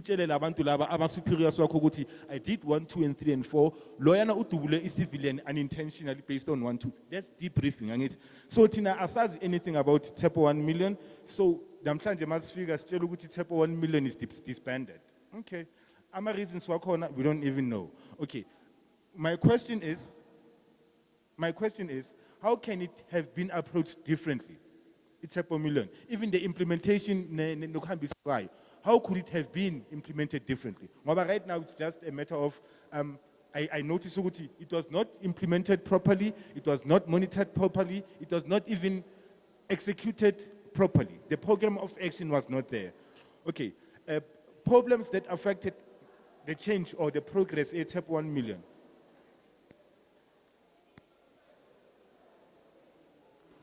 My brother, I think I got your point. Let's allow the next speaker.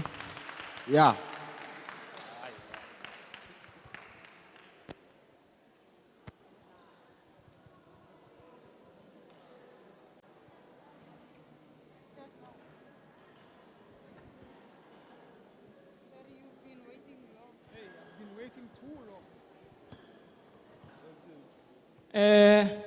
Amandla comrade. Comrade Chair. Mina ngifuna ukuba straight nepoint la comrade Chair. Izolo comrade, usister usibuzile ama question amaningi. Sawaphendula wasibuza nama solution, sawaphendula. Namhlanje comrade sibuzwa uwe comrade Chair. Kusasa sobuzwa ubani? uMamncube. Comrade into sizele la thina esi-youth size ukuzokwazi ukuthi umsebenzi usuthola kanjani. Sifounda kanjani. And the comrade, the question mina engi-expectile from wena comrade Chair namhlanje ukuthi comrade usibuze ukuthi abobani abafuna umsebenzi, abobani abanama organization abadinga ukufundwa, abobani abanama business abafuna ukufundwa. That's the only thing engidinga from wena comrade. Angifuni information eningi ositshela yona nalama presentation bewayenziwa lapha wonke are useless. The only presentation be right ile RC what leya yiyo bene information critical. The rest ayikho. Sitshele wena comrade ukuthi thina sithola kanjani umsebenzi njengoba sila comrade, njengoba sila sizela ukuzothola umsebenzi. Wonke umuntu ola ucamera guy njengoba la uyasebenza at the end of the month uzohola. Nawe njengoba uhlele lapho uzohola. Thina njengoba sihlele la sithola, we don't get nothing.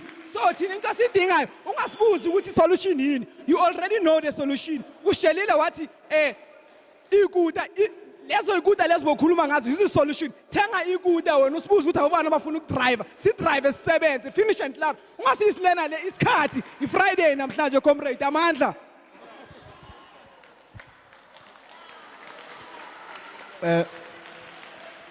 Yeah, maybe other speakers, we are taking one lesson. Can we be short like him and straight to the point? Very straight to the point. Ask us to face you again, Chair. Chair, you said something very disturbing, right? I know exactly the function of a legislature. Now, when you put your numbers in front of us, you told us about your can we, my brother, out of respect, we took your hand, right? Yes, Anisha, I'm giving you a solution. You asked your question, now I'm answering your question. Out of respect, my brother. I'm answering your question. No. You said you need a solution. No, out of respect. I allowed you to speak. You can't speak again. Can you take the mic there? No, Chair. You can't do that. You'll have another opportunity. You asked the question and I raised the hand. Can I please answer your question? You are raising your hand for the second time, my brother. It's for the second time and you asked the question. On the same question. No, not on the same question. You asked the second question. No. I'm answering it. Can I please answer it? No, because now you say something that's disturbing and you ask for a solution. You are speaking for the third time, my brother. Out of respect, there are people who are online. Yes. Can I please answer your question? I still need to take their hands. Let's. Can I please answer your question? 1 minute. I will give you a chance after I take the online guys. Yes. Can I suppress you for now? For now. Kolan, can we go to the input online? Thank you.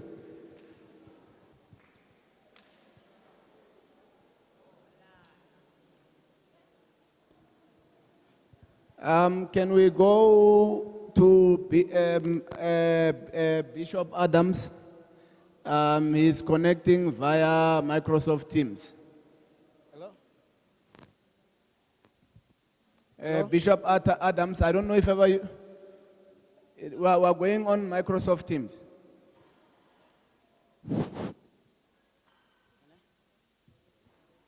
Sanibona, ninjani?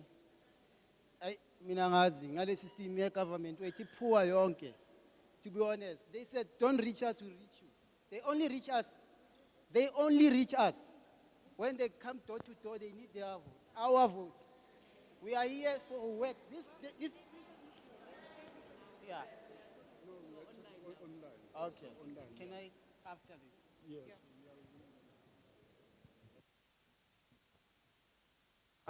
Sorry, apologies. You will speak, don't worry, we'll give you an opportunity. Maybe what we forgot to mention was that there are those who could not be here, who connected to the entire session online on Microsoft Teams. And I think they've been trying to participate with you and with us online. And that's why we're trying to get their inputs as well. Can we, I don't know, the technical team, are you winning?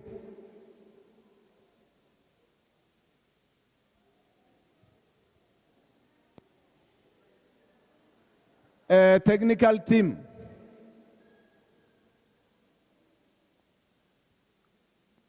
Kolan.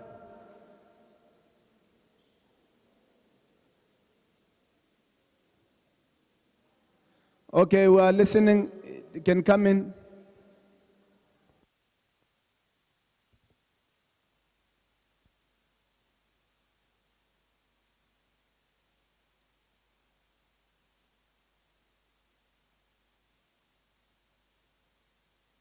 Your speakers have rightly said, and our task is to influence the executive, to influence government. And to that effect, we have some plans, which I will explain now to you. Many of you have talked about having the right environment, and the speaker, Makubela, has also indicated that Elon Musk became very successful upon his move to the United States. He first moved from Pretoria as a child with his parents or with his mother to Canada, and then from Canada he jumped to the United States. But he could do what he did because of the right environment. So one of the speakers said that we don't have a Silicon Valley in South Africa, and we don't have one in Africa as a whole. And that is very true, and that is problematic. So the lesson from this is that we do need the right environment, and government is tasked to create the right environment wherein these industries can bloom and can become big and create jobs and employment, and can allow for entrepreneurs to also come up with new plans that serve these industries. So government has a specific responsibility in that regard.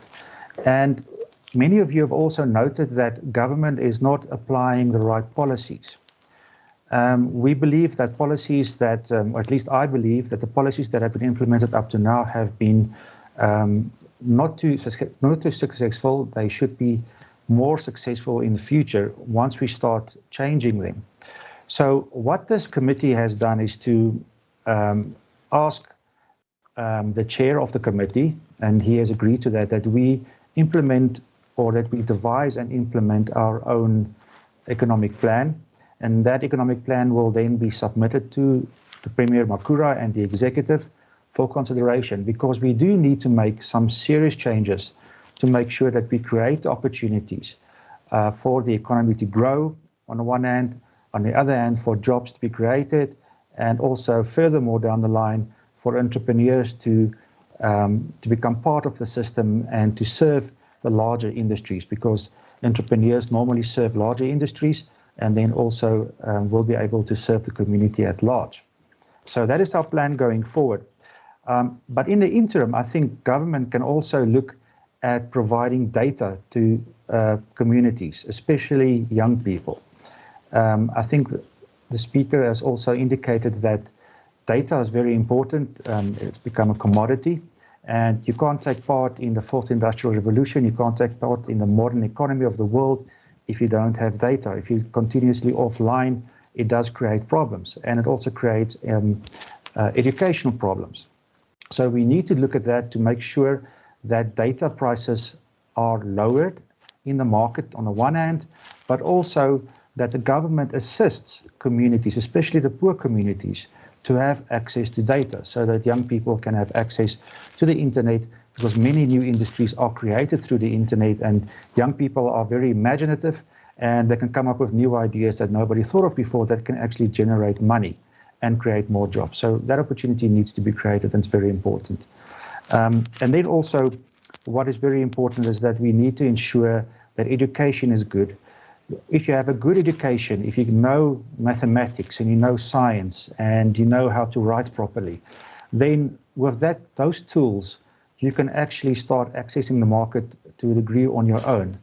But only if there is a vibrant market. So you need good education on the one hand, and you need government to create an enabling environment to make sure that there are jobs out there and that you can insert yourself within that market to be employed or to create employment for yourself. I think in future, many people will be able to create employment for themselves with the fourth industrial revolution and working with data and having access to data. So in general, as far as the practical things are concerned, we are thinking about that. And I've learned a lot today by listening to you.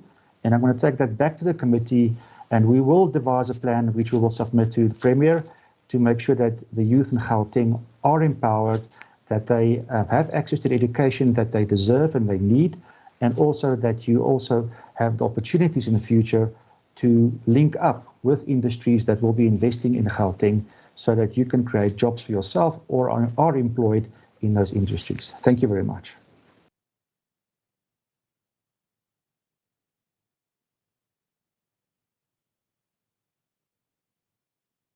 That we are supposed to evacuate the venue very soon. So I'm going to take one last person online. The other team has come back so that we actually compile the inputs from both sides, and then we are able to conclude the meeting. Kolan, I'm not sure who's next online. We need to really humbly rush because we are pressed for time. Venue people are now complaining. Kolane, who is next online? And I must apologize for everyone who's streaming on Teams. I know that a great number of you were trying to make inputs. I'm sorry we could not accommodate you. Profuse apologies. Can we have another person who's online? If we can't, in the next 3 seconds, we'll have to unfortunately continue. Going in one, going twice, going in the last 3 seconds. Thank you very much. Well done. I'm going to now allow Honorable Hassan, who was facilitating on the other team, to also come. And without even looking at the board that she was writing on, and without her looking at the notes that I was taking as you were speaking, I'm sure you will realize that you were saying the same things and you are correct. Somebody said you have the solutions. We are coming here because we believe that you can sharpen our solutions. You can sharpen our understanding of your problems, and we should know how to act to resolve your problems. I don't know from our team who can report for us. Can you report for us? Thank you very much. Thank you. You can start the green team. Thank you. Here's the mic. Good afternoon, ladies and gentlemen.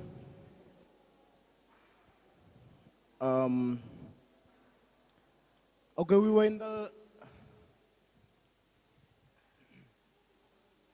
stage fright, my bad. Good afternoon, ladies and gentlemen. Sawubona, Absheni, Ashe, Dumelang, hello. My name is Grikwa Chief Zaven Pierce. We were in the other cubicle next door, so we came to give you feedback on our group. I don't know if you guys will get time to give us feedback later as well. But, well, we discussed a lot of things. Yeah, it's on. It's on.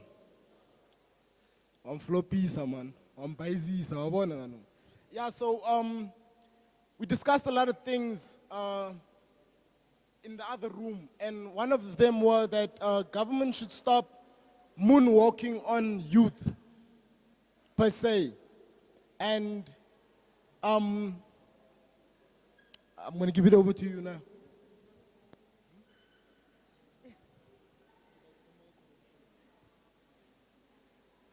Dumelang.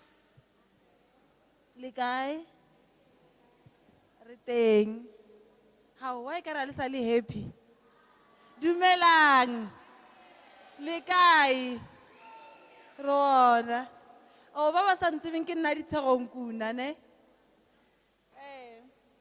Ne re le ka mo room e nngwe le rena re discussa mathata a re nang le ona. So, re raisitse di-points le di-concern and what so and what so. So, nna ke tlo bolela ka corruption. Corruption. Guys, la tseba a hona ntho nkutlwisang botlhoko o tshwana le tsatsi le la ke isa ngwana ka sekolong e le di 12 tsa January. Ho tswile di-post tsa Z83 ba re ba batla batho ba ho apea ko sekolong. That money how sa namele o sa e feel it's a lot, especially bile mo ha o sa bereki, right? Yes, then ne le di 12 tsona tseo ka di 13 furu ke busetsa form. And then they just took our forms and then we are just like that. Hona le batho ba setseng ba bereka ba apea. First time when ba ntsha di-post ba tseba already ba na le batho ba tlo ba apeelang. Secondly, re na le utlwa hona le di-post utlwa ba re na le post kae kae ke mebereko ya government this and that. Sorry, Ospole. Okay. So how we are going to, maybe I should have done that in the first instance, sorry. Ne? So what we are going to do is, because of time, so the teams that are reporting, including this team on the left, so you are going to, in summary, just give us what were your identified problems without elaborating in them. That 1, 2, 3 were the problem, and maybe your colleague can tell us this is what you felt must be the solution. So that because if you elaborate every point, 8, we need to be out of here by 5. Ne? Thank you very much.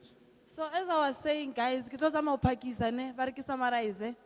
So, guys, re na le utlwa taba ya di-post, utlwa, like, taba ya di-post, utlwa hore ho na le mmereko kae. The next thing, when I will submit, o thola already mmereko setse o grepilwe.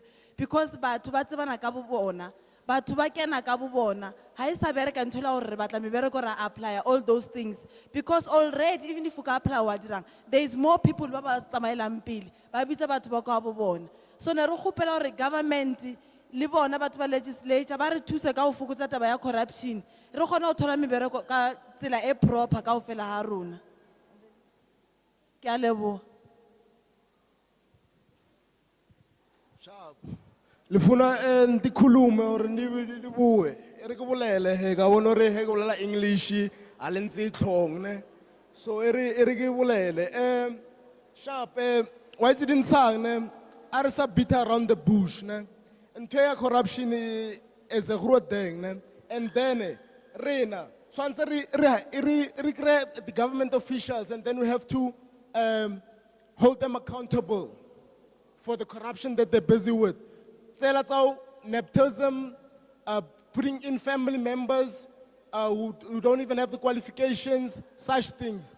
So we have to hold government accountable for what they're doing to the youth. And the Youth Development Act is an act that will be announced in articles where there will be a lot of development programs for youth, like where youth can give back to their community, and maybe there would be like stipends, like in cases maybe like you can be at the library, like for assistance at the library, or like in a soup kitchen, to name a few. And then the education, to do with education, there's a lot of us sitting here that have matric, you've been to FET colleges, but the jobs don't ever get back to you. So we have to work on that as well, because the unemployment rate is very high right now in South Africa, and it's declining. It's not declining, actually, it's accelerating, it's not declining. So we need to work around that as well. And then community project support, we need people in our communities, stakeholders per se, to re-immerse in the community, become a part of the community again. Yeah, that's all. And I have one question for the Honorable. Earlier you stated a question, you said we need to find a needle in a haystack. How do you find a needle in a haystack?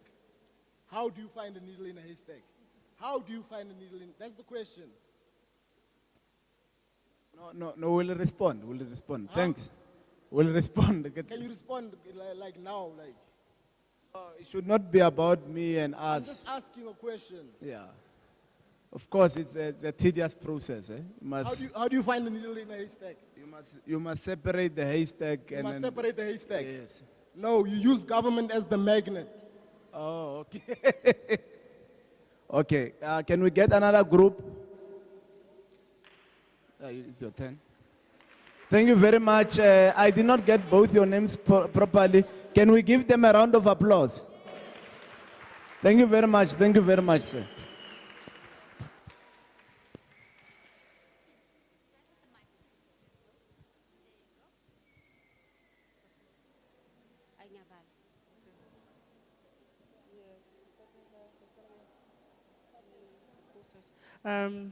Good day, everyone.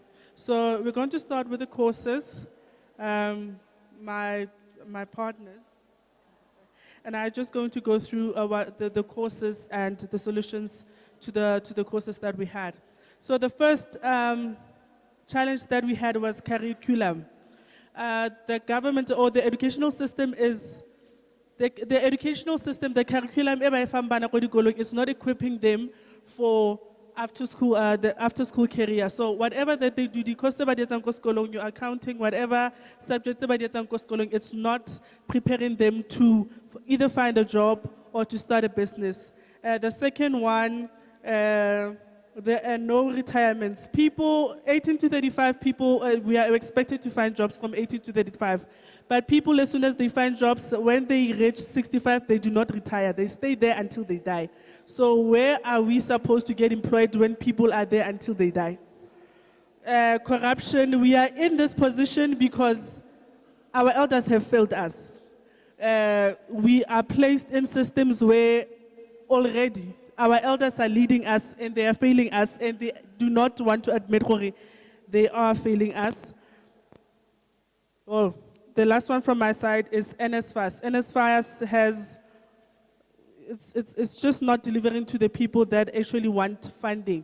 Some people are funded, some people are not, and there is no proper guideline as to what do they really want to fund young people. In continuation, we were talking about causes of unemployment. And our team, it was Blue Team, and we highlighted that opportunity are not getting tracked and are not having follow-ups. And outreach and advertising not done enough. In solution, TV should broadcast or have a specific channel that advertise job opportunities and report progress based on how many people they have helped. Legislators should host their next workshop, discuss the way forward done after youth unemployment workshop that we have done. We thank you guys for your time and coming here. Mina sengiqedile. Okay, completing the solutions. The first one was go to existing organizations that already have a database and know the struggles of its youth and their community. The second one is youth understand youth matters, going back to 18 to 35, but we're ruled by people who are older than 35 and 65. South Africa is a developing country and therefore it needs more entrepreneurs. The other one was government entities need to come to the people instead of the people going to those government entities. The South African law fails its own people and favors foreign nationals. The youth must be the first people to get the information so that they can spread it out to the communities. Amendments need to be made regarding the law of our country. Fix the policies in place.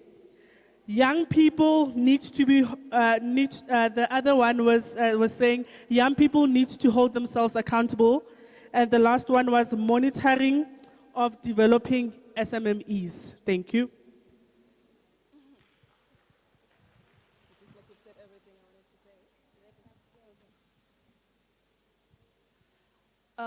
It looks like they've already said almost everything I needed to say. But well, in wrapping up, the suggestion we came with, Uguti as youth, we should learn Uguti Nati we meet the government halfway because it is somewhat useless for us to sit and complain without bringing some solutions. And again, Okay, and again, we suggested that it's high time we get to know ourselves better. We use our talents to generate the income that we feel with to start our businesses and stuff. Oh, the last one, I'm wrapping up for this time. Curriculum, education, transition, jobs. The government needs to make sure that every young person, every child who starts school, they finish. Second one, transition, everyone should be supported. Every learner who's in the educational system needs to be supported, whether it's holistical support, whether it's peer education, whether it's psychosocial support, but the government needs to support every single learner. And the last one is jobs. All work must be counted, all work must be a stepping stone to jobs. So every job, whether it's gig wa iperekela or OC wa loga ko strateng, or you have a restaurant, but it is experience. So you can't ask for experience if there are no jobs.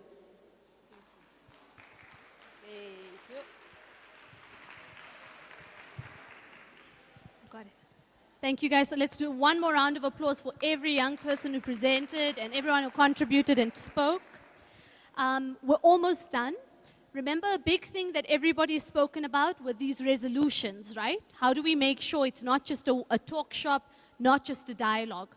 So I'm going to mention some of those resolutions. It's not all of them. Of course, you guys have just presented. So the things we've missed out, we're going to add in. But I just want you to know or have an idea of what these resolutions are so we know what we need to get feedback on in our next and upcoming sessions.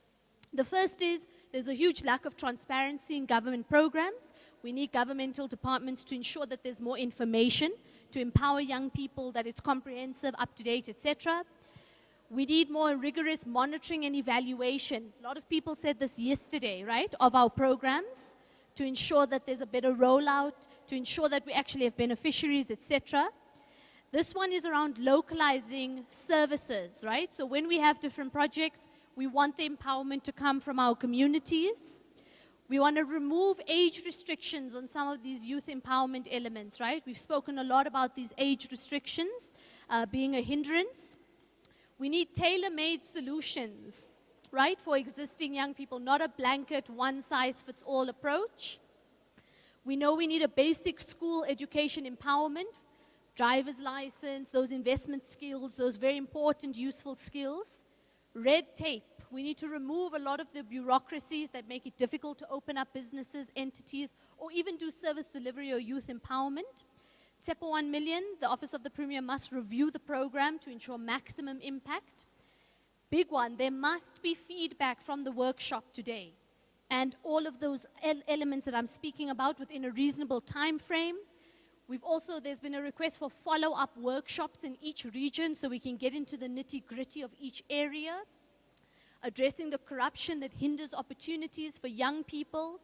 There's even been talk of a youth development bill or laws that center young people, that force private sector to employ young people. Vocational skills development and access to it. Support for community-based projects run by young people and for young people, and to remove some of those experience barriers that prevent young people from gaining opportunities. Now, I know that's not all of them. Remember, we were in different groups, in different rooms. We're going to pull it all together, but this is a high-level kind of resolutions that have come from here. And we will, as a committee, present it to the greater committee, but we will also present this report in the legislature. And what we'll do is we'll work with public participation to make sure everybody on that day, you're either in the legislature with us, or you tune in virtually so you can hear and see where this goes so that we get action and solutions. We move just beyond speaking about it with each other. Thank you very much. I really appreciate all of the involvement and commitment from everyone. I'm handing over to the chairperson at this stage. No, thank you. Thank you very much. I think there were three, I just did not get their names. I don't see them. There was one young man who identified himself from Action SA, was sitting, there he is. I want you to remain when we are done. And there's another brother who wanted to speak, just that we did not have time. Please remain. There's another. So we need to sit because you must remain with me because this is not about us, it's about you. And I think there were a lot of things that you said that we will have to incorporate in our final report. Chair.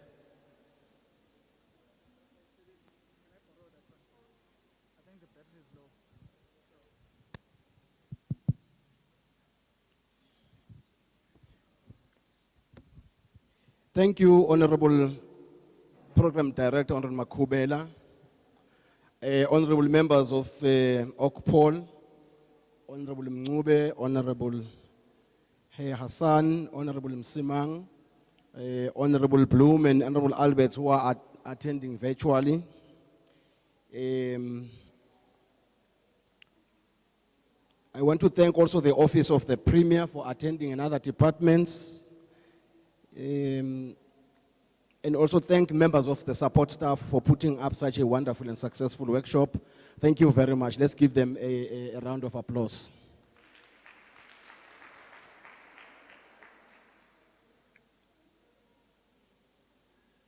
And I also want to thank you, the important people here, the young people of Gauteng. Thank you for your participation, for your robust engagement. This is not just a talk show. It emanates from our dissatisfaction as a portfolio committee on the impact of programs in government which are not impacting and changing young people's life and giving you opportunities.